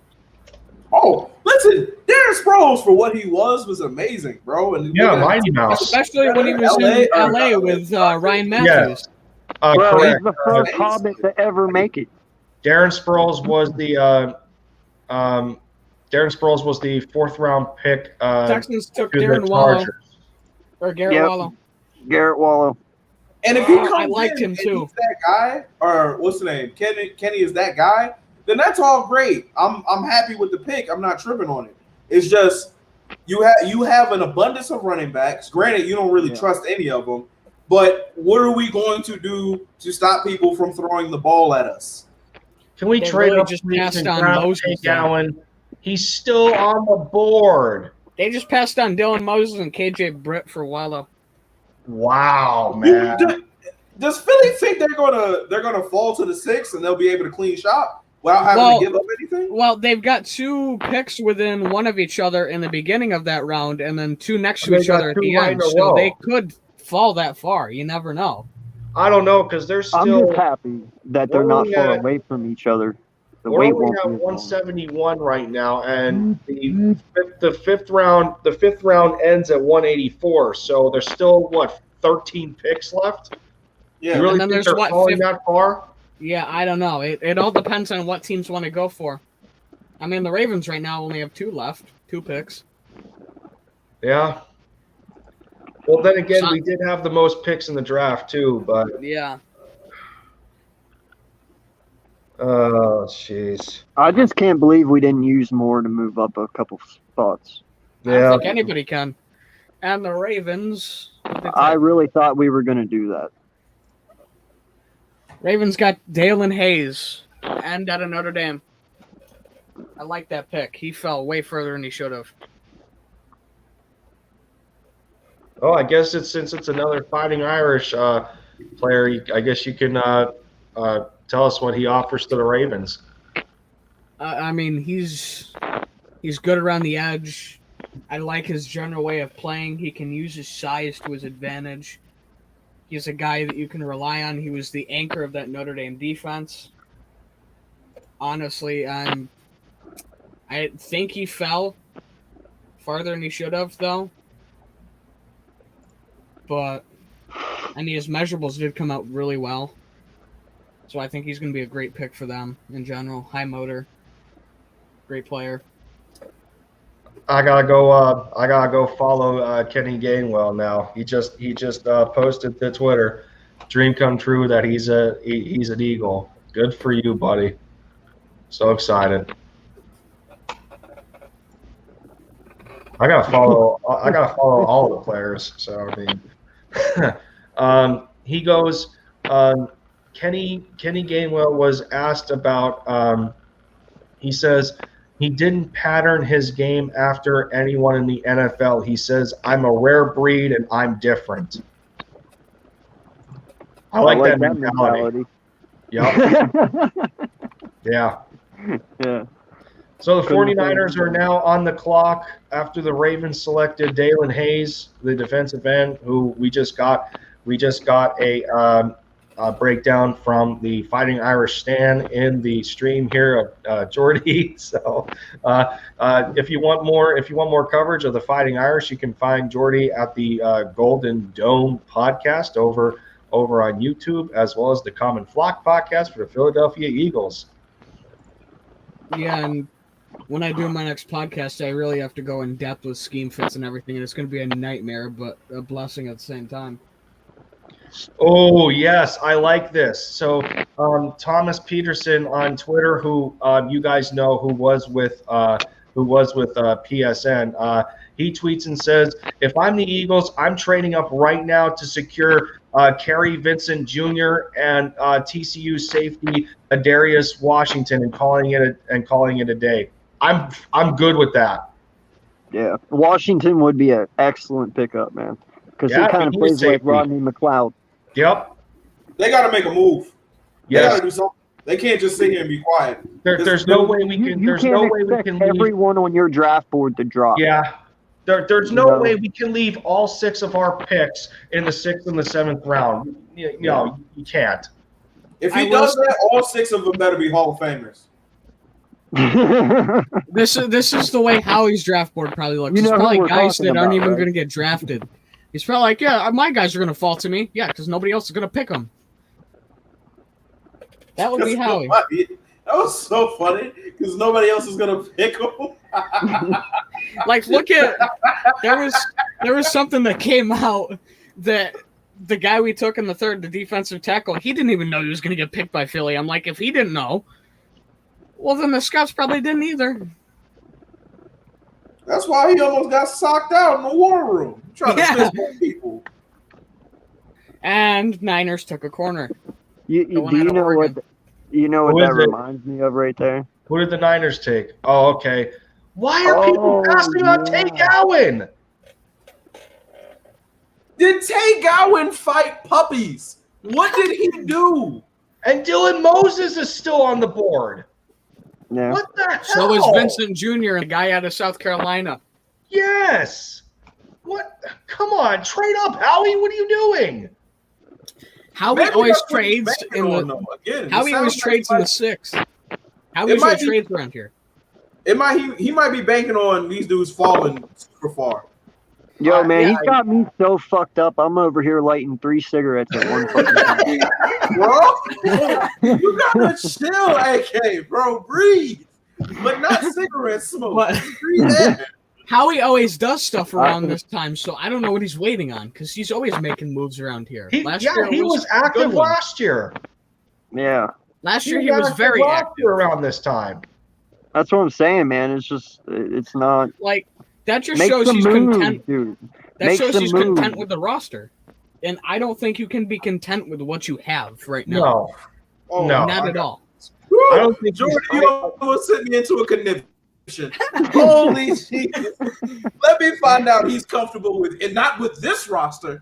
It better not be with this roster. I promise you that. Not with these Eagles. You got me. Oh, no. I mean, nobody else is. Hey, is our senior consultant back in the war room? Bro, I don't understand how you could look at last year and be like, I'm content with this defense. I couldn't. I'm good. Like, At that point, I'm like, well, if you're content with that, then you're content with giving up 40 a game. Let's play devil's advocate. no. Let's- If he's content, then he's content on giving up his fucking job. That is That true. was just terrible. Maybe he That was is. Maybe fucking that's what this is terrible. about. He knows he's not coming back Maybe- next year. He's like, Maybe I he's ain't trying to trading get himself on the way out. That would make sense. Nah. Hey, goodbye. And when he's on his way out, the door can hit him on the way out. We don't care. Yo, I will go down there and throw a he huge blames- party in that fucking parking lot. Have thousands would of fucking too. balloons and have a huge party, bro, just to salute him. It looked like the Super Bowl. People would flood the streets and start climbing poles Yeah. on the side of the road. It really Yeah. fucking would. Do you guys Yeah. think he blames Schwartz for lack of talent last year, Yes, or on the defensive side of the ball? easily. No, because wasn't there reports that Howie wanted to make Schwartz the head coach after Doug? Really? So he goes.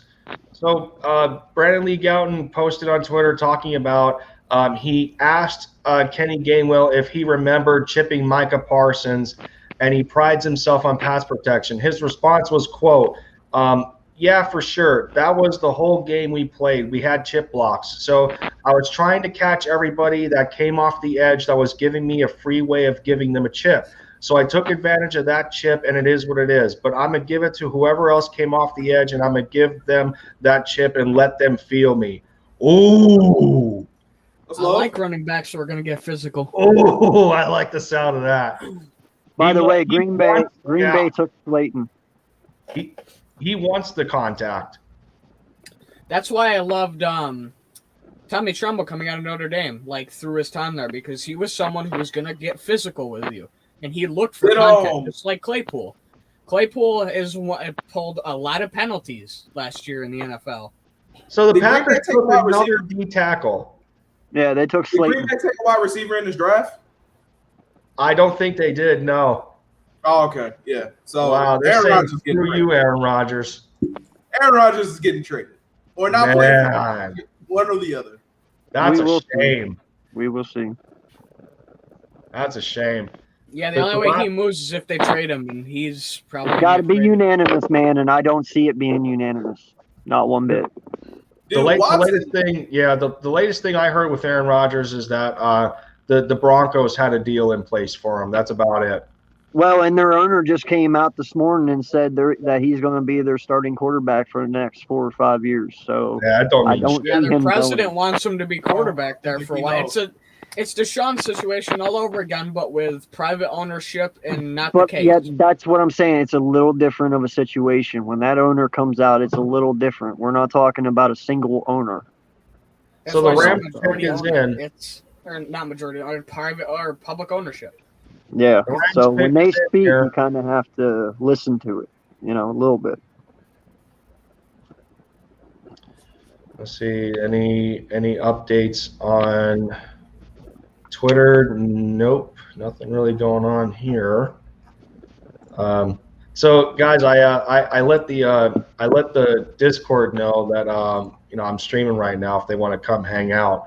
So the Rams just took a pass rusher, Ernest Brown out of Northwestern. Yep. Wow. Yeah, so we'll see. I mean, I'm trying to get more people in here. We're currently we don't currently have any viewers right now. It's just us hanging out, unfortunately. But we're still going here. Just Hey, man, I'm having a reaching wonderful time. the 4-hour mark on the stream. This is Well, because it's the Jets here, man, and they're picking, I'm going to go with my boy Shaka Tony for them, defensive end. Just because he's from Penn State.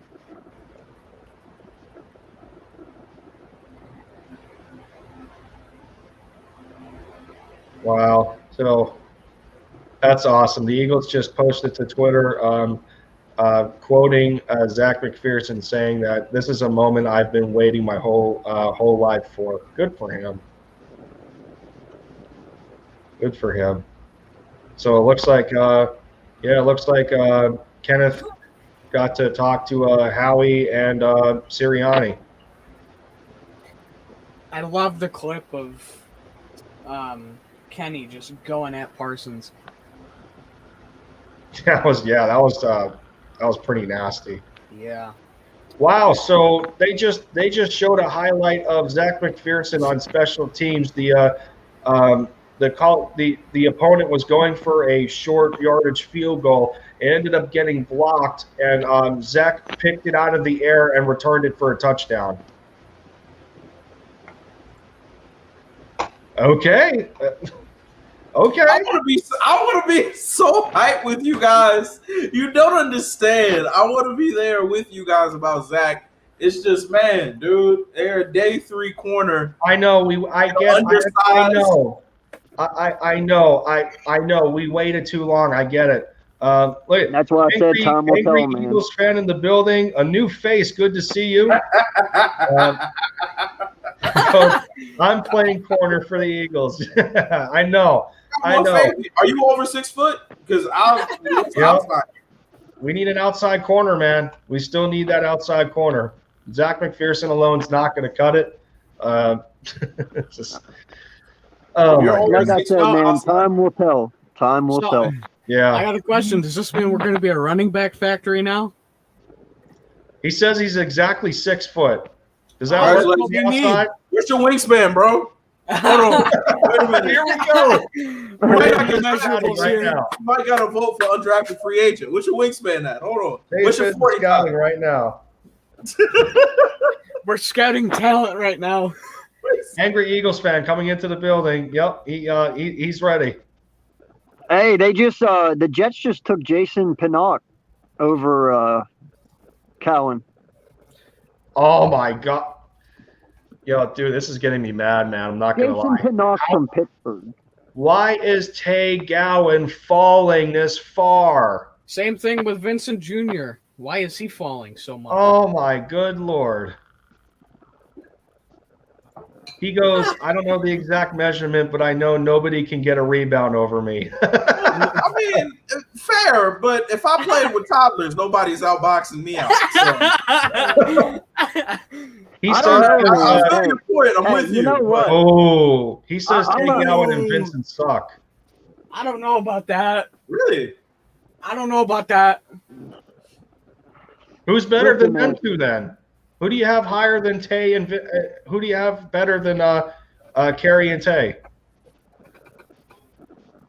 Hey, you know what we should invent? What He we go says off he's after? still okay. So if they suck, then why would you still take them? You're telling me you're putting someone like Sam Webb out of Missouri Western.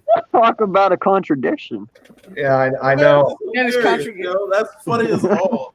So you're gonna Hey, take Trevor, some, So wait a minute. So if you're still taking both, is it just a means because our depth is that terrible? That's what I'm getting out of it. Because our cornerback depth is bad. It is bad, but I don't know, man. When has our cornerback depth been good since in this decade? No, I get it. Yeah, I get it. But To be straight up with you, 20. yeah, exactly. We don't have depth at exactly. 2019. We don't have depth at corner. Exactly. I can argue that was mostly slot corners. Yeah, we That's did fair, most. but we have bodies. And Yeah, we have most of bodies, them but they didn't do okay. very much. Listen, Trayvon's been on the I'm bench still the high whole on Rasul season. Douglas. I still think Sidney Jones could be decent at somewhere down the line, but the problem was injuries. We just couldn't have people healthy for most of the season. That's literally, bro, more than anything, the Eagles, more than drafting, more than the salary cap, about as equal as Howie is injuries. Oh no! You know who this is? Oh, I should have known. You know who this is? Ooh. Oh man! My boy. Good to see you, Papa T. What's cracking, homie? You know what? You still a hater though. You still a KJ hater Britt though. just But I'm came off happy the to board see with you, a bro. KJ You know Britt what? went to the Bucks. This was what I was thinking the whole time. I was thinking in the back of my mind, you know what would take this stream to the next level, because I know how good of a talker he is. If he came onto the call-in as well and we all duked it out, that would be a blast, bro. I'm not gonna lie. I'm with it, bro. Papa T knows what's up. And he said he loved me earlier for my take on CB2 over DT3. I'm with it. Oh KJ shit! Britt just came off the board. What's that? KJ Britt came off the board to the Bucks. Oh, Tampa Bay took him. So there we go. I dropped the link once more for those that want to join the stream again. I upgraded my StreamYard account. I'm at the basic plan instead of the free plan, so I can have up to 10 people in this stream instead of 6.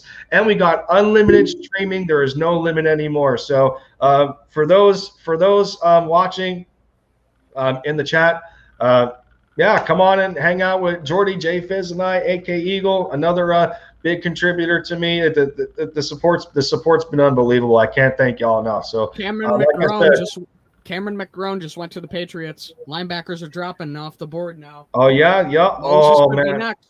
Moses We're could not be getting a next. linebacker this year. that kid that just keeps pushing Dylan Moses down the board. Moses could be We're not next. getting a linebacker Green this Bay's year. up. Green Bay needs a linebacker. They need inside out. Yeah. We're not. I don't think we're getting one. I'll be very surprised. I'll be If- very surprised if we pick a corner this year, just because it's Howie.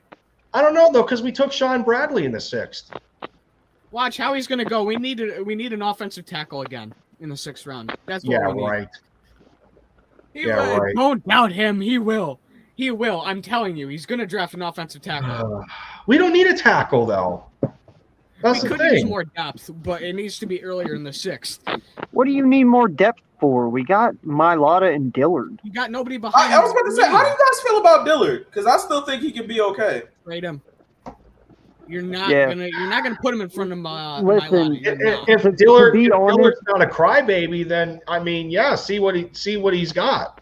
Why To is be he gotta honest, be a man- He's not gonna crybaby? beat out Mailata. He's not. It's plain He and got- simple. No, He got I expect way more from Herbig and Driscoll Uh-oh. than I do from Dillard. So okay, so with this said, now I forgot to mention this for people that want to join the call-in. Camera usage is totally up to you. So thought I'd throw that out there. Obviously, Jordy Well, doesn't use a quarterback. camera, so it is what it is. But we got ourselves the 5th member in the stream right now. Give it up, Big Papa T in the building. Here we go. Can you hear me? Hey, Here we Well, go. yeah. You can Gene hear me? Charles just came off the board. App State corner. Yeah, you low, bro. You're a little bit low, but I can hear you. Oh, because I'm on my phone. I'm not even home. Oh, Oh, man. good. Okay, that's all good. For those that misinterpret my comments about, excuse me, I'm a little faded right now, right? And not faded, I'm just tired as shit. But it's the same. It's the same result. I'm tired. I don't think they Pretty suck. much. I just think that whenever I was doing mocks, they were like at the bottom of the cornerbacks, like way by like 300. I was like, wow, if the draft network doesn't like them, what about these GMs? You know what I'm saying? So like, yeah, can we get another corner? Because I don't want to have to play corner. Yeah, exactly. Yeah, I mean, yeah, we need another outside. I've been waiting for it. Dude, I can't believe Tay Gowan has fallen this far. So that's beyond me. Wait, somebody just took Dylan Moses, I think. Why do you think Tay suck, bro? Dude, think it if sucks. somebody just took Dylan Oh, Patrick Moses, McKinnon. that'd be the Cowboys because they're the Yeah, ones I on think. the clock. Yep. I think. Wait a minute. No, they didn't. They took a receiver. They took Simi Fehoko out of Stanford. Who, the Cowboys? Yeah, Yeah. Oh, Wow, he's Green Bay 6'4". grabbed the corner. that's an He's ex receiver. 6'4". That's a ugly ball he threw. Ugh, who threw that? Green Bay grabbed John Charles at Ugh. so that's another. Wow. Who's the quarterback, Yo, bro? I know Jordy like Ian Book God. being a day 3 pick or like in the 4th round. I know he loved What? that. Ian Book, his man's. Dude, he went higher than he should have. I thought he was going around now, like 5th. He went higher than normal. Same with guys like Aaron Banks. He should have been a 4th rounder. Notre Dame's been getting high picks. The herd's gone high, so I'm happy. So I did. Oh, go ahead. As far as safety depth, fellas, we did forget to mention Graylin Arnold. I don't know what kind of expectations we have of him either, but you know, as far as it goes, it's another guy that's looking for something to prove. But you know, it is what it is. You We still talking need about the depth. grocery store bagger?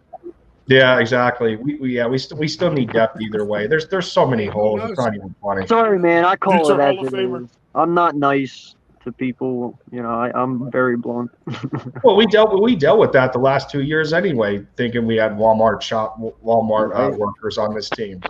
Hey, who knows? Yeah. We could get another Dexter McDougal off the street. Yeah. You're just saying words now, Jordy. Stop it. Right? Hey, it could be worse. One of our draft picks could be a fighter. Stop it. Please. Put down the crack pipe, bro.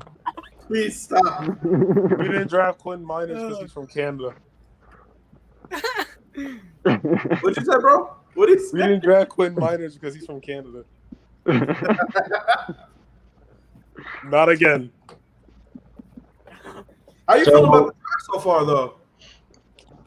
I think we're doing pretty good for day 3. I'd have to admit.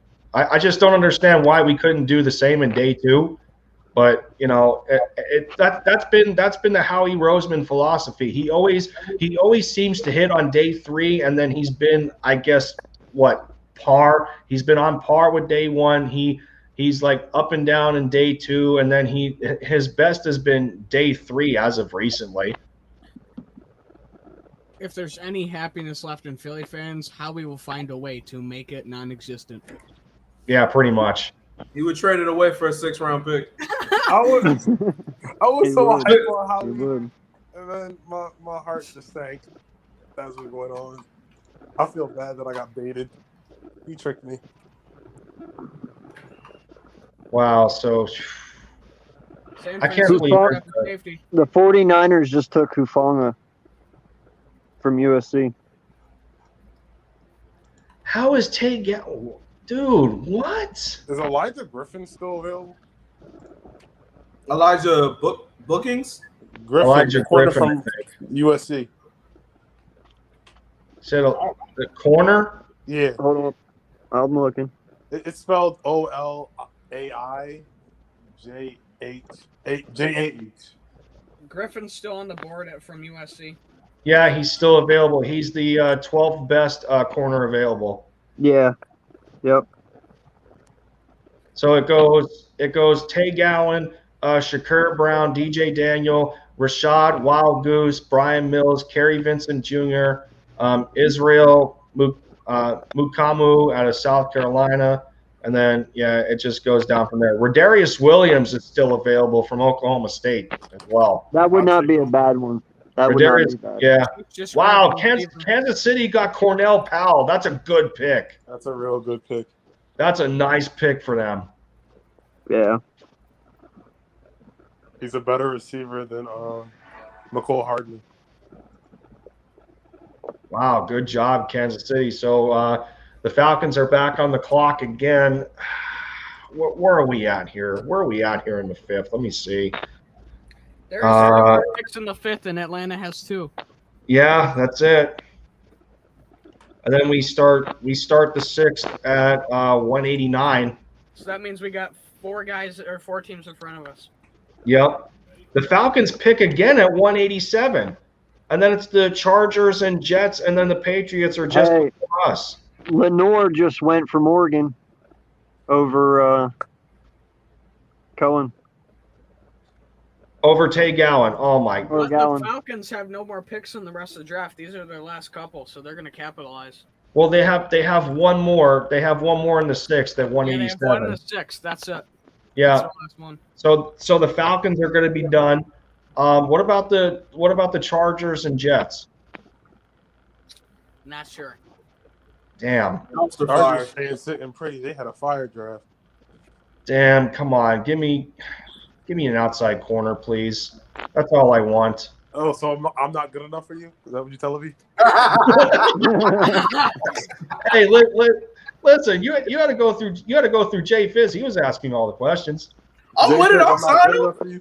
Kenny I'll Galladay sign will him. do anything What's your with 40 football. time right now? As AK Eagle lights up another cigarette. Run a 40 time.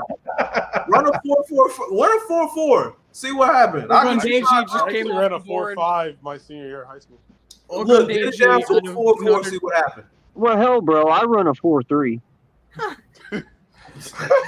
I'm pretty good at 33. You laugh? I'm not kidding. I run a 4.3. And I'm 30. I believe I'm it. 33 years old, and I can Do you still run want a to play 4.3. corner?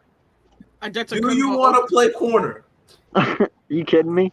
How fast? Let's do it. Shit, dude, just pay me 500,000. I'll play corner. You Yeah. feel me? I'm I gonna won't hear even hits. be I greedy. don't know. Just give I'm me gonna hear hits. 500K, and I'll do whatever the hell you want me to. Hey, Just Right. ask for the veterans minimum. Call the move. Right. I won't be greedy. I love my team. I don't How's want to your hurt back y'all. pedal? Adetsun Like- Ogundeji just came off the board from Notre Dame to the Yeah. Falcons. Looks like Jay Fizz got a camp contest on his hands between AK Eagle and Papa T. Hey, maybe I Look, can bro, play we're gonna get this safety. done. Well, see, I'm a wide receiver. I was a wide receiver in real life that played corner and also strong safety. Hey, Oh, maybe I Oh, can there you play go. safety. Versatility. That's Oh, got man, Eagles come written on all over down, it. bro. What are you doing? Like, I love- that minimum. Dude, listen. I went to a shitty high school. Okay, Hey, look, like hey, look, no we gotta one hear about it. scouted us. No one scouted us. It Can didn't you matter play? how good I was. No one scouted us. It was bad. Hey, It's day 3 of the draft. I Nobody played on cares some about horrible scouting. You're basketball getting teams. drafted. Facts. I played safety down court. I can play It's safety. day 3 of the draft. Yes. Like no lie. Honestly, guys, I played football against LaShawn McCoy. We're from the same town. Why is Howie not? Right, around? bro. That do make sense. Yeah, you are from like Pennsylvania area. It just dawned on me. Yeah. I'm from Wow. Carlisle, Pennsylvania. I went to school at Carlisle. We actually played LaShawn McCoy in the state championship back his senior year. Oh, Look at that. Yeah, that's when he went 400 yards on us for 3 tutties. Huh? He destroyed us, killed us, Yeah. demolished us. Yeah, because he went to Bishop McDevitt, which is right across the river from where I'm at. You gotta be kidding me, dude. Tay Gowan is still falling right now. Dude, my high school team. Bro, if we don't take him, bro, I'm gonna just, I don't know. The Panthers are having the draft I want the Eagles to have, and it's annoying me. Dallas is having the draft I want Eagles to have. Browns Yeah. But like no lie, dude. It feels like we have nothing and we have 11 picks. Man, You know what I don't mean? even like. don't We even got get me Smith. started with Dallas, man. They got Jabril Cox and Micah Parsons as a tandem. I'm sick. That's all Don't we Yeah, even got. get me like- started. Like I'm just sitting here and I feel like we've been sitting way more and not hearing our names called. Like we just have nothing It just other than Devontae Smith, obviously. Other than The him, only Take thing that's me going to back come to out of this Thursday. draft is really Kenny and Smith. That's it. yeah. Yeah, those are. It ain't I probably do like McPherson though. guys, we're sticking to our board. Yeah, Howie's board. Avery Williams just Right. came off the board. Boise State corner. Enough. What? Yeah. Come on, man. Wait, who got drafted? Avery Williams Avery corner. Williams. Boise Avery State. Williams. What? This isn't right, man. How is Tay Gowan still here? At this point, I'm gonna get drafted. Look at this. Oh, phone's ringing. Yo, no lie, bro. Whenever Ted finally does get drafted, you're gonna see him stand up stumbling because he's gonna be so fucking drunk from dropping so far. Dylan Like Moses is still depression has set available. in. You know what I Yo, mean? yo, Just take like out and half- put out a tweet saying, "God, what did I do wrong?" Right? Like depression is set in. He's like on his 4th or 5th 40 right now. What did he do wrong? What did he do wrong? Go to a school with a lot of DB prospects. He's clearly overshadowed. Or maybe he's just too tall. I don't know. He's not overshadowed. He's ranked 85th overall. He's in not this too whole tall. thing. You've got a 6'4" CB who's waiting to get picked right behind him. The, He's the still Ra- waiting to get picked. Exactly. the Ravens just took a fullback. That's my point. That is my point. Gowan is 85th overall, and they just selected somebody who was overall 265. How is that even That's true. Fullback in the NFL. 265? They're a dying breed in the NFL. All right, here we go. Sixth Oh, round what? is going to be on our way. Sixth Chargers round are is not gonna starting take off with the corners. Chargers. Neither of these next two teams are going to grab a corner. No, they're Who not. the hell is playing fullback in the NFL still? Juice, Patrick Ricard. That's all I can think of. This is Wait, I'm hilarious. telling you, no. we need a Mailata fullback. No, for well, you're forgetting San Francisco's fullback as well. Juice. I said Juice. Oh, you did? Oh, my yeah. bad. Yeah, Sorry. what's his face? What is his name? Isn't it like Kyle? Tom Brady. Juszczyk, yeah. Yeah, his nickname is Yes. Juice. 'Cause no one likes Juszczyk, him. yeah. No one can say his name. Yeah, I don't know how to pronounce that thing. Is he Yeah, Russian? it's Kyle Juszczyk. Juice. Whenever he gets the ball, he hears Juice. Chargers Hey, pick he- is it? Is he Russian or something? I don't know, but he went to Harvard. You How many- check. How many picks do we have in the 7th? None. Two. Two. Two. Come on, Matt. You know what? If Tay Gowan's still falling and how he ends up being right with the board, then all the power to you. But don't get too patient here. We need It's an how- outside corner. Come on. It's how he's bored. Hey, It's probably all Is UDFA. your right now. okay? The Chargers selected a linebacker. Did they? Nick Niemann? I don't know if I'm pronouncing this too. I'm just saying Neiman. There's two N's. What? in there. Why would you pass up Moses? Dylan Moses is still there. I think at this point, bro, you're looking at scheme fit now. Yeah, probably. I mean, that's the only thing I can think of at this point. But Well, you're telling I mean- me that Gowan doesn't fit anyone's system? Not Or one? Moses or Justin Hillard or Patty Fisher? Yeah, not This one. is insane, man. Come on, dude. Give me Tay Gowan. I'm just Tay gonna Gowan or pretend. Kerry Vincent. I'm gonna pretend that the Panthers draft class is actually the Eagles draft class. That's It's what I'm been so gonna do. long since we've had a couple high-ranking receivers jump off the board. We still got Shee Smith, Cade Watch Johnson. Watch us take Sage Surratt to shake up that receiver room with Fulgham and Ortega-Whiteside. Watch us take Javon McKinley. Dude, you can't take Sage Surratt with Gowan on the board. Come on. You can't. I'm just saying. I mean, you it's very well can, possible. They may fall in love. realistically- They may fall in love with his measurables, man. I'm telling you. Well, realistically, you shouldn't. We'll put it No, that way. Yeah, no. It's gonna be an Obviously, analytic yeah. pick. Oh, analytics. Bro, Fuck whenever someone analytics at this point. cites PFF, No. I Fuck believe it. analytics at this point. Because didn't he say best available player? Well, he's 85th overall. I'm pretty sure that's the best available player. Oh yeah. Yeah, without so- a doubt. Got You Shakur have Brown to right take behind him, who's at 90. Exactly. You've got two great corners that could come in and be good on the outside. Man, what Gotta are you take- talking about? You know you about to take an edge rusher right here. What you mean? No, we're not. What you We already mean? took a CPA. defensive tackle that may turn into a defensive end. We don't need another. No, you're right, man. We about to No, take a I'm tight end. glad that was false earlier because whenever you said about the DT, whenever it was supposedly our pick and that we took it, I was like, that solidifies Cox is gone. I was about to say that too. but I'm glad I didn't.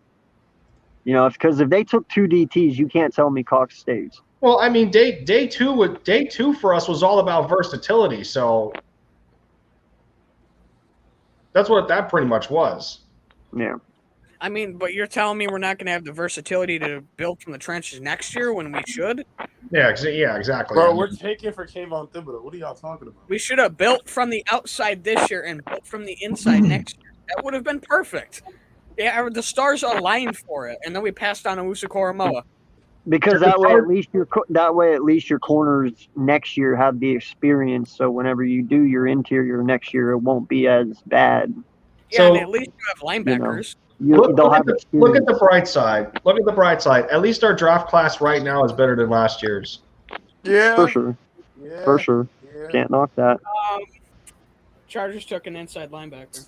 Yeah, Nick Nyman from Iowa. Oh my God, dude.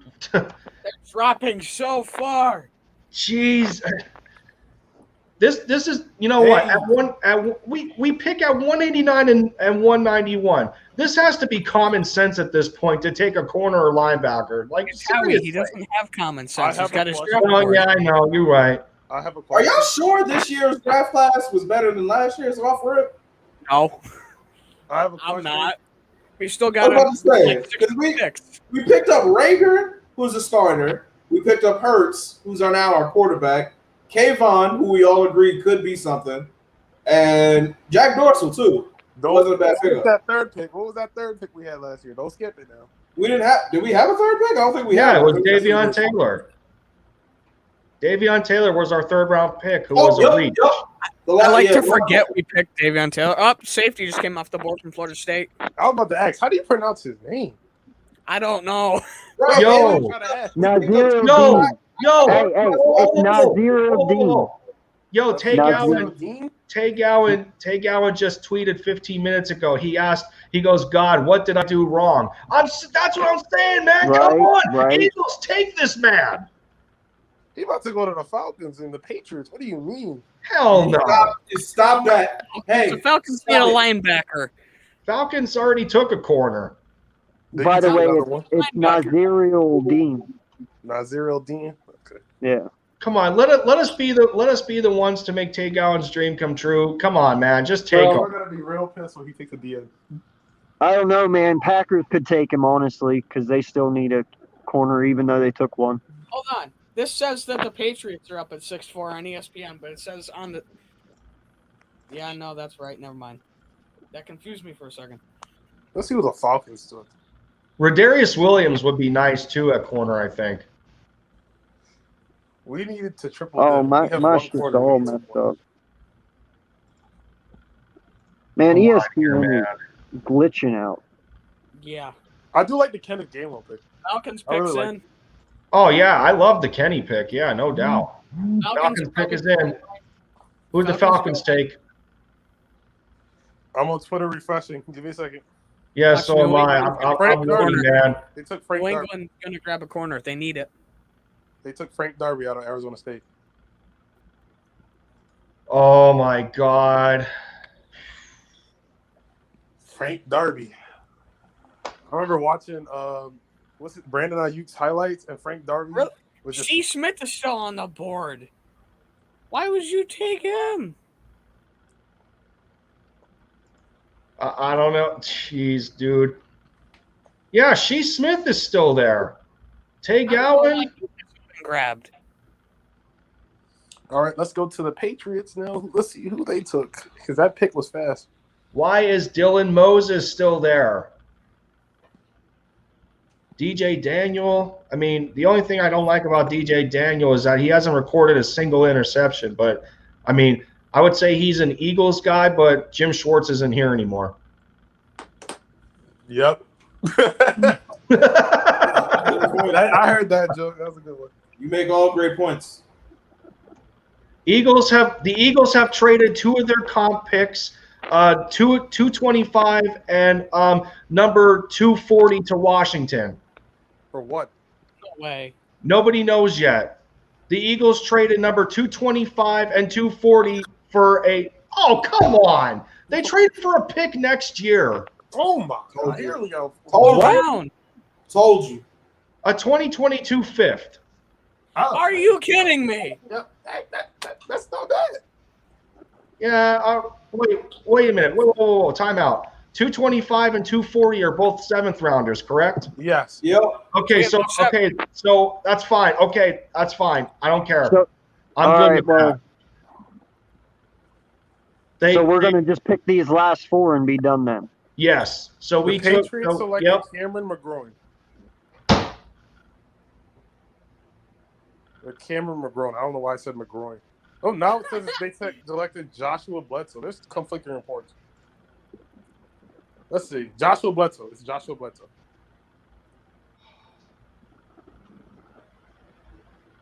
Oh my God, man! Come on, dude. Give me an outside corner. See, this is what this is how I feel. Like I don't care that I get we took McPherson in the 4th, but for as many people as they say that we have excitement for Quez Watkins, he was a 6th round pick, so anything can happen. Tom Brady was a 6th round pick. Where's my 7 Super Bowl? I need In all Tampa of them. Bay. Let's go get him. Let's go with Okay, Rob. the Eagles are on the clock at 189. Let's Refresh. get ready. Gotta be Gowan, dude. It's gotta Let's be see how Gowan. Howie decides to disappoint us this time. So just for clarification, 225 was a late 6th. So we still have 3 6th round picks left. So we have 3 6-rounders and a late 7th. What do we? Yes. We got it for a 6th round pick next year. A 5th round pick next year. That's good value. I'm cool with that. Yeah, that's good value. That's fine. Good value. Good job, Howie. Good job on that one. Can't wait to take a D next year. Hold that good job for a minute, though. Because he Yeah, turned you're a not gonna 6th and a wait on that. 7th into a 5th next year. No, I know, but And supposedly next year's draft is a bit deeper. if he nails this one, though, A+. If he doesn't nail Yeah. this pick, though, then Yeah, that's fine. that good job doesn't turn into good job as much anymore. Okay, but so the Eagles are on the clock right now. The Patriots made their pick already. So who did we take here? Come on, somebody say it on Twitter. I'm refreshing. If the pick's not in yet. What is it? Tay Gowan, a corner or linebacker, please. Corner or The pick's still linebacker. not in yet. Dude, Who on is it? ESPN, I haven't even gotten the Patriots thing yet. Yeah, I know. Oh, I'm saying, I already see the Patriots pick. I It's got my a tackle. Come on, really? I What? told you. What Say the what? fuck? We took a D tackle. A defensive tackle. Come Marlon on. to a. All right, I'm terrible with last names. I said we'd take some sort of tackle. See, Jordy knows what's up, bro. What the Place way fuck? too much faith in Howie, bro. This is We Howie. knew what it was. We knew what it was. We knew what we This means they're gonna move the kid from the 3rd round to defensive end and then use his defensive tackle like it looks like they All were right, going to. We got Yeah, a pick. no. After the Bengals, we got another pick. Yeah, we're still at 191. You know what? We're gonna take a tight end there. Yeah. This is why we did a great job, because Howie never deserved a great job. Oh, we're building. Yeah, but the you can't trenches. tell How me many that. tackles do Yeah, we but you need, bro? can't tell me that you couldn't taken Gowan right there and your DT with 191. That DT was going to Yeah, be there exactly. at 191. That DT would probably be there at the end of the draft. Exactly. Yeah. You How can't sit. funny would it be? Like I said, Howie's draft board's probably just guys who are about to be UDFAs, and he's just like, oh, I'm going to pick this guy and this guy, even though nobody else will. The secondary needs help. Come on, linebacker or effing corner. We still don't have an outside corner. This is ridiculous. This is Derek Barnett all over again, but like times 3. I'm telling you, that, disrespect Derek Barnett. How Look, we act like he ain't bring us should a not Super have Bowl? taken him over 2 corners. why do we act like he's done anything besides playing the Super Bowl? We should not have taken him over Marlon Humphrey or Tre'Davious Wright. He's been injured. Yeah, so is the rest of the team. What's your point? That's what I'm saying. It's not fair. I think he shows flashes of being good, and when he's on the field, consistency. When he has to miss games, he falls off. There's nothing we can do about it. So Marlon Tuplatu, or however the hell you pronounce his name, was the first team All Pac-12 last year. He comes in at 6'2", 307. According to Dane Brugler, who is a draft analyst for The Athletic, he had him ranked as the number 3 defensive tackle in the draft and number 69 overall player with a 2nd to 3rd round grade.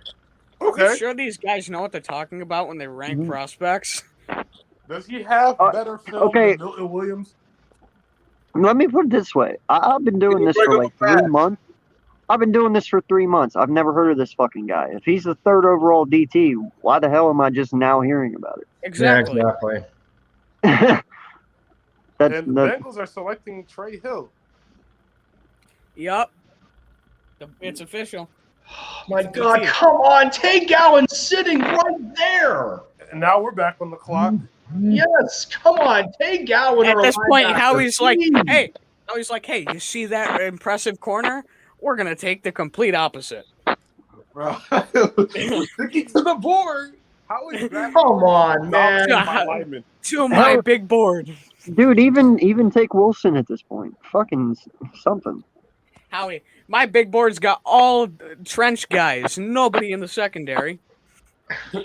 Everybody on Twitter I'm seeing wants on the safety Washington, Dylan Moses or Tay Gowan. This isn't hard, man. This is stupid.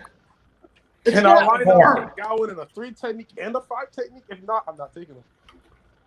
At this point, Howie's holding our hopes by the neck over a cliff, and it's like, okay, bye. Y'all must be new here. This must be new. You know what? This doesn't make any sense, yo. This is one of the worst positions of depth in this draft, which is defensive tackle, and he still takes one in the 6th. I mean, it's Howie. It's Howie. It really is Howie. I mean, this guy was What probably the number. fuck? This They guy was took probably another D lineman. They did? No. way. Defensive end Teron Jackson out of Coastal Carolina. Are you serious? I'm done, dude. Fire, This is Howie. insane. We need a corner. Are you serious? Yep. Fire Howie. That's it. Oh, Howie. no. No. Yeah, he got What is with defensive linemen? Come on, man. Howie, you gotta I'm not go. with that at all. Dude, none of these guys are going to fucking start. None of them. None of them are going to be around in 3 years. What the fuck are you...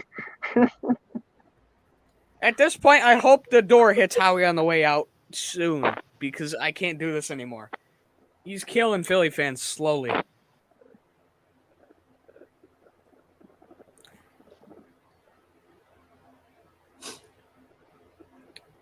Yo, Lindy had a moment, bro. Lindy had a moment, bro.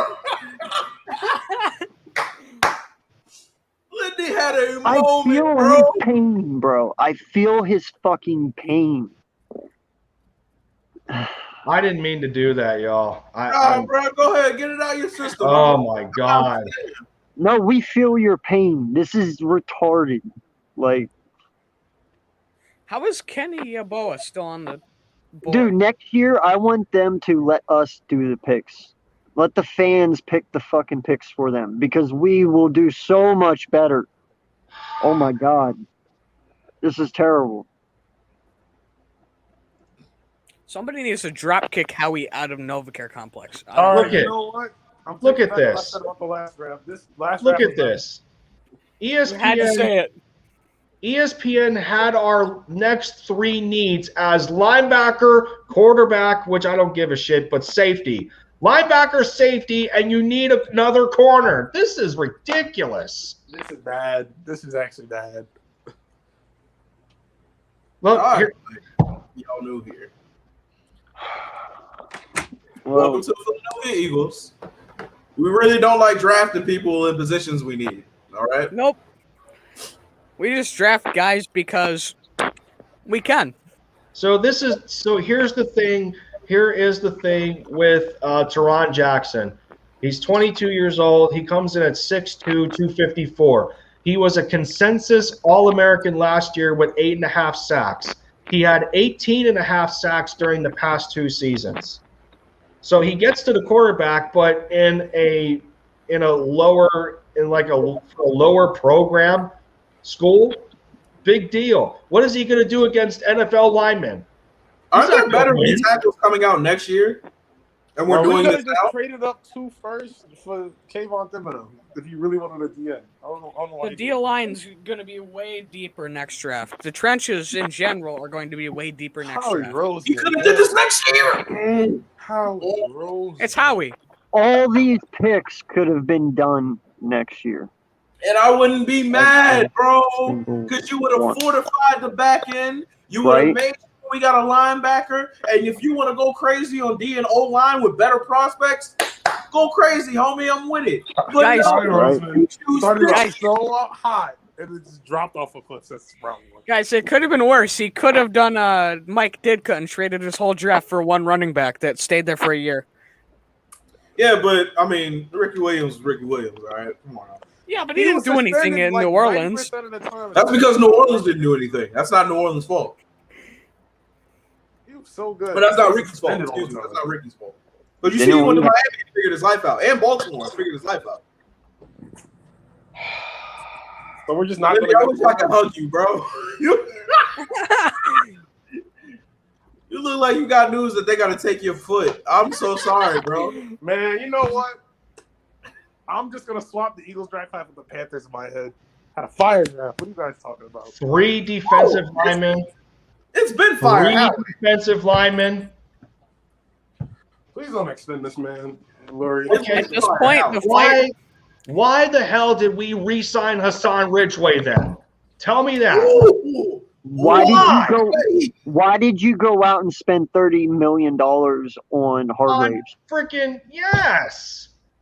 All right. This is- To be fair, we did lose. What's his name? Malik Jackson. Jackson. That doesn't mean We shit. did He lose didn't do Jackson. anything. Jackson was starting to come on a little bit before the injury. Very much. Before the end of last season. Excuse me. After the He's injury. inconsistent. I will Dallas say took a DT.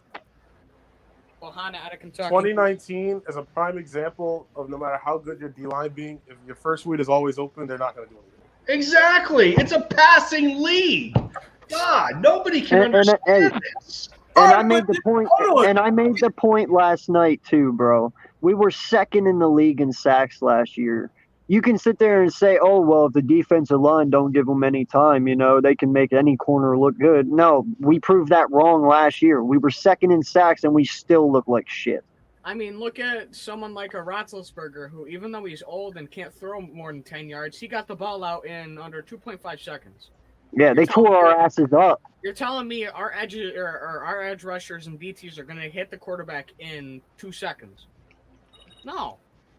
No, They're not gonna they go ate our through the defense line. like a cupcake, bro. Listen, They're I agree. gonna collapse the line like the Berlin Wall. It's not going to happen. The Steelers' O-line, that game we played them, they were worse than our O-line, yet we couldn't touch Ben because everything was open. Every time. Not only that, he got the ball out so quick that game that it didn't matter. Dude, when you got Charles Claypool putting up fucking 4 tutties on you, there's a fucking problem. I don't think it's necessarily as big of a problem as people make it out to be just because he's good in ways. Nate but Derry was responsible. No, he for is those. good, but you can't sit there and tell me you couldn't contain him to not get 4 touchdowns. I mean, Nate they Derry was didn't call the responsible for 3 timeout of when them. Gary was on him, so they obviously weren't looking to win. Nate Jerry was the reason it happened. This is a trash draft, yeah. Outside of At this Dude, point, Gowan anything is Gary stands still for this falling, draft. by the way. Gowan You is know what? still falling. You know what? I have the feeling that Howie Roseman is still stuck in his Super Bowl laurels about, remembering the fact that defensive line depth was so important that year, and, just to keep the guys fresh in the D line, that get out of your own damn head already. It's never going to change. We're not new here. We know this. Oh my God. We got baited. That's what happened. We don't pick again until 224. And that's our last one, too. Yup. And watch it be a fucking quarterback. Yeah. Exactly. I'm telling you now. Oh, no. just read what you said. No, we've got Oh, one no. this round, one next round. We've got one more in this round. We got one. That's what I mean. The very last pick. Watch it. I'm telling you. 224. We're at 195. Oh no. Watch, they're gonna take a receiver with their 7th rounder. Watch. No, it's going to be a QB. Watch. Actually, yeah. But they'll take hey, a receiver with- It's gonna be a quarterback. We've suffered enough. You don't have to Bro. say that. Listen, I went out this morning and bought 2 packs of cigarettes. Okay, I'm already almost through both of them. So Bro! Hey, Okay, you I'm gotta telling you. chill. at the I'm start of telling you, yes- like start of nothing surprises me anymore, bro. If he takes a QB, it you know what I mean, man. I don't. This is what's irritating me right now. This is what's irritating me right now. So Jeff Skversky just tweeted on Twitter. He goes, in 2020, Teron Jackson had among the most tackles for loss in the FBS. That's great. I want to know if this shit transitions to the NFL. Like, I'm done, man. We need corners. Steve said he likes the day 3 so far. Yeah, I know, and I told him, and still no, and like they must want cardboard. We must want cardboard cutouts in the secondary. Seriously. Yeah, we're gonna take the cardboard cutout. So somebody just tweeted, just so you know, Coastal Carolina was a top 30 defense last year. Who fucking cares? Yeah, Who that's cares? irrelevant. Who fucking cares? Is What he does that have is he anything gonna to show do with that in the us? NFL? Team stat, people. That's not a player stat. Yeah. I don't know What's what that got to people do with get us about anyway? That has nothing to do with us. Guys, Tate Gowan is still available. It's I like when know. people go, "Oh yeah, this quarterback's won this many games." I'm like, "That's a team stat, people."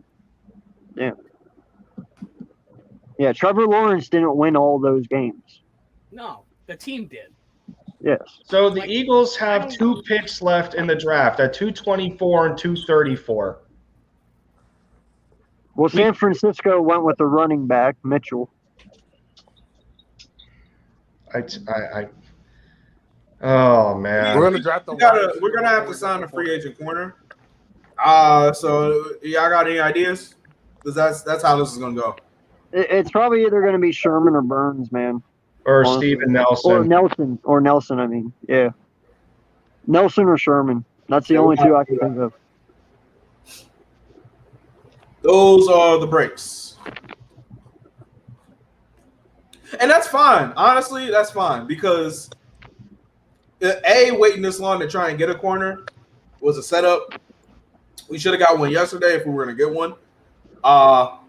Because we be expecting a 6th rounder to come in and try and compete for a starting job. And if that's where we're at, we're not in a good place. We're already in a terrible place, but we So do the Philly Talk podcast just tweeted going, man, can't wait for the Philadelphia D linemen's, Eagles play this season, right? Oh my God. Yep. Shit. We really decided to address D-tackle depth before getting corner 2. Did anybody pay attention to what the Steelers did to us last year? They knew that our defensive line was going to get after Ben, so all they did was go to the quick pass. That's going to happen because we don't have a secondary. Seattle torched us. Yes. Can we see the Philly War Room? Arizona, they torched us multiple times. Because we have no secondary. How we kept that game close is beyond me, but they torched the shit out of us. Can we see the Eagles War Room and see what the scouts are looking like and what Donahue looks like during every one of these picks? There's no one in there but Howie anymore. I guarantee you. Like at this point, Howie's probably sitting there going, "My board. This guy's still here. This guy's still here, and this guy's still here." He's the Lone Ranger, man. Yeah, at this point he is. Yeah, here we go. Is it DJ Eastwood? Preach it, man. This is what I was saying yesterday. Plan on the Eagles' secondary pass coverage being some of the worst in the league for another 5 years. Thank you. Yup. That makes perfect. We're going backwards. We have to play next year. We got to play Dallas. We have to play New York with their revamped wide receiver. We got to play the Chiefs. New Orleans, Tampa Bay, Kansas City, San Francisco, the Chargers, and Washington. They're going for 300.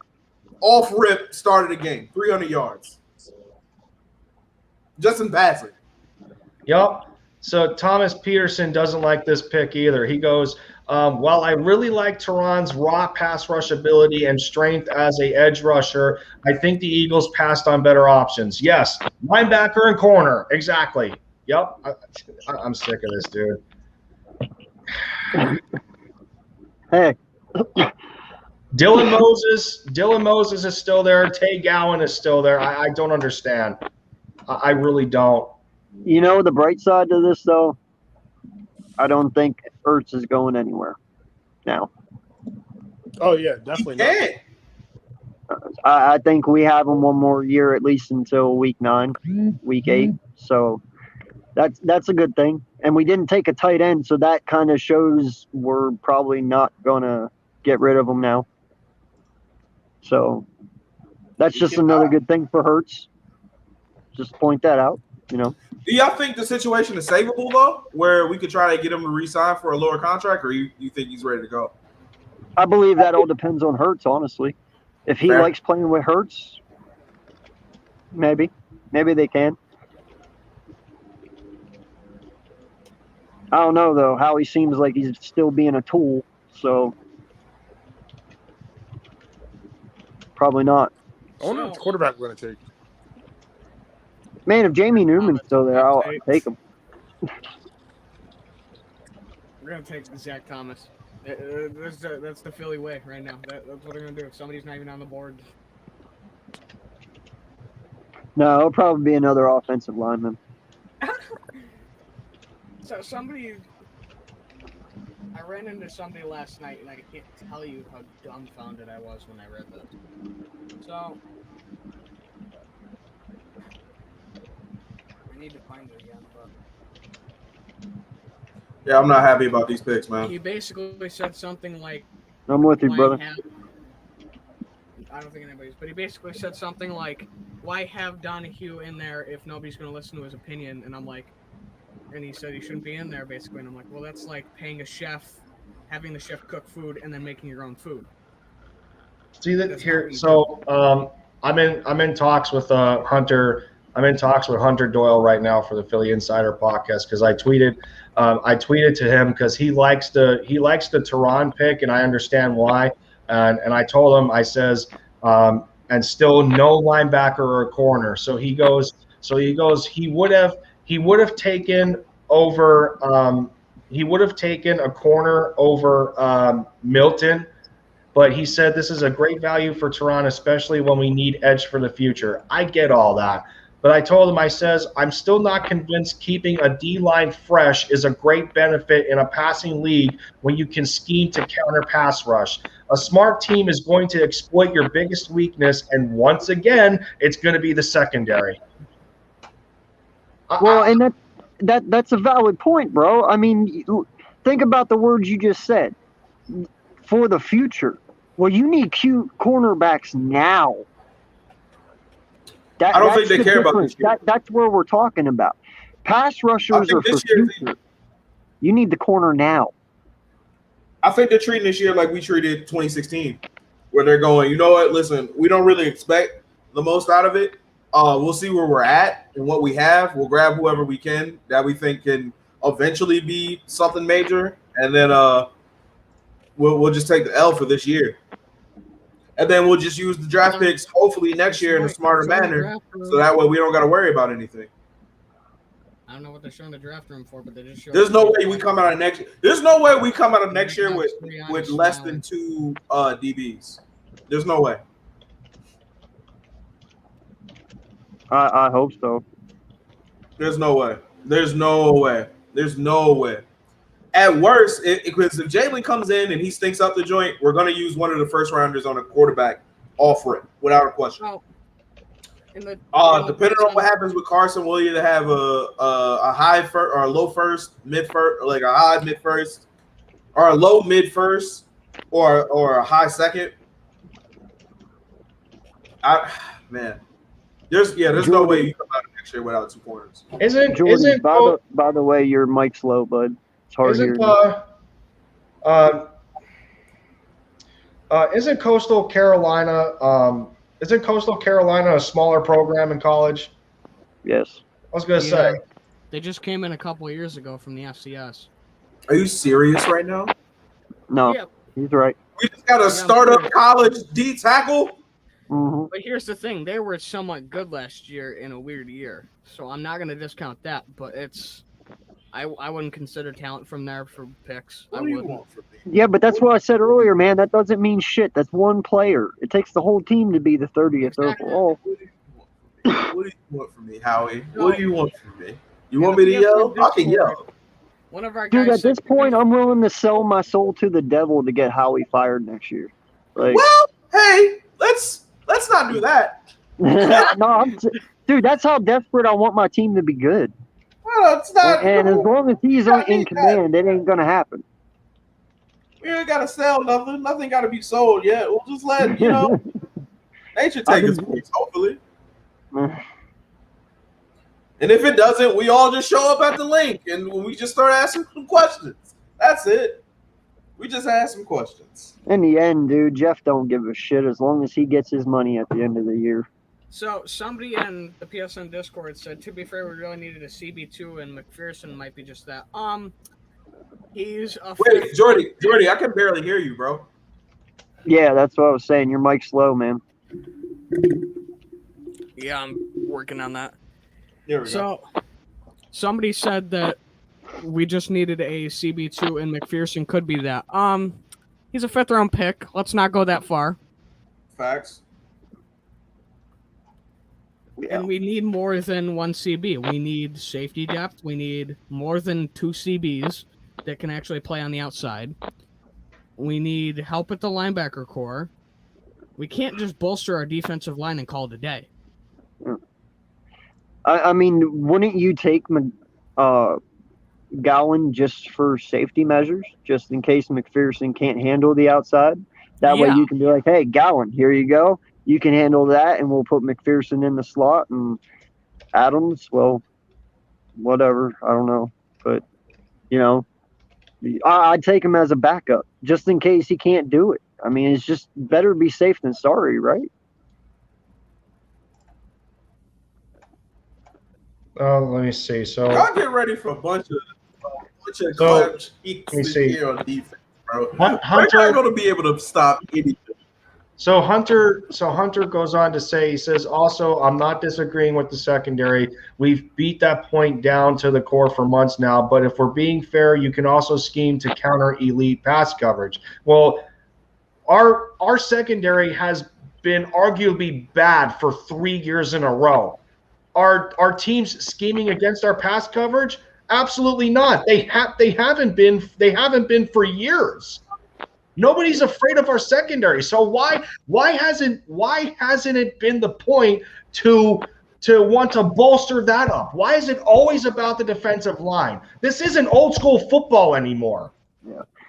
Here's my question. What makes Gannon's defense different from Schwartz that not having anyone as CB2 will make the difference? Like, what is he going to do so special to make CB2 disappear that Schwartz couldn't do?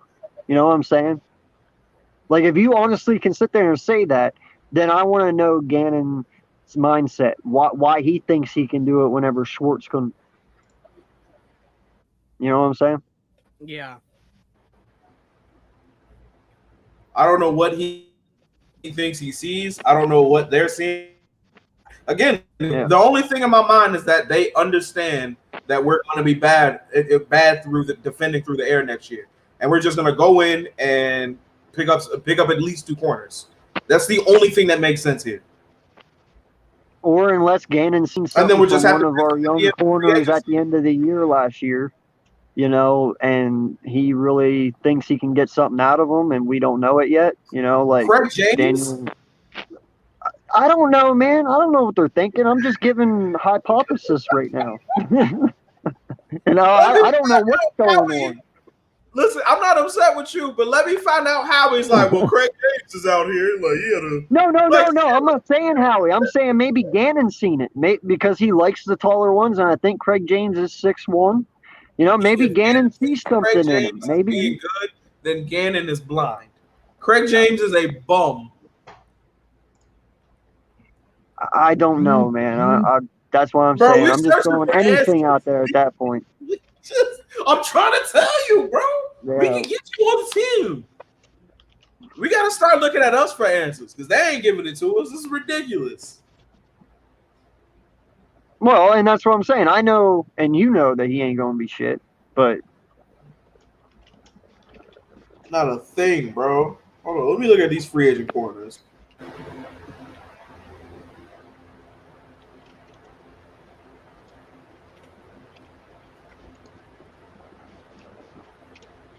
So somebody just asked me, what about our future on the offensive line, defensive line? We can hold up on offensive line, and defensive line shallow this year.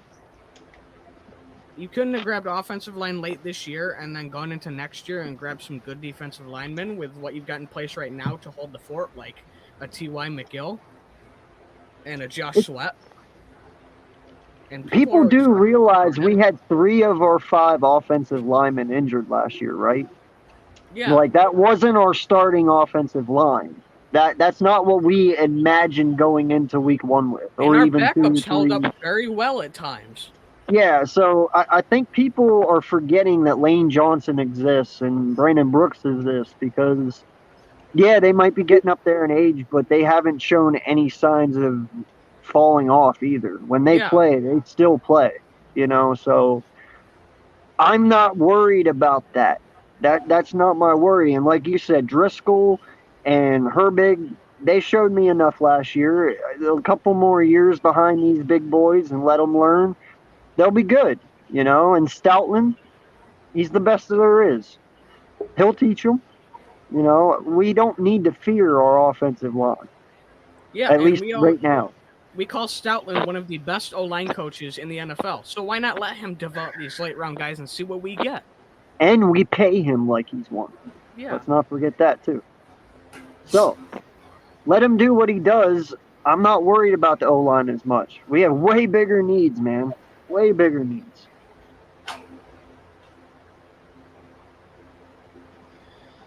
Oh, see, there's even people on Twitter right now talking about D-line is probably our oldest positional group.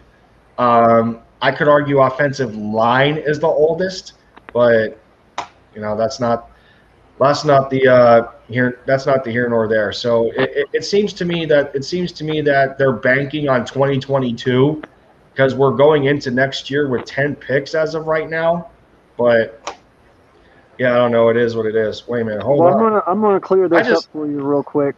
So I just realized. Hold on a minute. I just realized there's 2 fellas in here. I wasn't even paying attention to the screen window right now. I wasn't even paying attention. That's my fault. That's my bad. I'm in a bunch of conversations on Twitter right now. I'm just talking to Hunter Doyle from Philly Insider about these picks, man. I just don't know. Like two defensive linemen, I get it. I'm just on the position of I'm sick of seeing the cornerback position being abused as far as not addressing it. It's just blowing my mind right now, especially when there's at least 3 corners in the 6th round right now that show as much promise as Quez Watkins is from last year's class. It doesn't make sense to me. Wait, is he still on the board? I think his last name begins with an H. I forget. Tay Gowan is still available. Oh, sorry. Wow. Gowan, yeah. Tay Gowan's still on the board. Yeah, That's sorry. surprising. I can't. Tay Gowan. Let's see. I like Tay Gowan. Dylan Moses is still there. Where's that other corner? Darius Washington is still there. Shakur Brown. Kerry Vincent Jr. is still there. Shakur Brown. Is Quincy Roche still there? Brandon Eccles just went to the Jets, quarterback out of Kentucky. Wow. Who's the other corner, or did he get taken? Rodarius Williams. Did somebody take him? Yeah, I think some took Rodarius Williams. Yeah. No, he's still there. Redarius is still on Oh. the board. No, He's still on the board. Yeah. He is So there. is This I is thought he was Gino. So is Mukuamu, the South Carolina CB, 6'4", 212. I just this is what I mean, man. Are we banking on? Are we Giants just banking grabbed on Redarius Williams. who? They just grabbed Redarius Williams, Oklahoma State CB. Who the did? Giants?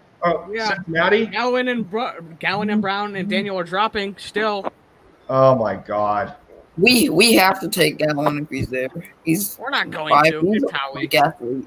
Just don't even get your hopes up anymore. I just don't. We know what this I- is. I love the running back I loved him. I think that was my second Kenneth favorite Williams. pick out of the whole draft. Yeah, Y'all ready to that pick up Kenneth a kicker? Gainwell pick was very good. I like that pick. Actually, quiet as is kept, I would be okay with drafting the kicker. The way what's the name's been playing lately? Elliott. Yeah, Not even I'll bad. be fine with the kicker as well. Look at us. Look how defeated we are. We're talking about drafting kickers. What happened? Wait, Really let's get this destroyed right. our Let's get confidence. this right. You two are talking about drafting kickers. I ain't saying shit. I ain't saying He's nothing. the one who brought it up. I disagree. He's the one who brought it I up. haven't said That's anything. what. That's Yeah, how I far. haven't said How shit. far No, in this. Neither am Don't I. bring me into this. He's the one who brought it up. mentally, I'm tougher because he got used to. He got used to. I don't know why. That was me, man, with me. That was you. Listen, I I'm don't with you on the Mac Hollins thing, but I ain't with you on this, bro. Bro, we Yeah, we- spent 3 picks on a D tackle class that's not as good. Like, Oh, okay, I no was we out of I pocket. was shocked. I hear you. I'm very happy about that Milton Williams pick. I like that pick. Really? Really? Yeah.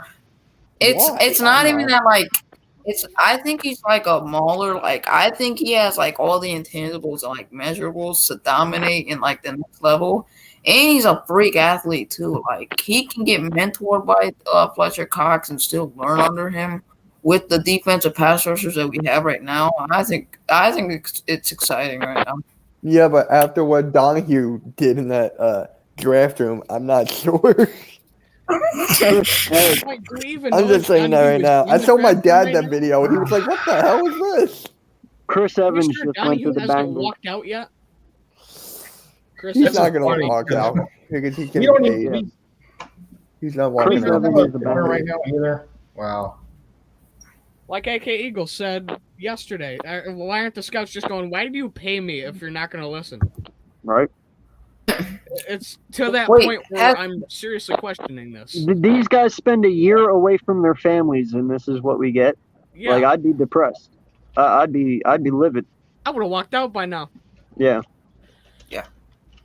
I would have been like, some other team will pay me for my actual word of mouth. Like, don't get me wrong. It'd be great to make millions of dollars, but only if my opinion is being considered. If it's not Yeah. being considered, then what's the use of doing it?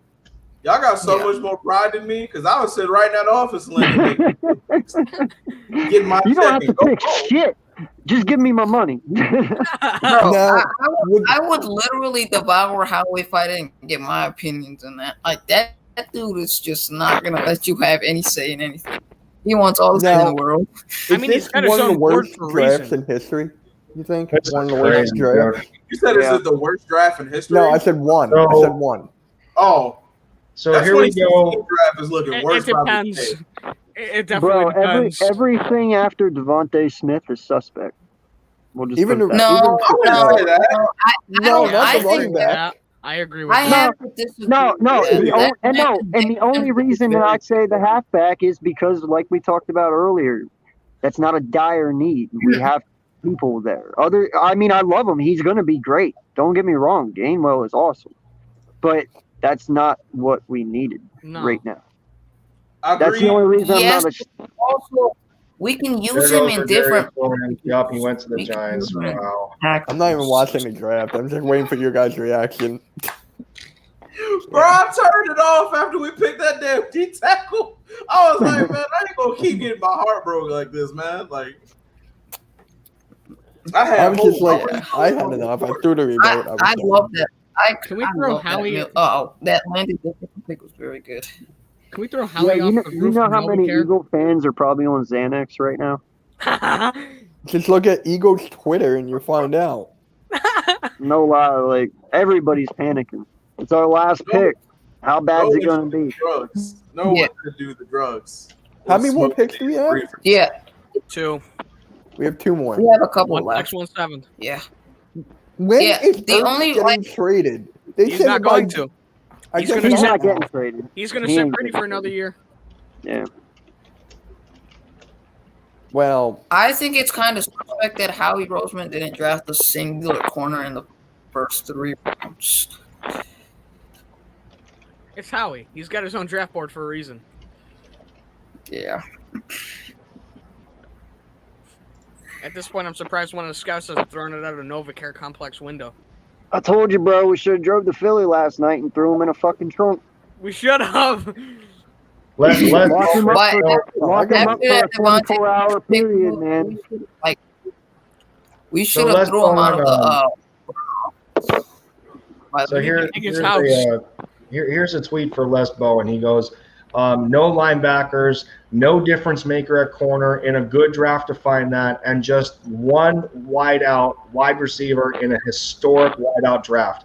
Might turn out to be very productive, but for me, the injury-racked guard at 37 kind of ruined the whole thing. Yeah, pretty much. wait, No, who tweeted that? I kind of like don't like the Talking people about that say Dickerson. that Yeah, but who wasn't good. tweeted It that? was a- though? Les Bowen. Got it. Wait, what'd you say, Spike? I said that Landon Dickerson pick was really good. I like that pick. If he's healthy, yeah. But If he's healthy, on yeah. a team that can't keep people healthy, that's a concern. We've had players with no injury history come to Philly and be terrible. Jordan Howard is the best example of that. No injury history before coming to Philly. Literally is with us 1 year, and he's a completely different back now. That's what's concerning, God. bro. That's why I'm like, I like the pick. I'm with the pick. But when you had Joker on the board, you should have picked the linebacker. He would have been an immediate starter. That's A. I understand why you could do that. Say again? I understand why you said that, but like, I think you have to focus on the positives. He's a mauler when he's playing. He's not going to back down from a competition. He's going into a situation where he's going into like one of the best offensive line coaches in the NFL, and he's replacing Jason Kelce after this year because everyone thinks that he's going to retire after this year. I understand that, man, Pull but positives from everything because that's not what the media is going to do. They're going to pull any and every negative they can. So are every other fan. Yeah. And you have to look at it this way, you know, like for instance, I made the point last night. Lane Johnson and Brandon Brooks, Brooks. they both started getting their leg injuries at like 28, 29 years old. Okay. This kid is coming in with 2 major leg injuries and 2 foot injuries, and he's only 23. One, what's going to be his longevity? You can't sit there and tell me, oh, he's going to play for the next 12 years because his legs are already wore the hell out. Yeah. Okay. And not just that, but because he's had 2 already, he's more than likely going to have more. Because the more you tear them, the easier they are to tear. Okay. He had him in And, both and knees. secondly, what is the one thing linemen are known for? Getting rolled on. Well, what's going to happen to him? He's going to get rolled on, and that shit's going to get injured. The whole point is you could have gotten this position next year. You didn't need it now. You know, Jason came back for 1 more year. I get it. You want to get his successor, but you could have done that shit next year. Do you And with think, a person who Dickerson would doesn't have an flop? injury history like he does. Do you think Dickerson would fall if we didn't pick him? Do you think Yeah. he'll still be on the board? He probably would have fell to the third. Third or He fourth. probably would've fell to the third No, or I fourth. don't- After that, somebody I would don't get That's think- blocked. what we I should don't have think took he the was up linebacker third. depth. We should have took the linebacker depth because you could get a Yeah. future number 1. With how Yeah. he plays, he was going to be working, Oh, but you didn't get him. okay. Here we go. Here's a topic of discussion right now. Considering what's going on Twitter, Elliot Short Parks just tweeted saying that he would give the Eagles draft grade a B+. I'd say B. Elliot's an B idiot. minus. I Ooh, C. I think B or B minus. would I would say give it a B plus. C minus at that. C. Because I would Devontae give is this A, and every other pick has a question mark behind it. That's true. Maybe a C plus just because of Devontae Smith. Without Devontae, it's a C minus. Even. Oh, if without Devontae, I'm at the Nova Gray Complex right now. Yeah. So I give it a B minus. Yeah, I'll give it a B No. minus. that's too generous, Yeah. but I feel you. I'm a nice guy. I'm a nice guy. And I like the running back. I would Again, I give like this the running back, draft but we got a running back at a position that we have 4 other people who we're all trying to convince as starters. Well, Miles And you just paid Jordan Howard. And you just paid Jordan Howard to come back. Right. You paid him very little money, but still, you got your power rusher right there. So what are you going to do Not with only Boston that, we've Scott? got What are you Holyfield going on to the do with roster Killians? too. What are you going to do with the new draft pick we brought in? You're not going to keep all these people on the roster at the same time. So No. what Plus you just brought Adrian Killins back. So I'm then, saying, bro, by the end of Like- the season, you're going to start wheeling and dealing a couple of running backs. all these people aren't That going could to be an make easy it, pick. bro. You're going to have to let somebody go. So I gotta give it to you, fellas. We're in another stream of over 5 hours, close to that 6-hour mark. We got 2 guys coming back in here in Big Play Slay Mitchkovsky. I appreciate y'all coming around. We got 2 picks left in this draft at 224 and 234. We're still gonna rock it out, and then just I think at the end of the draft we're each gonna give a final letter grade as to how we feel the Eagles have done. But shout out to you guys for coming on through. Trying to keep the mood here a little bit better than yesterday, being that we got more picks. And I think the only pick that I'm excited about here, there's 2 picks.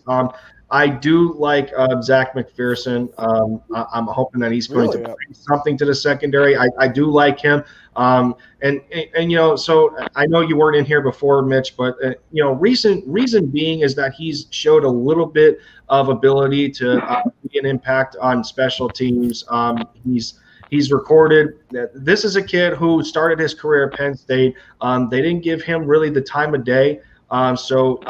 From his point of view, he transferred to Texas Tech because he wanted to put some college tape on for scouts. And through there, he really improved over the last 2 years of his college career. He's recorded, I think, at least 5 interceptions, showing that he has an ability to get his hands on the ball and do something with it to give it back to the offense. But with that said, the only other player that I do like coming out of this draft is Kenny Gainwell, that running back from Memphis. I was excited about that one. From the running back perspective, we don't know where Jordan Howard is taking us after this year. Guys like Boston Scott, we still have to figure out what we got in Adrian Killins, being he's on a 2-year deal.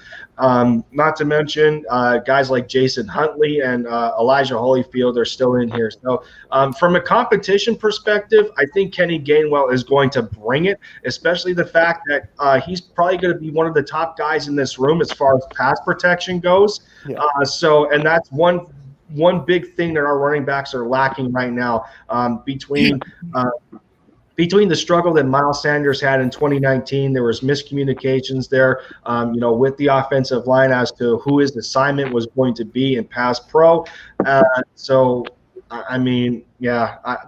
biggest thing for me right now is that I'm tired of us not properly addressing the secondary, and it's getting on my nerves. So, unless we take another one at 224 or 234, I'm not happy with this draft class right now.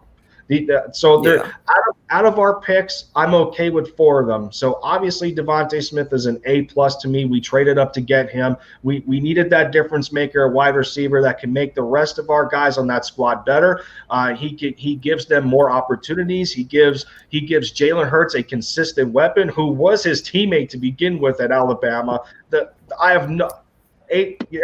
don't care how many pluses you put on the end of that A. It doesn't matter. That was a fantastic pick for the Eagles. Landon Dickerson, the potential is there. He needs to be healthy. For a guy 6'6" at that size, it's there's a bit of a shock factor to me, especially when we took Jason Kelsey as late as we did, and how he improved over the years and has become one of the best centers in franchise history, in my opinion. To go from an undersized lineman and Jason Kelsey to a big strapping kid in Landon Dickerson that comes over at a towering 6'6". He's arguably as big as Lane Johnson. So to add that to the trenches, barring if he stays healthy, it's a good move. I can't complain.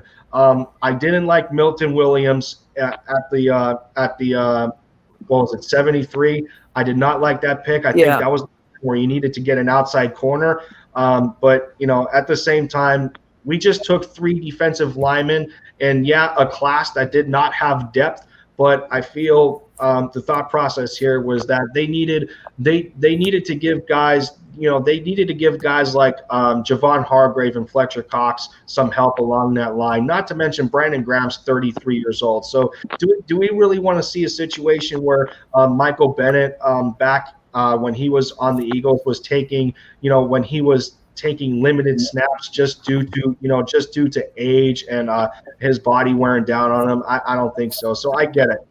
It also gives competition to guys like Derek Barnett, who just got $10 million on a 5th-year option, so he's going to have to show out. And it also makes guys like Josh Sweat want to compete even better. So I get it from a competition perspective, but you didn't do anything to shore up the secondary. You could use an outside corner. You can use 2 of them for that matter. You can use a safety to help out Anthony Harris and Kayvon Wallace. It's just embarrassing that we haven't addressed the skill positions first that we needed to as far as the way this draft went. Who's a free agent cornerback? Like a lot of people want Nelson. Sherman, really? I mean, I love the guy, but isn't he getting up there in age? I think he's like 32 or 33. He would be a Band-Aid. That's all he'd be. Yep. Guys, Tay Gowan is still falling. I know. I've been watching the whole time. Imagine if he falls to UDFA. We have to take him if we have the opportunity. Howie, UDFA, Billy's making that call Howie, right after. You think of the best possible available, right?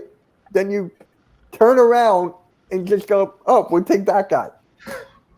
That's basically it. That's Howie. That's how he drives, man. Yeah. You can see clear as day, the light in the tunnel, and he turns around into a thunderstorm. Oh, my God. Oh, Steven. Is this his last year? Not to mention. You think he can be fired after this? His contract's up at the end of the season. If he's not fired, it's gonna be. I don't see how you don't fire him. Around for a while. If you look at everything a GM's supposed to do, he hasn't been great. Like, I don't know. His ego gets in the way of everything. Like Howie's ego is just shattering this team, piece by piece. Howie, as much of the great cap guy and trade finesser he is, he can't draft for his life. That's shown itself. I wouldn't even give him the good cap guy, man, because look at the situation we're in this year. We're broke. I wouldn't even give him that anymore. We don't have he used to be good at it. Used to be, but this year proved he ain't. Part of the reason we're broke is because we ate Wentz's contract. And that's on him. He gave it to him a year too early. That's on him. Should have got him some weapons, man. I don't know. It's crazy what happens when you don't get your wide receiver some help or your quarterback some help. I mean, think about it. If we would have not paid him that year, we could have got him a little more help and then paid him the following year, and we might not have been as bad. But instead, you paid the shit out of him and gave him nothing, and now you had no money to get him anything. What pick? Damn sure didn't draft good either to get him anything. If that was the case, we'd have DK and Jefferson right now, but we don't. Listen, everybody passed on DK. We can't keep bringing DK up. Everybody passed on DK. Everyone. That's a situation that Yeah, but dude, There he was fell in our concerns- laps in the second round. That there's a huge difference between everyone and us. Like he I'm was happy you right. brought that You up, gotta right? I'm remember, happy there you was brought that injury up. concerns about him. All right, let And me listen, hear it. There's With the running there's back we just got, literally right? no way you can Wait. tell me. Give me 1 second. Yeah. With the running back we just got, right? Y'all brought up all the PFF stats, all the he was this, that, and the third. You know who else did that same thing? Jay Jaw. Jay Jaw was the PFF like steal of the draft and all this other goofiness, and he hasn't come to be anything for us. And that's why I'm over here a little bit skeptical. Like, I like Jay Jaw. I think Jay Jaw has the talent to play. I think that we hit between injuries and what we've been doing, we haven't really been able to give him a chance to shine and everything like that. I am also in the same boat with the running back that we just picked up. Why? Because it's a position that we have bodies at. I don't know where he's going to fit in. Obviously, if you're talented, you're going to be able to play. But Miles is the guy. He's not, and the boy we just picked up is not a power runner, so he's not going to replace Jordan Howard. So it'll take Boston Scott out, which is fine because Boston Scott is Boston Scott. Can't really play special teams. He's always fumbling, and he only shows up for the Giants game, so it is what it is. So that's fine. But we just draft like he's a third back. We still need another one to go hand in hand with Miles Sanders after Jordan Howard leaves. So it doesn't do anything. And that's why I told you we should have taken Stevenson. But No, I think Gainwell is a third down type of So running back. Deshaun He Watson is may a not third play down. this year. Okay. He said he's not. Adam Schefter says people in league circles believe Texas quarterback could miss full season with the lawsuits and everything. I mean, I could have told you there was the potential for him to hold out. Yeah, we all knew it was coming. We all knew it was coming. And You that think them Aaron taking a follows suit? quarterback, them taking a Huh? quarterback only solidified that. Wait, what'd you say, Jordy? I mean, with what they've done over the draft, that only solidified that they're probably gonna miss him. But they're Oh still yeah, he's not preferring- coming. Do you think Aaron does the same move though and goes, you know what, there's been a real one, I'm gonna sit at Depends. home? I don't know if there's any way he gets out of there until his contract expires with public ownership. Yeah. yeah, but let's be He honest, wants the general man. manager fired. That's Let's funny. be completely honest, though. Aaron Rodgers doesn't have to play, man, and he's Yeah, he well doesn't. off anyway. He's well off.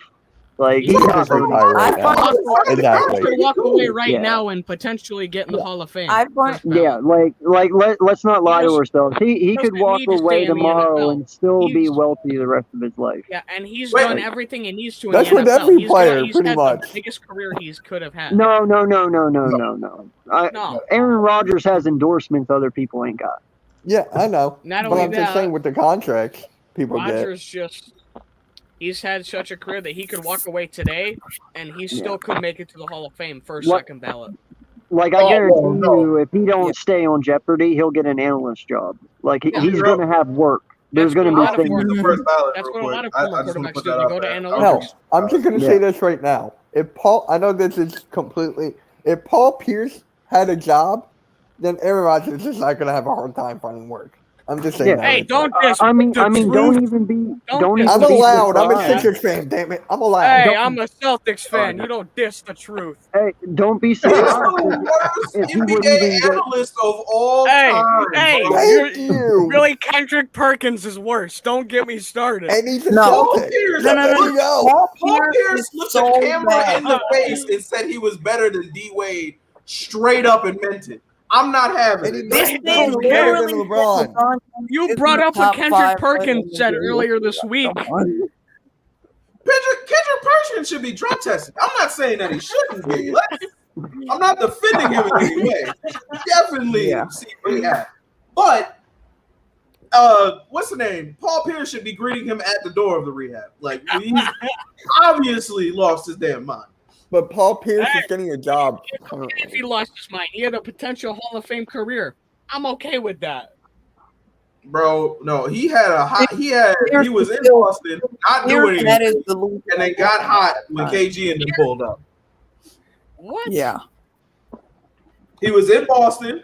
He was balling out, but Boston wasn't getting nowhere. And then what's the name made the trade to get Ray Allen and KG in there, and They then built he the took off. big Then he was the guy. Well, that's But because he's been Paul Pierce couldn't beat Paul Pierce couldn't beat LeBron James by himself. Nobody can beat LeBron James. No one can. Honestly, No that's one why I can. think the Lakers is going to be To be Lakers fair, in 6 LeBron months. James- Ron, I'm taking prime Literally, MJ. no one Out can of do 10. it by himself. Well, I cannot hear anybody. I Oh did my- not hear anything there. There's Wait, Jordan, one what guy did I know is going to beat LeBron James 1-on-1, and that's prime MJ against prime LeBron James, and I'm taking prime MJ 9 times out of 10. That's what it is. Why? Now that I Yes. totally Okay. 100% I'm agree taking with. it 10 times out of 10. That's not Why? even. Prime That's a MJ, second 9 definitive times statement. out of 10. I'm just Why? gonna- 9 times Prime out of- I MJ agree will with get you that. from anywhere. Prime I MJ will agree get with you that. from any spot on the floor. Yeah. So can LeBron, LeBron can bully you. I'm and just he's saying. bigger and stronger. MJ God, will I go wish, over you. dude, I wish these two So can played. LeBron. I wish these two played against MJ each other. would This ever- wouldn't even be an argument. This Listen, man, don't get MJ, it would twisted. average Michael like Jordan's the 50 greatest player to ever points play a game. basketball. Listen, here. He's not my let goat, though. me I'm get in telling here. you right Let me now. get MJ in He's is not the my greatest goat. player to play in the league. He's going to Okay. beat LeBron Neither 1-on-1. one of those two are my goats. I'm just So- saying that right there. So this is the Wait, thing what? here. This is the thing here when we talk Michael about. Jordan, LeBron James are not my goat. whoa. That's Then who's your that is goat? a big hot take right there, Mitch. Kareem That's a big Abdul-Jabbar. hot take. You can't deny that. No, I'm denying that 100%. No, I'm gonna so deny that. Wait, Lindy, what were you saying, bro? Here's the thing with this one-on-one competition with Jordan and LeBron. Yeah, you got a guy that's bigger and stronger too. But I'm pretty sure now. You know, LeBron has been in discussion for Defensive Player of the Year, and I get that. But the thing where he can guard all 5 positions comes up as a myth sometimes, because I feel that his perimeter defense isn't as good as his defense on the block, especially when you're talking about Jordan, who has one of, if not the best footwork at the shooting guard position in NBA history. I don't know if a guy like LeBron can stay in front of him, no matter how big and strong you are. If your footwork is good on and off the dribble, you can beat somebody to the hole anytime. Not just I that, take- bro, but I Jordan. take your plays- argument man- and I raise you. MJ No, would no. literally average 50 points in this era. I mean, Yeah, add Jordan's on a to tiny- that. No, he wouldn't. He Yeah, I he would not average 50. MJ I'm gonna would go dominate 25. the He would not era. average 50. I'm not taking anything against If LeBron James MJ here. I'm got not all taking the anything technical about it. fouls he would have wanted, he would dominate this era. He would literally Hey, shatter this era. To Like, add on to what MJ Lindy was said, though, Jordan also had the most beautiful fade.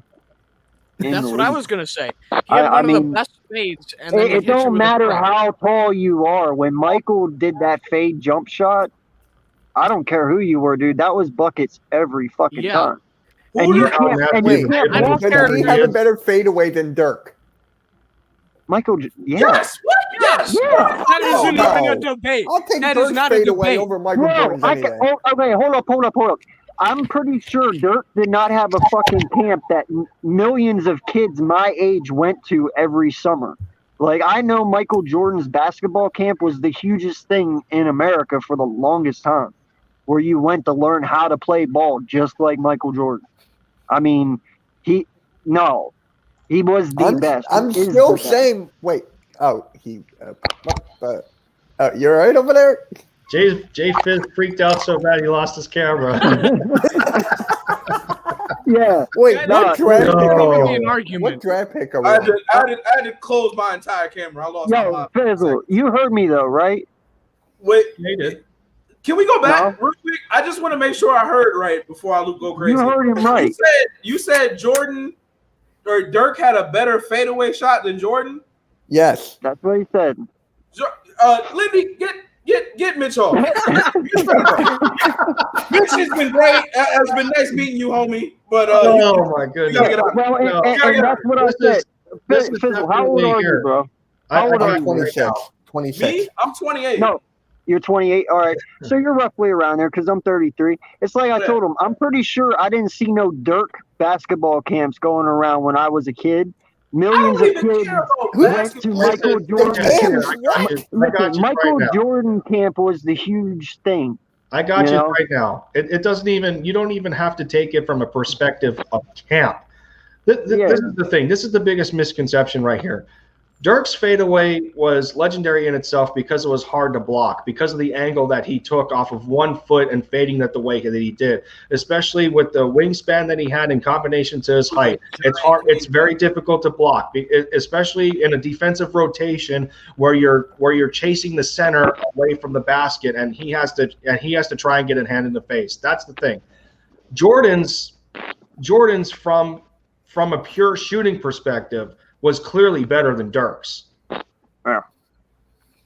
Dude, his was beautiful. It was rhythm. It was motion. Yeah, it didn't like matter. I said, dude, Yeah. you paid to learn how to shoot like Michael Jordan.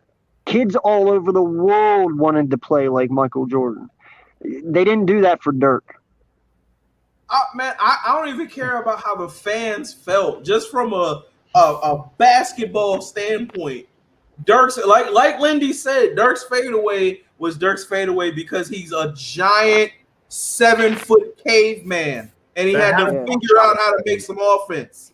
All right, he's not athletic. He's not that. He had to figure out how to make offense. So how often do you see a guy at the power forward position that can shoot the way Dirk did? I can throw Hakeem Olajuwon in the same category. I can throw Kevin Durant in the same category. It's unicorn-esque. Jordan being a not, I don't want to say prototypical at the shooting guard spot, but he was his own factor in himself. He revolutionized it. Yes. It was his own X factor. Yes. Well, and that's the thing, and this is the way I put it, dude. You can say about Dirk, yeah, and all that, but Jordan's was like a canvas, and you were painting it. It was perfection. It was like Mona Lisa. You were not making a canvas of Dirk's? Like, I've seen canvases of Dirk's fadeaways a lot.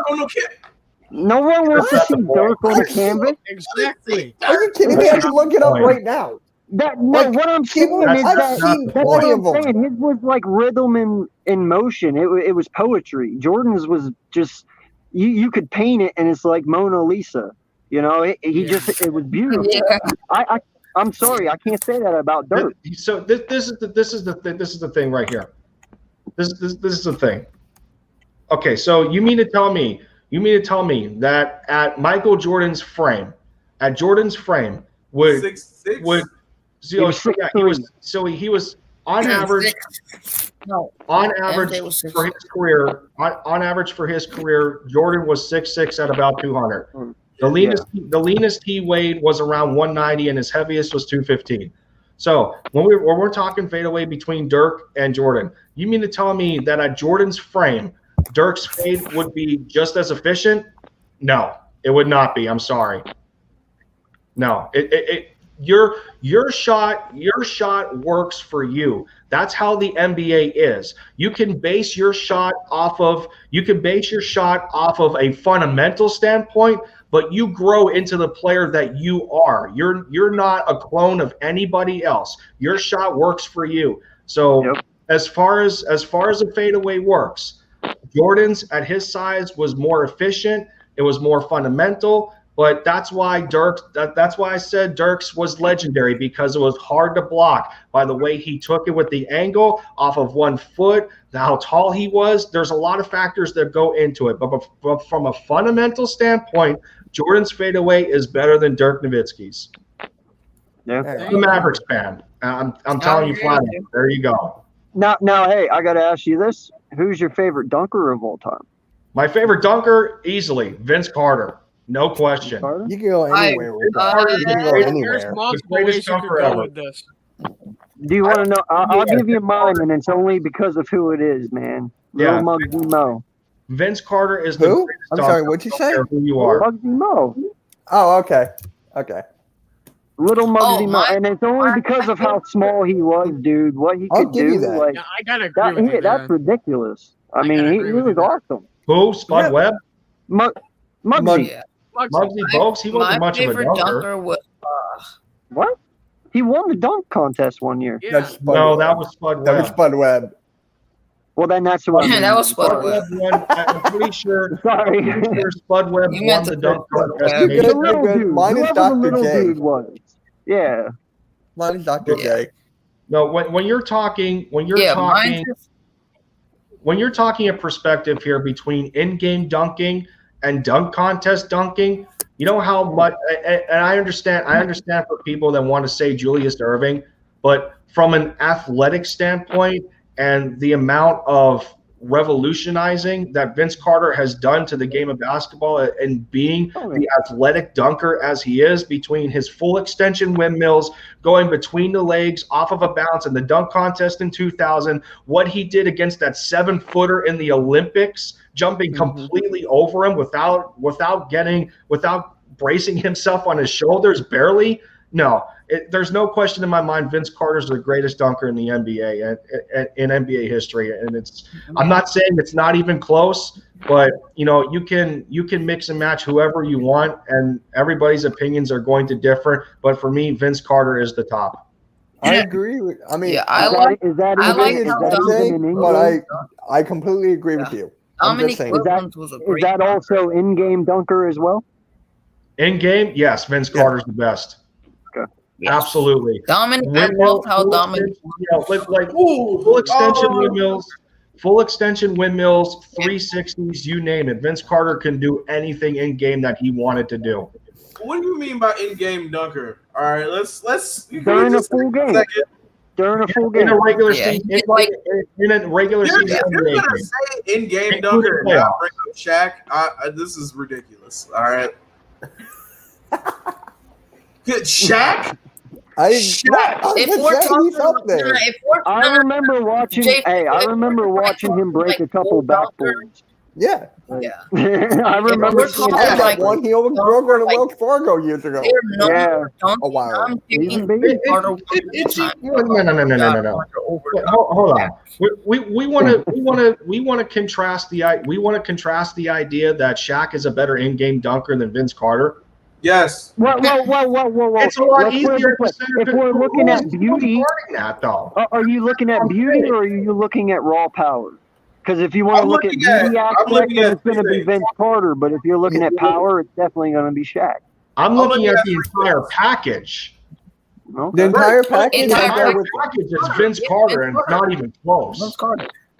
Vince has the most showboating of dunks. Without question, that's fine. Not so much showboating.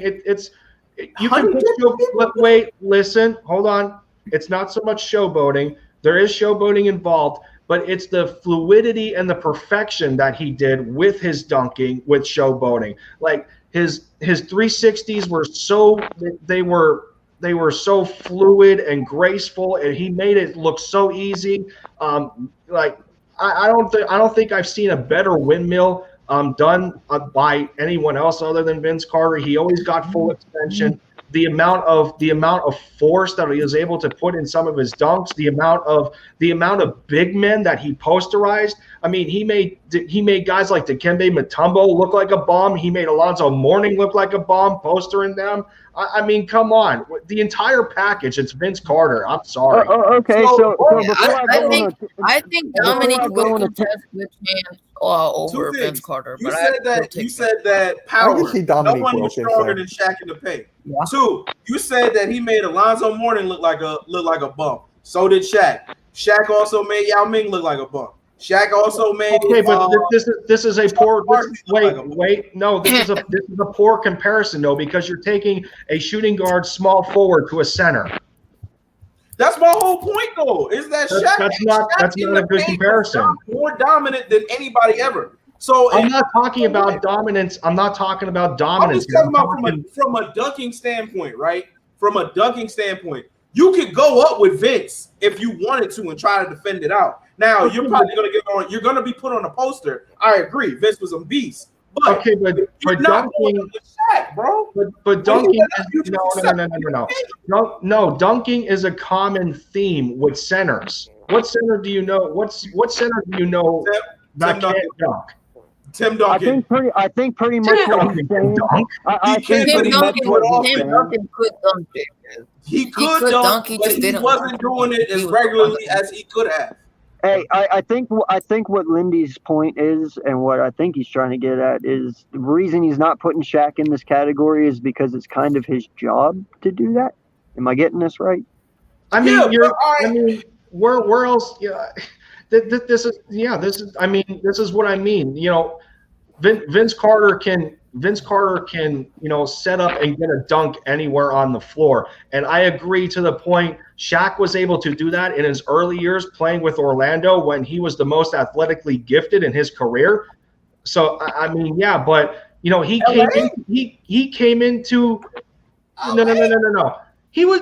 Listen, no, Shaq was more athletically gifted when he was with Penny in the mid-'90s. No, I agree with that. But LA, he was physically more dominant than at any point in his career. But that's because they had to go against Kobe Bryant too, man. He took a lot of weight off of them. Okay, but that physical dominance is the expectation at the center position, whether you play center or power forward. You don't expect that necessarily from a shooting guard or a small forward. No, but that's my point that I'm making though, because if you double team Shaq, well, you left Kobe wide open every time. They couldn't leave Kobe open, so they couldn't double team Shaq. Which made him. You have to double team Kobe, and he would still get open shots on you. That's what I'm saying. So you were kind of damned if you do and damned if you don't type scenario. All right, cool. That's why it made Shaq dominant. Let's take LA out the situation. To be What fair, about Miami? What? I'm still on the premise that this is not a fair comparison from a dunking standpoint because you're taking two entirely different positions and trying to mix them. If you're just talking about if you're talking about not a center, maybe not a power forward, fine. I agree wholeheartedly. But if that's why I asked, like, what do you mean in game as far as a dunker goes? Because if you're just talking about in game dunks, Shaq should be one without question. No, Vince Carter is a better in-game dunker, and it's not close. Like, I'm sorry, but like Vince Carter was just a much better in-game dunker. Okay, all right. It's just Right here. All right. So before I even try to go any further, what was your second one then, Lindy? Who's your second? My second? Yeah, favorite. Ooh. Well, let me clarify first what I say about in-game dunking. Vince In Carter's the favorite. means of Vince Carter, we're talking the entire package here. He has aggression, he has fluidity, he has showboating. He knows when to take the opportunity to do so. With the center position, they live on the block. They're the closest to the basket at all times. So you would have to imagine from an offensive standpoint, that's where your production is going to come from. Vince Carter wasn't just a dunker. Let me make that very clear. He was pretty decent on defense. He had an underrated 3-point shot, tons of game winners off of that. So with that being said, the comparison should be based on position. But when I say that he's the best in-game dunker, I'm talking the entire package, not just from a directly under the basket and get it to me in the paint and just throw it down. He knew when to take his opportunities. All right. Well, see, that's why I wanted to argue how Michael Jordan isn't in this conversation, because I know he's done some pretty insane amount of dunks in his time in game. But if he's your second, then I understand. Okay. But if he's not your second, then I have to argue, well, then you have to put him as at least a tie with Vince Carter. Yeah. Now, who's the best shooter of all time? I think Jordan we all can say that. Larry Bird is one of the best. Dude, I grew up watching Jordan. Wait, hold on. MJ and Larry Bird are some of the best shooters. The best MJ and Larry Bird is better than Steph Curry. Huh? Best I shooter asked who's the best shooter of all time. He said Larry Bird and MJ. He didn't even bring up Curry. Best shooter is Steph Curry. Steph Curry is the greatest shooter. Bird. There I'm you taking go. Bird over Curry any day. Then you I'm said taking Larry Bird Bird over and Curry. MJ. I'm like, wait, I'm what? taking Bird over Curry. I don't care. Oh Lord! What?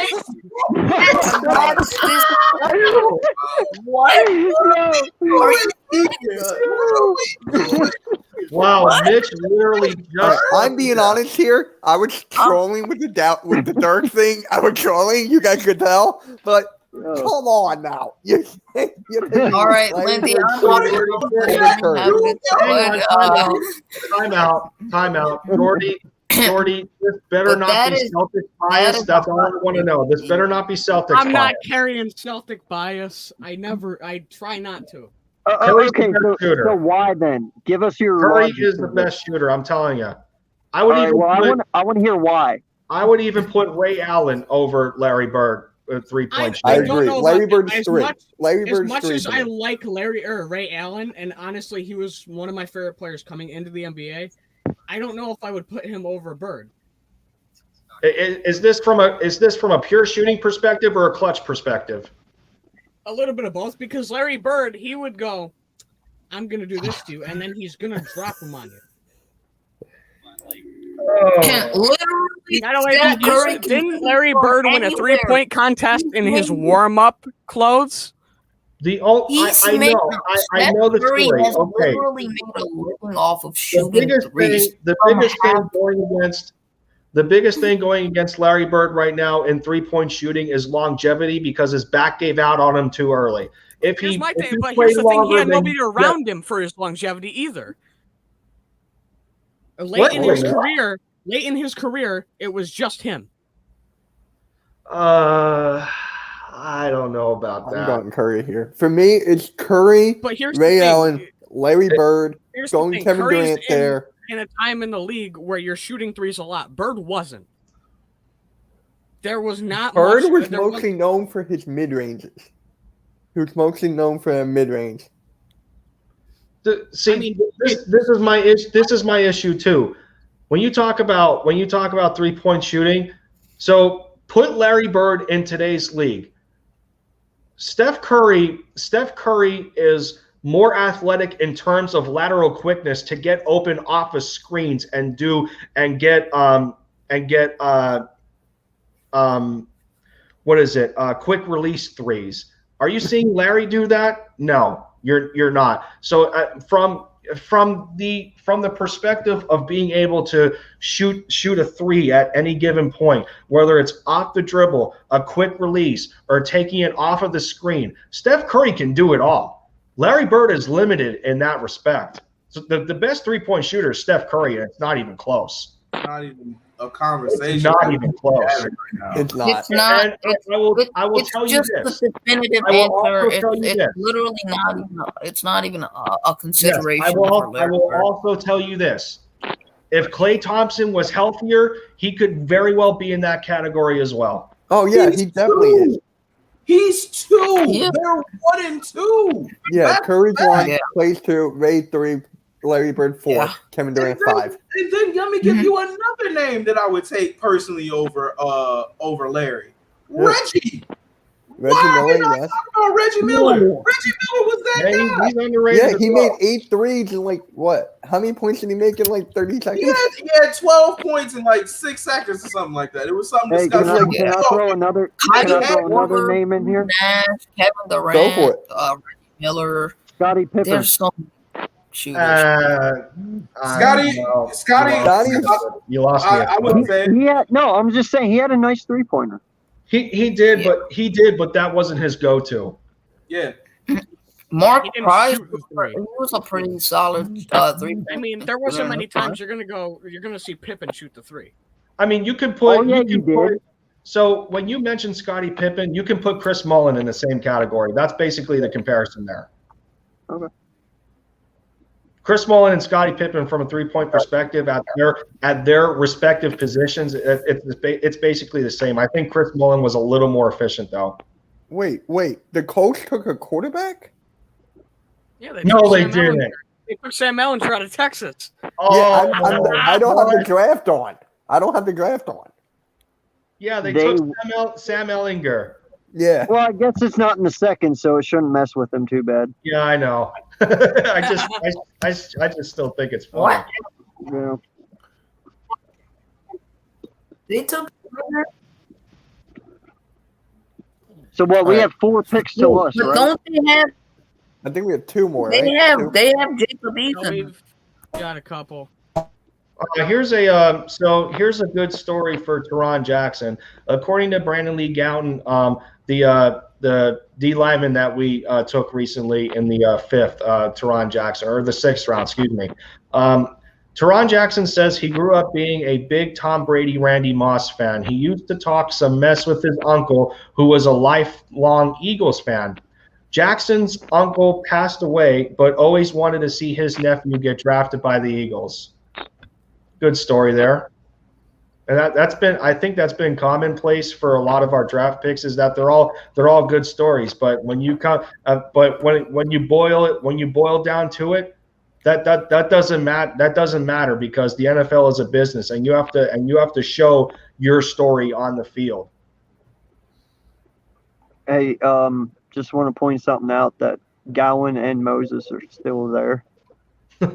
So maybe we'll end the night on a good note.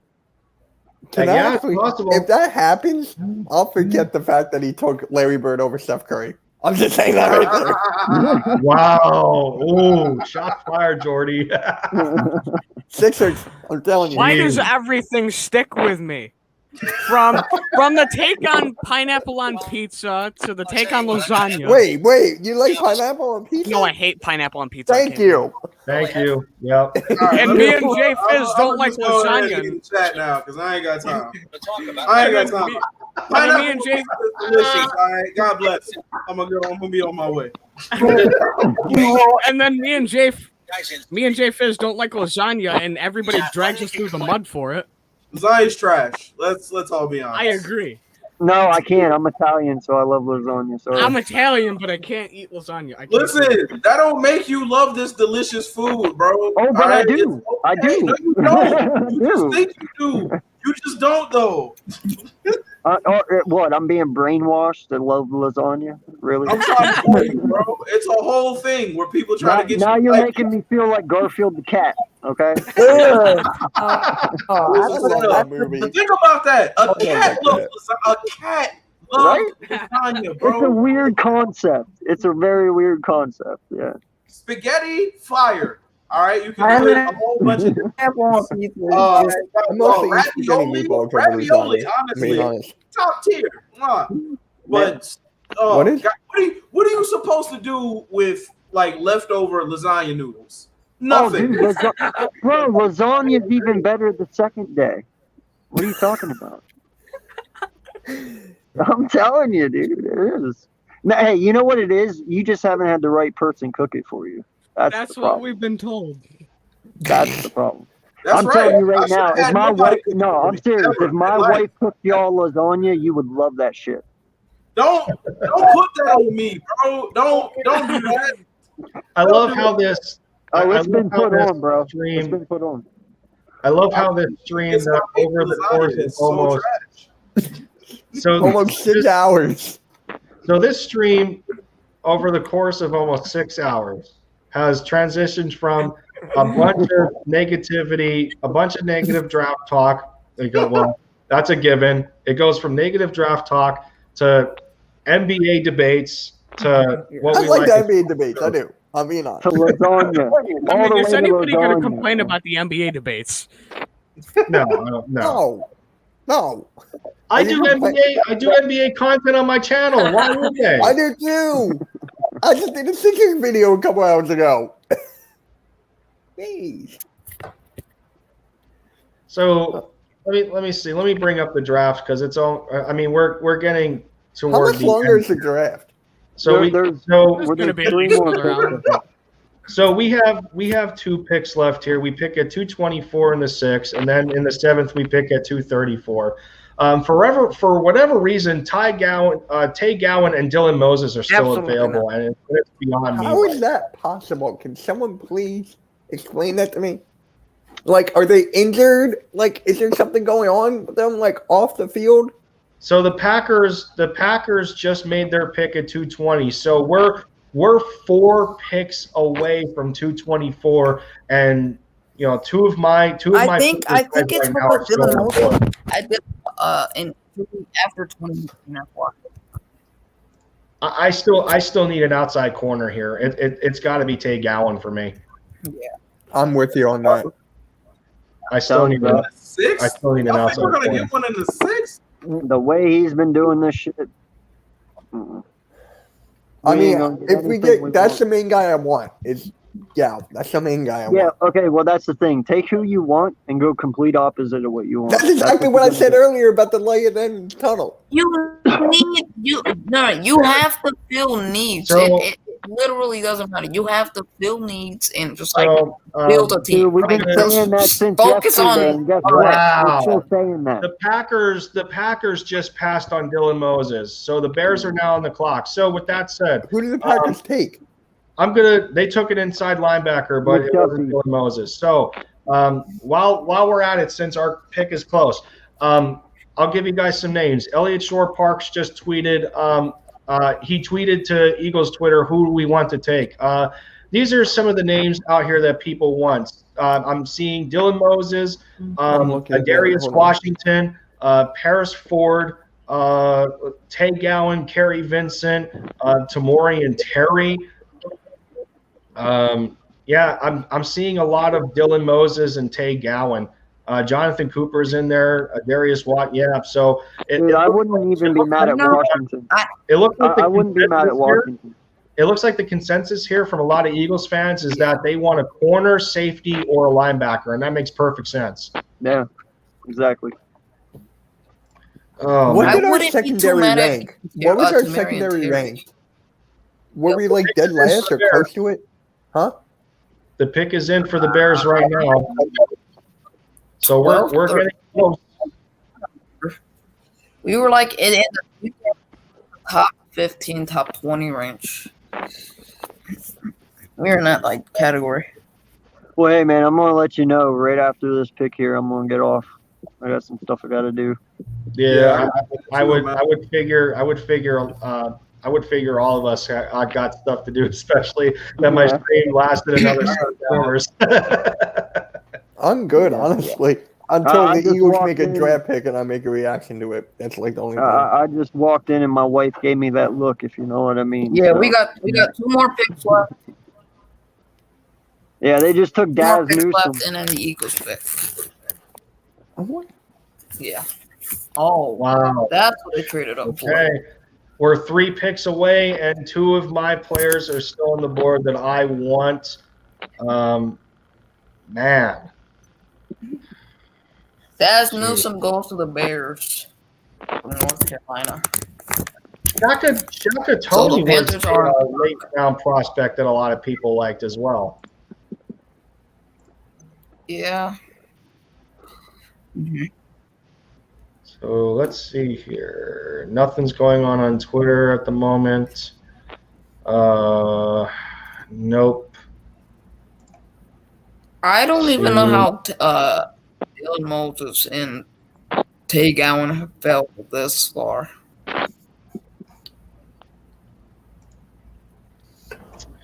Come on. Nothing's going on Twitter just yet. Watch us pick quarterback. Hey, Jordy, come on, bro. Man, we I have mean, been that through would- this 3 fucking times already, bro. That Wait, I wouldn't just be have to too ask. bad. Jordy, how are you an Eagles fan and a Celtics fan? How is that? You can I ask don't the know. same- I don't even live. I live in New York, so I don't even know. you can ask the same question to me, man. I like a Dallas team. Hey, so I mean, didn't I ask At you least that the it's first hey, time? Lindy, I'm not gonna hurt you for that because it's not the Cowboys, so you're still a fan of mine. You're still a subscriber of mine. For baseball's sake, I like the Atlanta Braves, so I know Phillies fans are kind of mad at that too. Yeah, wasn't Robert mad at that? Robert was pissed. There's only two teams I have legit reason to like, and that's the Notre Dame and Philly. That's it. That's the only 2 teams I have legit reasons for. Y'all want to know college basketball? Yeah. Who? UNC. Really? Oh, Yep. Why? I love the Tar Heels. Yeah, for I college was- Was it because basketball, of Jordan or Vince UNC Carter? fan, and it's Dude, that once again relates to Michael Jordan right there, because every kid wanted to go to North Carolina whenever Mike was Jordan, Vince Carter, Antoine Yep. Jameson. Yep. all of them. Yep. I liked Tyler I'm an Hansbrough Auburn. coming out of college when they won the title in 2008, but he disappeared. So, it is what it is. Ty Lawson was nice. Mhm. He had some good years Harrison in Denver. Barnes. Yeah. Harrison Barnes from UNC. Yeah. Thomas Yeah. Fletcher, long snapper, just went to Carolina. Yeah. Nice. So Just long Cardinals snapper are on the off the clock, and the Eagles are after And this. then it's up. Oh, real quick, my favorite college football team is University of Miami. Mine's Michigan. Oh, you That like bad? Mine- Oh, I'm in, Denard oh, Robinson. I'm in Auburn. Auburn? Sad thing is, Yeah, I'm in. the sad thing Huh? is I know somebody someone who went to or almost went to Michigan. So I like Oregon. safe to say I have somewhat of a rivalry. You know what's funny? I'm a fan of Michigan, but I hate Tom Brady. Oh, don't worry. Oh. So does everybody else. I like Oregon, Yeah, literally. honestly. I like Oregon. Literally for some everyone on the reason. planet Well, Earth I used do. to hate the Patriots, and now they hate the Bucks. So no one's I'm gonna gonna, hate I'm gonna that. step away for a couple of seconds until the pick happens.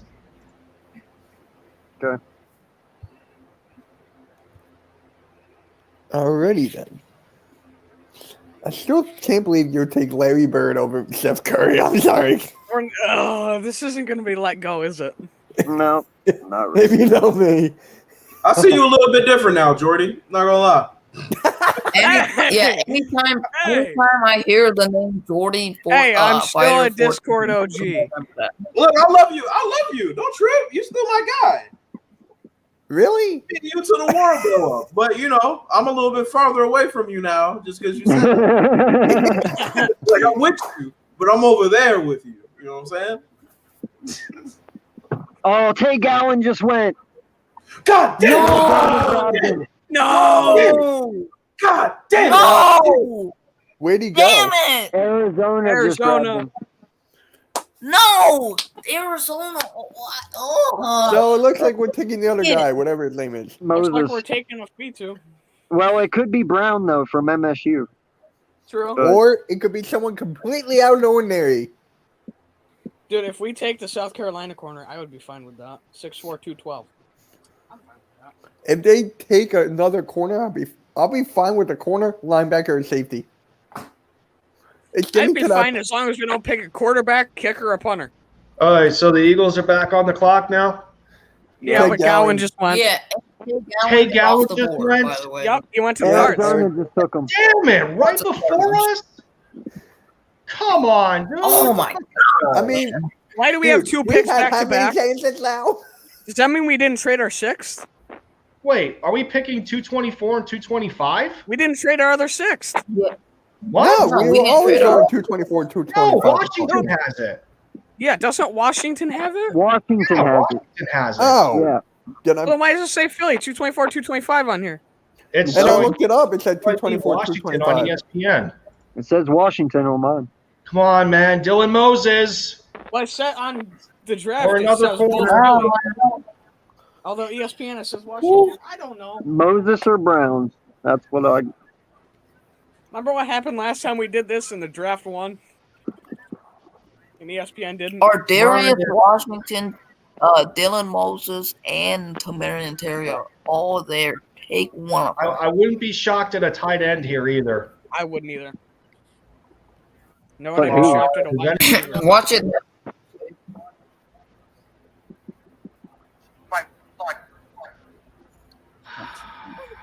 One. Why is it taking so long? Come I don't on. know. I have This to is get the my last reaction pick of out. the six. Come on, WTF. Just make a pick. Come on. It shouldn't be Linebacker, let's that- go. Dylan Moses. Yeah, Dylan is there. This shouldn't be hard. There's Just blocks pick the still pick. going. All I right, don't know what's who are we going on. taking here? Come on. does Who does are that we mean taking? trading back? Does that mean we're fielding offers right now? Yeah, right. I really don't want to field That's offers. the Howie way. Come on. No, we're gonna take a quarterback. Darius Washington, I would love from TCU Oh. too. Dang it. You know, I thought we I'm took gonna- him. We could use a Come on, safety as hurry up. well. Safety, linebacker, corner. Yep.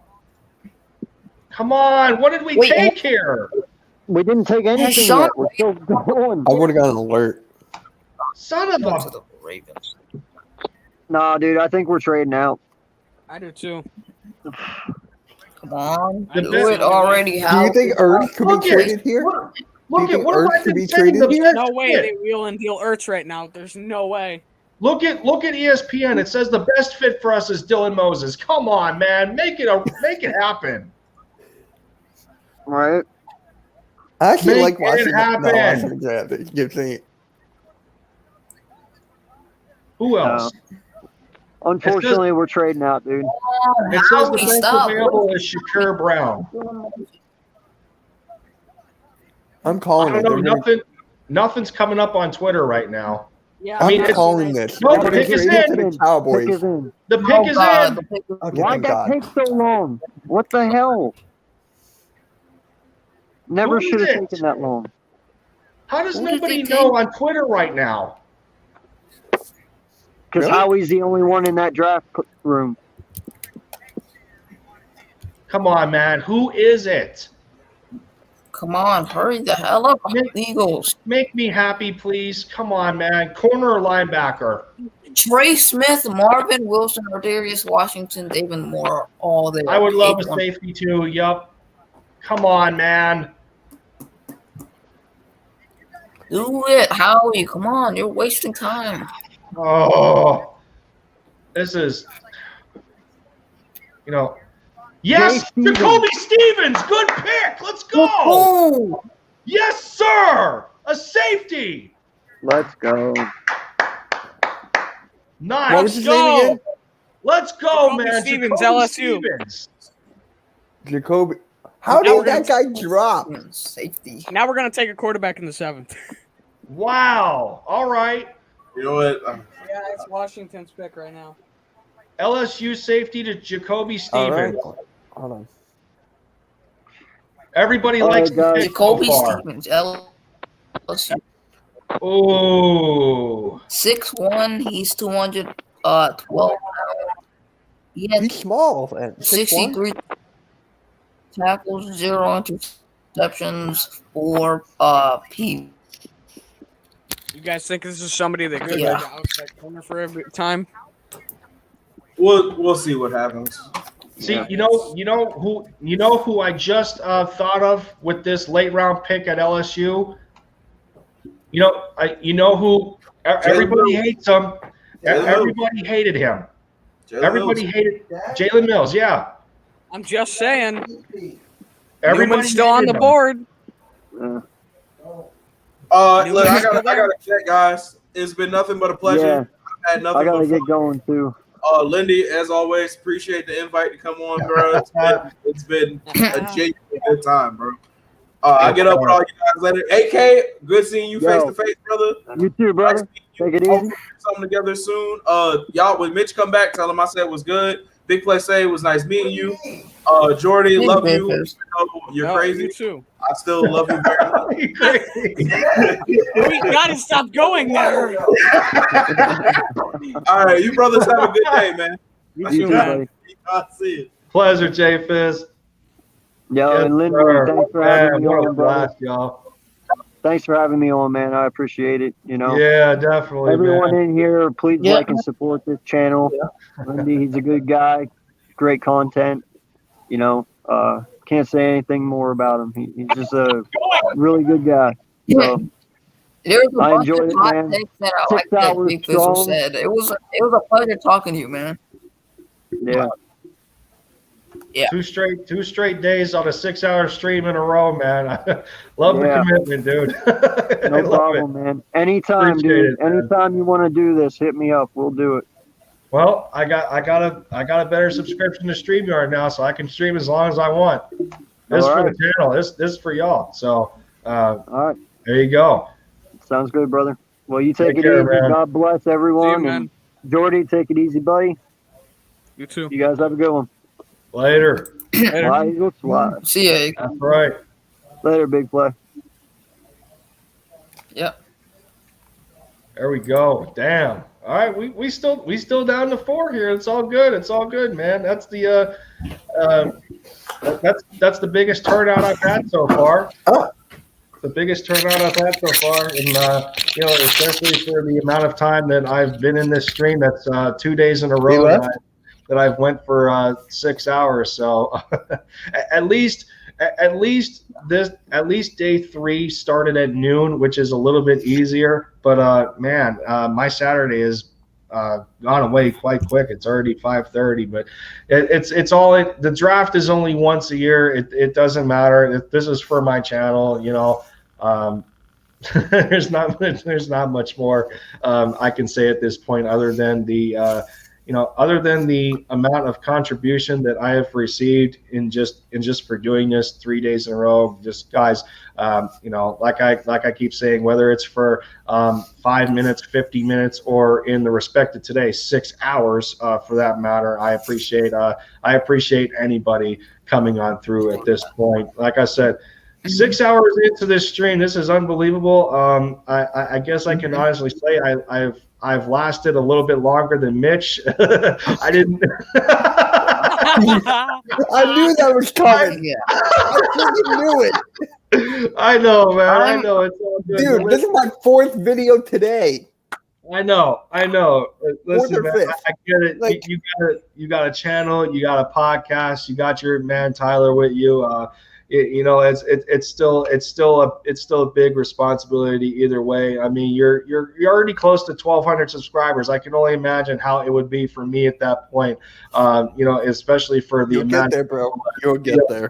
especially for the amount of people that follow you, and that your commitment just continues to grow because you got to stay on top of the content that you drop. You got to keep those people in there no matter what. So it's kudos to anybody that's in your position and the bigger content creators that I follow right now, and the support that they give me, and just it's at the end of the day, it's the little things that matter the most. So thanks to everybody. Let's see. How do you got? Kobe? Long snapper just went to Washington. Yeah, I'm a little scared that the Chiefs are gonna take Dylan Moses right here. They could use a linebacker as well. Yeah, and this is their last pick of the draft. Yep. And they've just been going straight best player available. They don't even care at this. And it's in. That was quick, so it's probably going to be Moses. Yeah. So here's the thing with Jacoby Stevens. This is his pre-draft analysis on ESPN. Jacoby Stevens is a hybrid linebacker / safety who lines up in the box, walks up on the edge, plays over the slot, and lines up deep.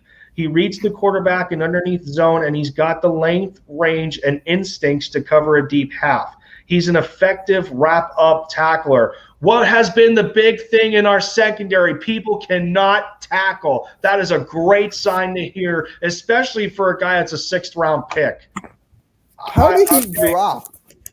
That's great. Yeah.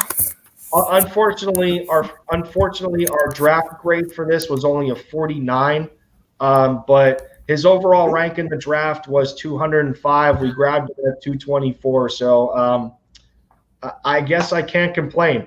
So yeah, it is what it is. I like it. We finally addressed the secondary again. It wasn't a corner, but yeah. So look at.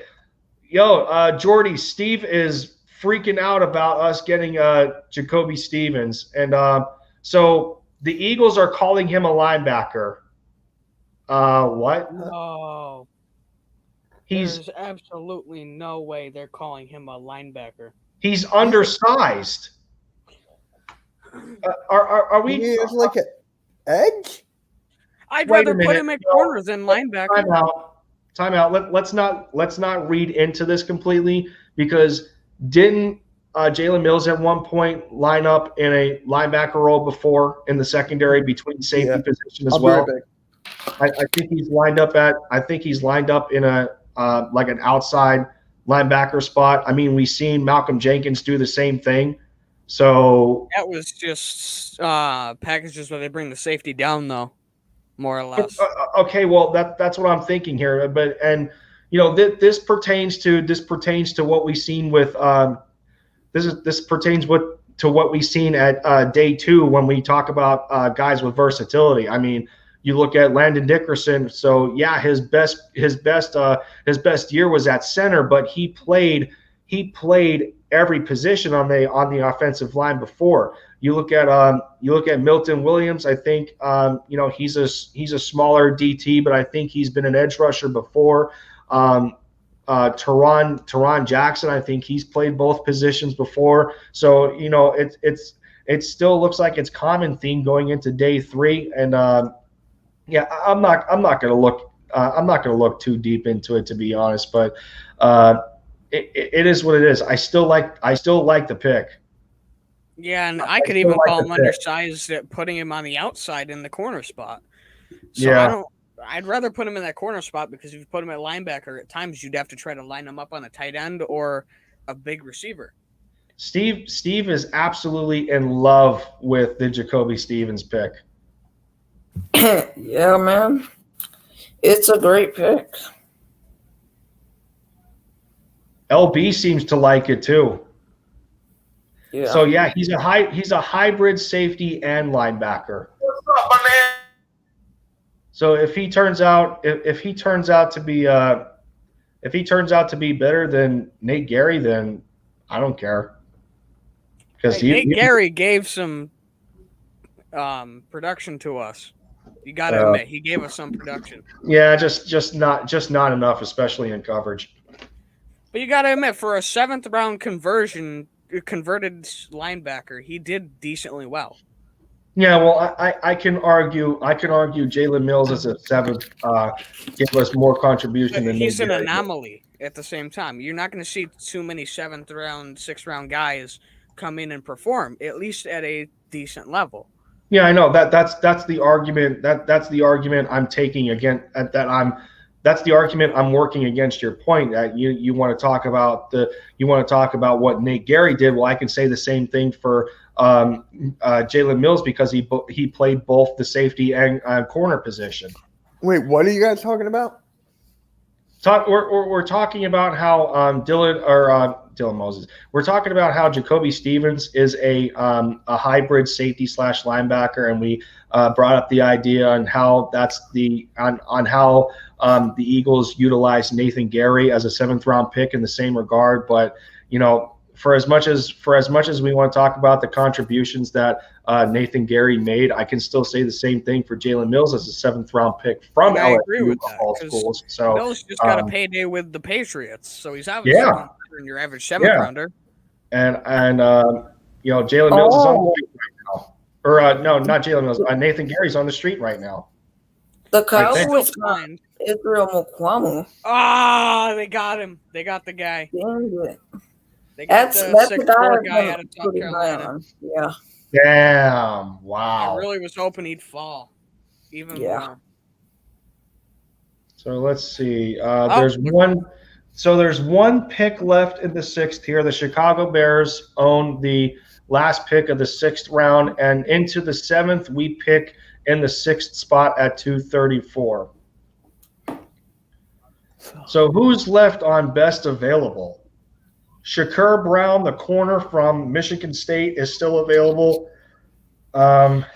Cade Johnson from South Dakota State. Sage Surratt is still on the board. Dylan Moses, I don't know. He's still there. Cornerback DJ Daniel out of Georgia. Safety Trill Williams out of Syracuse. Darius Washington from TCU. Justin Hillard, the linebacker from Ohio State. Kerry Vincent Jr. is still available. Another LSU prospect at corner. I don't know. Jamie Newman would be a decent quarterback prospect if we want our number 3 quarterback, which is very. It could be very likely that we take a quarterback in the 7th round here. So I'm not gonna throw that possibility out the window either. My God. Chris already posted on Twitter saying Jacoby Stevens is better than number 47. He is. Like that's a given at this point. Literally Nate Gary is he's garbage. Oh jeez. I'm sorry. You're telling that to a Nate Gary stand over Don't here. go there. Yeah, You were for the longest time, and nobody was in your corner. So No, nobody was in my corner from the beginning. there you I go. Like like nobody's in your corner That for Larry dude Bird. missed way too many Hey. tackles. Hey, don't go there with Larry Bird. So Don't Hold go on. there with Larry Bird. Yeah. Larry Bird's corner is a little more defensible than Nathan Gary, so I'll give you that much, Jordy. Well, Nathan Gary couldn't even defend his own corner, so. Oh man. So let's see if we can. But there is worse corners to be in. I could have been in Dexter McDougal's corner. What? Hang on here. According to Next Gen Stats, Jacoby Stevens meets all the criteria of an NFL safety when it comes to size, athleticism, and production. The LSU prospect earned the highest production score of any safety in 2021 and tied for the best athleticism score of 97. wow. Okay. So I my think question is, why are we calling him a linebacker? I'm just not even Yeah. listening to that at this point. I'm just like, He played more of like that hybrid role to where like he was like this type of like flashy linebacker that can make plays sometimes. Like, I guess that's why they're listing him as a linebacker. The only thing I can take out of it is the fact that eventually they may have now. You know, this isn't to guarantee that he'll see the field at the same time as Eric Wilson, but I could see a package where Jacoby Stevens and Eric Wilson's on the field if Jacoby is dropped down closer to the line of scrimmage. I mean, you can say for that matter, but yeah, it depends. Yeah. It depends if he has experience with rushing the passer. Or stuff like that. Yeah, and I also think they're like trying to list him as a linebacker because he's larger than what you would call your typical safety. And I guess that's one reason why. Maybe. But then you turn him Yeah. into an undersized linebacker. What do you want? A safety who may be a little oversized or an undersized linebacker? Yeah. I'd rather take him where he's good instead of putting him in a spot where he's bad and undersized. So, all right, gentlemen. So here we go.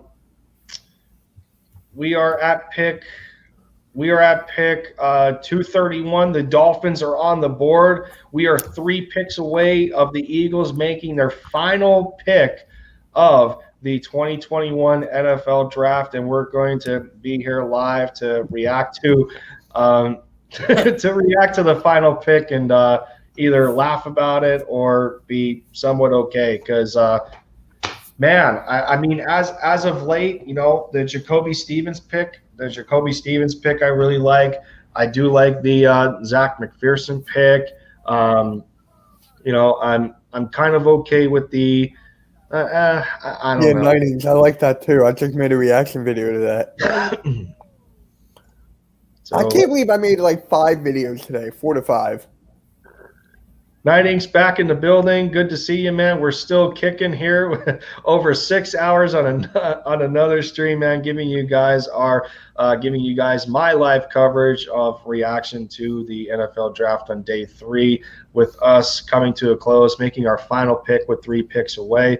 He is also in agreement, saying that he also likes the Jacoby Stevens pick. So yeah, I mean, I understand their motive here as to, they had success with Jalen Mills for what it's worth, and you grab another guy from LSU who shows the same amount of versatility, maybe better prospect at the safety position. So it's kind of a win-win here because from the hybrid standpoint, they feel that they can fill a need at more than just one position. Mm-hmm. So it looks like the Dolphins took Larnell Coleman, a tackle out of UMass.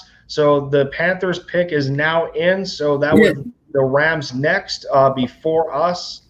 So let's see. Let's check Twitter and see if the Eagles are on the clock yet. It does not look like it to me. I can't wait to be thoroughly disappointed. Yeah, Lardell Graham is a freaking beast. Like at watching him at UMass, I'm very happy about that This pick. video's So- got 10 views already. So Hey. this is the thing we have to remember with Jacoby Stevens. Jacoby Stevens played against some elite competition at LSU, and for him to fall to the 6th, I mean, yeah, I get it, but he could eventually be a steal. Yeah. Oh yeah, definitely, without a doubt. All right, let's see. Brandon Lee Gowton just tweeted about good Jacoby Stevens insight from a source on Twitter called Podcat at Valley Shook. He is the personal ramblings managing editor and chief lackey of the Valley Shook for Super Bowl Nation's LSU community. So this is some good insight here. He says between his brain and brawn, I don't think there's ever been a player I've been more confident in at the next level than Jacoby Stevens. He's a playmaker, a team leader, and a role model. Okay. And Elliot Shore Parks just tweeted, actually, I think Jacoby Stevens has the chance to be a steal for the Eagles. Was a big-time versatile playmaker playing against elite competition at LSU. Yeah, exactly. That was the previous tweet that I was referring to when I was talking about the competition here. The only I would have to see his measurables, because it seems that ESP is still talking about Jacoby Stevens, and his guess as to why Jacoby fell is because of his lack of top end speed. So we would have to see what Jacoby's 40 time is. Yeah, he got there was times on film where he was not quick flipping his hips, and he lost transition with speed and stuff, and he kind of plays into one speed, and I guess that's why he fell the way he did.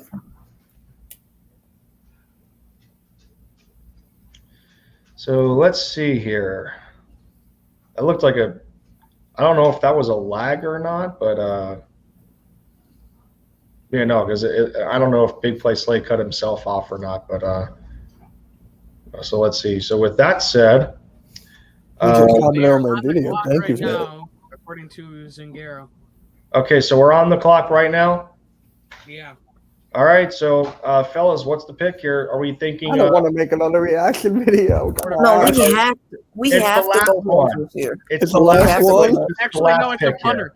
It's going to be a punter. Watch. It'll Why is it either be a punter? I'll make punter it or- short. If it's a It'll punter, either be a punter or a quarterback. I'm still feeling No, I KJ think it's- Costello could be that guy. If You it's could use a I'm punter. telling you right now, if it's a quarterback, I'm gonna be like, bro, really? I don't care if it's a quarterback with the 7th, because we don't have a camp body right now. True. If it's a punter like Sarah Fuller, I'm done. I'm done with this team. I don't know if it's going to be a punter, because we have a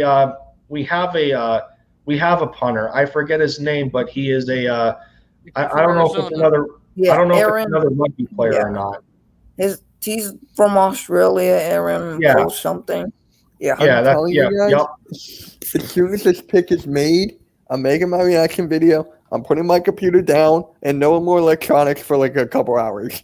yeah, that's I might just go watch YouTube on my PlayStation or something. Yeah, that's how we're all at this point. I mean, yeah, I'm close to Yeah. I'm close to digital exhaustion here with two streams in a row spanning over the course of almost 13 hours. So Yeah, well, the first stream, mine, that was like the most. That was just like that pick we got. Like so that, nobody. So no. Okay, so the pick is in. Here we go. Anybody's all right? if it's a kicker, I'll be like, What's the talk on Twitter here? Does somebody know? I'm not hearing anything on Twitter. I'm not. The Eagles, nothing has happened yet. No, I'm not. I'm not seeing Is it anything. Bears, The final ESPN, pick. like- Here we go. Brace Okay. yourselves. Brace yourselves, ladies and gentlemen. What is it? Come on. Linebacker Patrick Johnson out of Patrick Tulane. Johnson. Okay. Ooh. All right. There's our linebacker. From Dylan where? Moses is still on the board. So you're telling me you evaluated two players in Patrick Johnson and Dylan Moses, and you picked Patrick Johnson over Dylan Moses? Maybe All the right, best. Moses is linebacker. still on the Well, board? it's Howie. So let's Wait, see here. Dylan Moses is still on the board? Yes. Moses is still on the board. Justin Hillard, Patty Fisher. Then on why the would you inside go with this linebacker. nobody? Rashad Jr. and Grant Stewart on the outside. And they just grabbed Johnson, who's an outside guy. I can give you a scouting grade on this dude. It's Shakur Brown, So, DJ Daniels, what is his name Brian and where is he Mills from? here on the screen. He is from North Carolina. He's an edge. I mean from Tulane. My bad. They're Tulane, called. hey, my dad's alma mater. Let's go. Yeah. So They're from ESPN, Tulane. Yeah. What's his name? ESPN has Patrick Johnson listed as a outside linebacker, but on Twitter it's saying that he's an edge rusher. So that means he's Mhm. playing him. No, he's an edge rusher, almost like all outside linebacker from So he's the Tulane. 3-4 linebacker. That's what he is. Wait, Yeah, what? 3-4 linebacker. So that means Time he's out a here. 3-4 linebacker over Dylan Moses. Yep. What do you Time out people here. doing? Wait a minute. I understand that he played for a smaller school in Tulane, but somebody just tweeted, somebody just replied to Zach Berman's tweet saying that what's his name again? Patrick Johnson. In his college career, he recorded 24 and a half sacks. Yep. What? In how many Yeah. years? Did he go all 4, 3? Let me see here. If he went if he went 3 years, okay. If he went 4, little bit of trouble there. He was a senior, so Yeah, he Bro. lacks major power, and if I were to be the Eagles, I wouldn't trust him on first or second down. He's just not that type of player. This is going to be Jannard Avery all over again. This is another 3-4. Okay, so his name is Patrick Johnson from Tulane, and he had 25 and a half sacks. okay. So they're calling the Eagles are calling Patrick Johnson a linebacker. Okay, He is a linebacker. Yeah, okay. a 3-4 linebacker. But he's going into a 4-3 system. I don't know how that translates.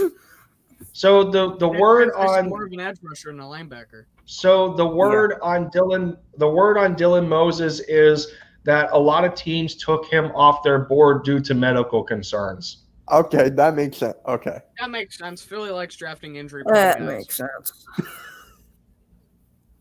He's a versatile player. I mean, he's like a 3-4 outside type of linebacker with athleticism.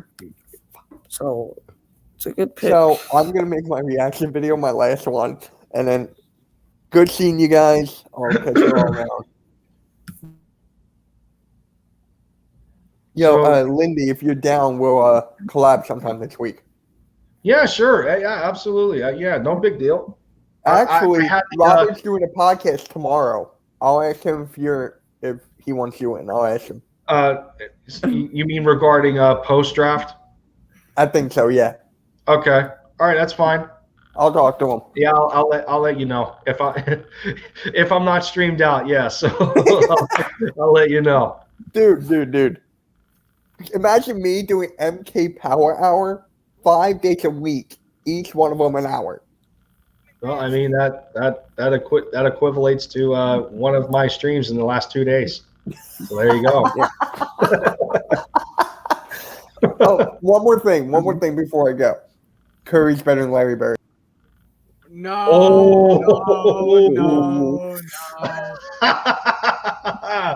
Wow.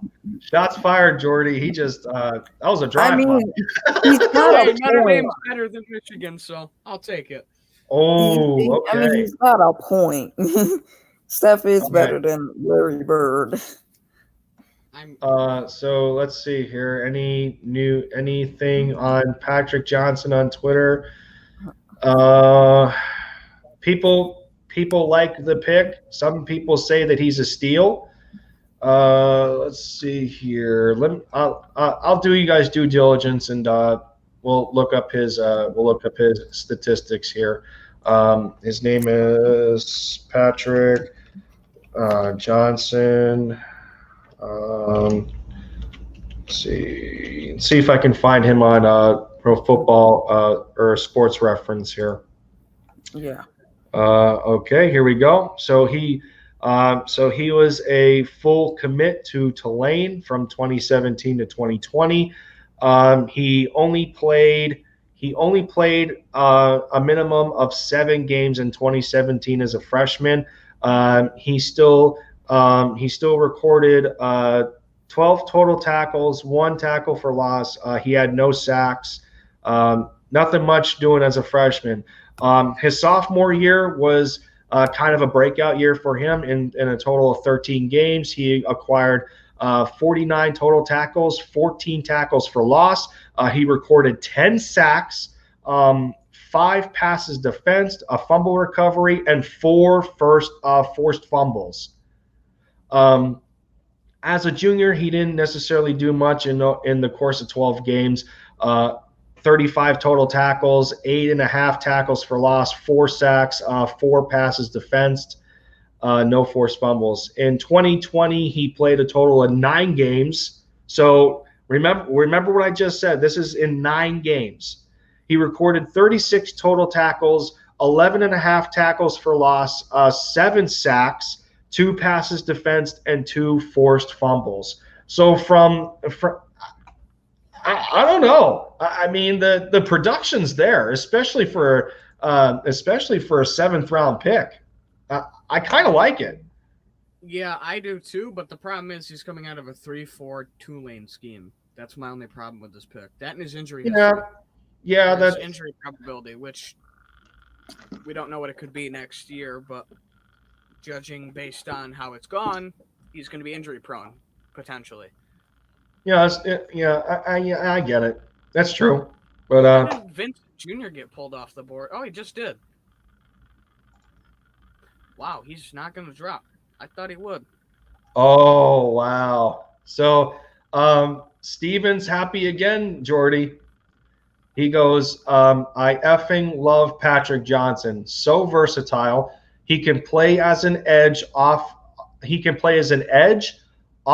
linebacker, and interior defensive line. One of the most productive guys in college football, 120 tackles, 34 for loss, 21 sacks, 11 pass breakups, and 6 forced fumbles. In my opinion, Howie smashed the last 2 picks. That's kind of true. I think Howie hit on our last 2 picks. I'm not gonna lie there. That's pretty good. But I'm glad he could hit on 5 of 11 picks. Yeah, I know. I mean, at the same time, we would hope that Howie hit on the earlier picks. So, you know, where's the balance in that? That's what I'm asking here. Yeah. Yeah, man. So, I mean, so I guess, man. I guess with that being said, for those that are still hanging out with me in the course of 6.5 hours, including these 2 gentlemen in the call-in right now, and Big Play Slay and Jordy, I want to give a big shout out and thank you to everyone that made a contribution. I dropped the link again in the stream here. If you want to come on to the show and get your final thoughts in on the result of the 2021 draft. I'm sure later. I'm sure next week sometime, maybe. I'm not sure if it's going to be tomorrow, but I may plan a round table of Eagles fans to come on in, and we're going to discuss together on where we stand with the 2021 draft, which picks we liked, what we didn't like, who we would have preferred at certain who we would have preferred at certain spots in the draft. I think the one that has no argument to it is Devontae Smith at 10. So I guess that's the only exclusion for the draft class of 2021. But oh my god, big play slice, seriously, dude. Oh man, you know what? You've been killing me. Listen, you've been killing me for the last couple of weeks, man. This is just I can't. I'm not even going. I'm not going to absorb it. I'm not going to continue to absorb it. I got a long way to go on this. You know, I guess how can I say it? The world of YouTube and the content creator community. I got a long ways to go. There's guys that have been there, done that are a lot more successful at this moment, but I still can't complain for the support that I'm getting as of right now with the little amount of time that I put into this channel. You know, I'm trying to continue, you know, enhancing the experience for the subscribers and improving on my content. You know, bigger opportunity, like I said. But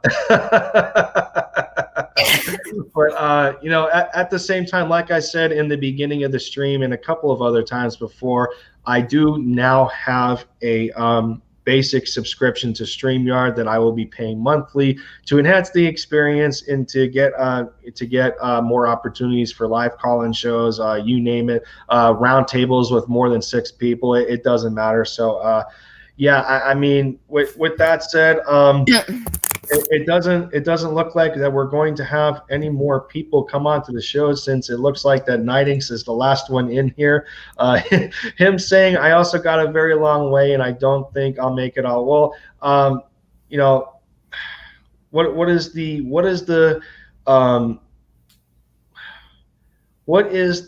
saying? What is the saying that my father told me for so many years? Saying you can't is an excuse for not wanting to do something. I guess that's the way I can put it. So in other words, you know, it's how can I put it? I'm scrambling at the end of the stream here, and this is not looking good. This is not looking good. I'm scrambling a little bit. So just saying you can't is basically another way of discouraging yourself, because anything is possible if you set your mind to it. So there we go. That I think that's the best way I can put it. So and think of it this way, Nightings, you got a lot more subscribers than I do. So there you go. See, there we go. See, I'm already changing lives.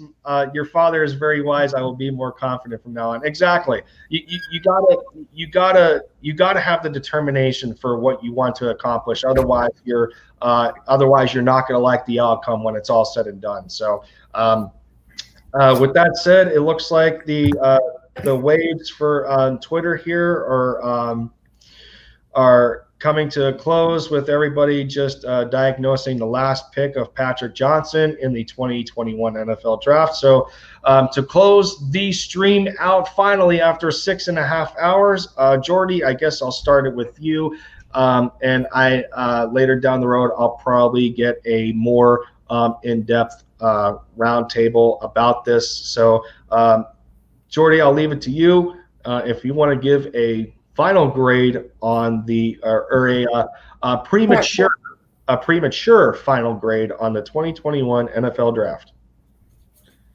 Honestly, I'm just gonna go C- at the best. I don't like how this draft came out in the middle. The beginning started great, and then we passed on some guys that we should have been there to get, or that we were there to get and should have gotten. And then near the end, we made 2 good last picks, but the middle's still all over the place. We don't really know what we have at certain spots. We built from the trenches, which is something we somewhat expected but didn't want, and let guys drop so far through our picks that you knew we weren't going to get them, even if they dropped to another one of our picks. So I come out of it with a C- at the best, and I'm hoping to see who comes in as UDFA in a couple hours at the least. Yeah, it's totally understandable. I mean, we have to we have to look at the fact that this isn't the end. This isn't the potential end of the draft class. I mean, we still have undrafted free agents that are wanting to hopefully knock on the door of some organizations to prove that they got something that can translate to the NFL. I mean, we've seen that firsthand with a guy like Corey Clement. That was one of the unsung heroes in the Super Bowl season. Anything can happen. Big Play Slay, you can go next. What would be your final premature grade for the Eagles draft class of 2021? Honestly, I would have to give it a C+. Okay, And a little optimism there. yeah, I think I would give it a C+. Well, only for the simple fact that Jordy kind of touched on this. They had a really good first couple picks, like getting Devontae Smith, and then after that getting Landon Dickerson, and then Milton Williams. Those first 3 picks were really good, and I like that Zach McPherson pick. But evidently, these picks can all be really solid picks for the future, and we have a lot of flexibility. So I guess that's one reason why I give it a C+.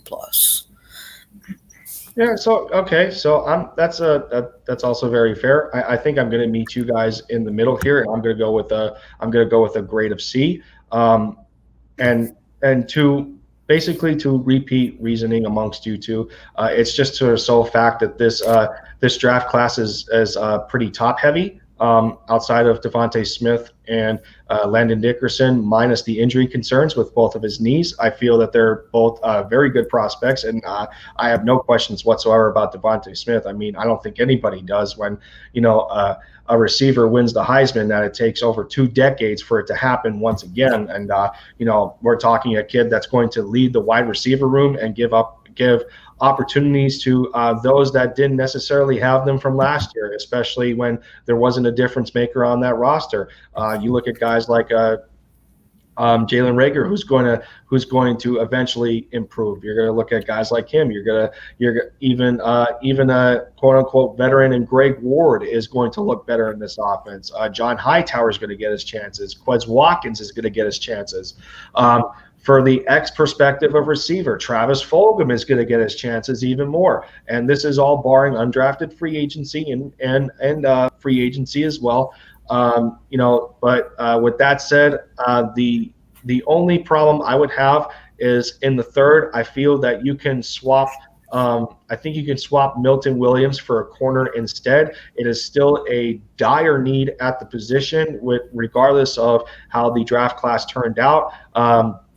With the way Zach McPherson is built, I don't know if he's going to be a long-term answer for the quarterback position on the outside. I think the preference here would be more so in nickel packages, the way Patrick Robinson was used in the Super Bowl year 2017.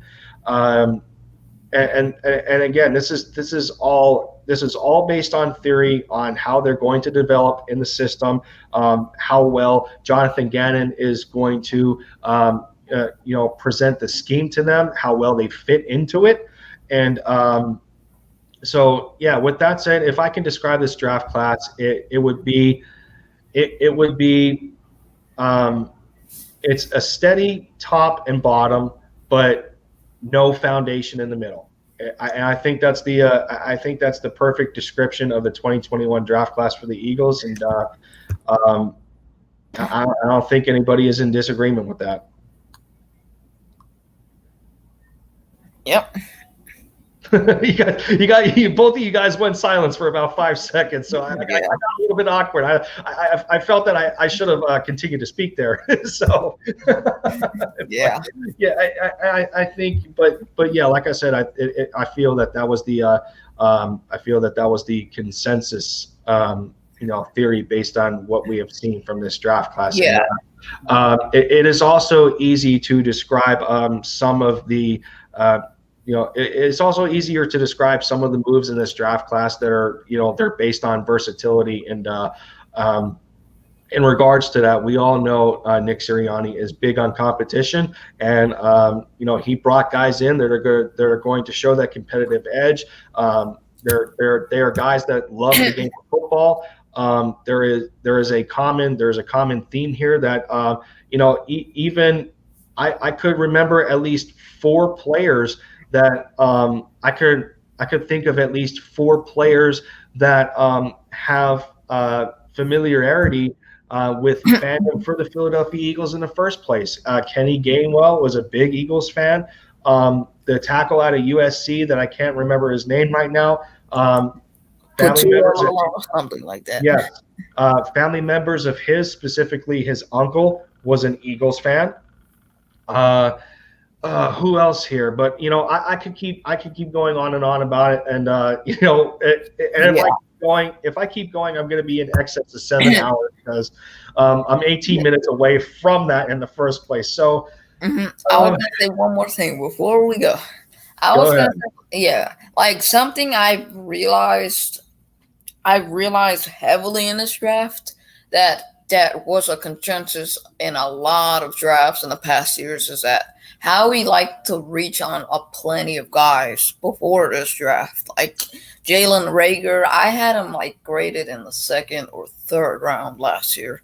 JJ Arcega-Whiteside, he was considered a gem maybe in the 5th round. Guys like that. And I think Howie kind of he said it best himself. He kind of didn't want to over draft or reach for guys. He just wanted to take the best player available because that's the situation they were in. And I had guys like Devontae Smith where he got drafted. I had him rated around there. I had him I think I had him ranked 10th, 16th, somewhere around that range. And he got drafted 10th. Landon Dickerson. If he were to be healthy, he would have been a top 20 pick. What is it called? The defensive end, right? Milton Williams, yes. Yeah. He got drafted right around the same range he should have been drafted. He was a good pick.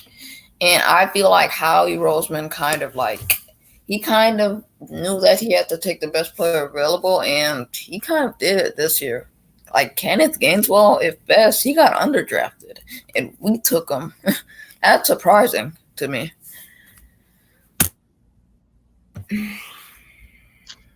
Yeah, so I guess with that said, it looks like Hunter Doyle from Philly Insider Podcast got 2 of his guys to be Eagles in this draft, so kudos to him.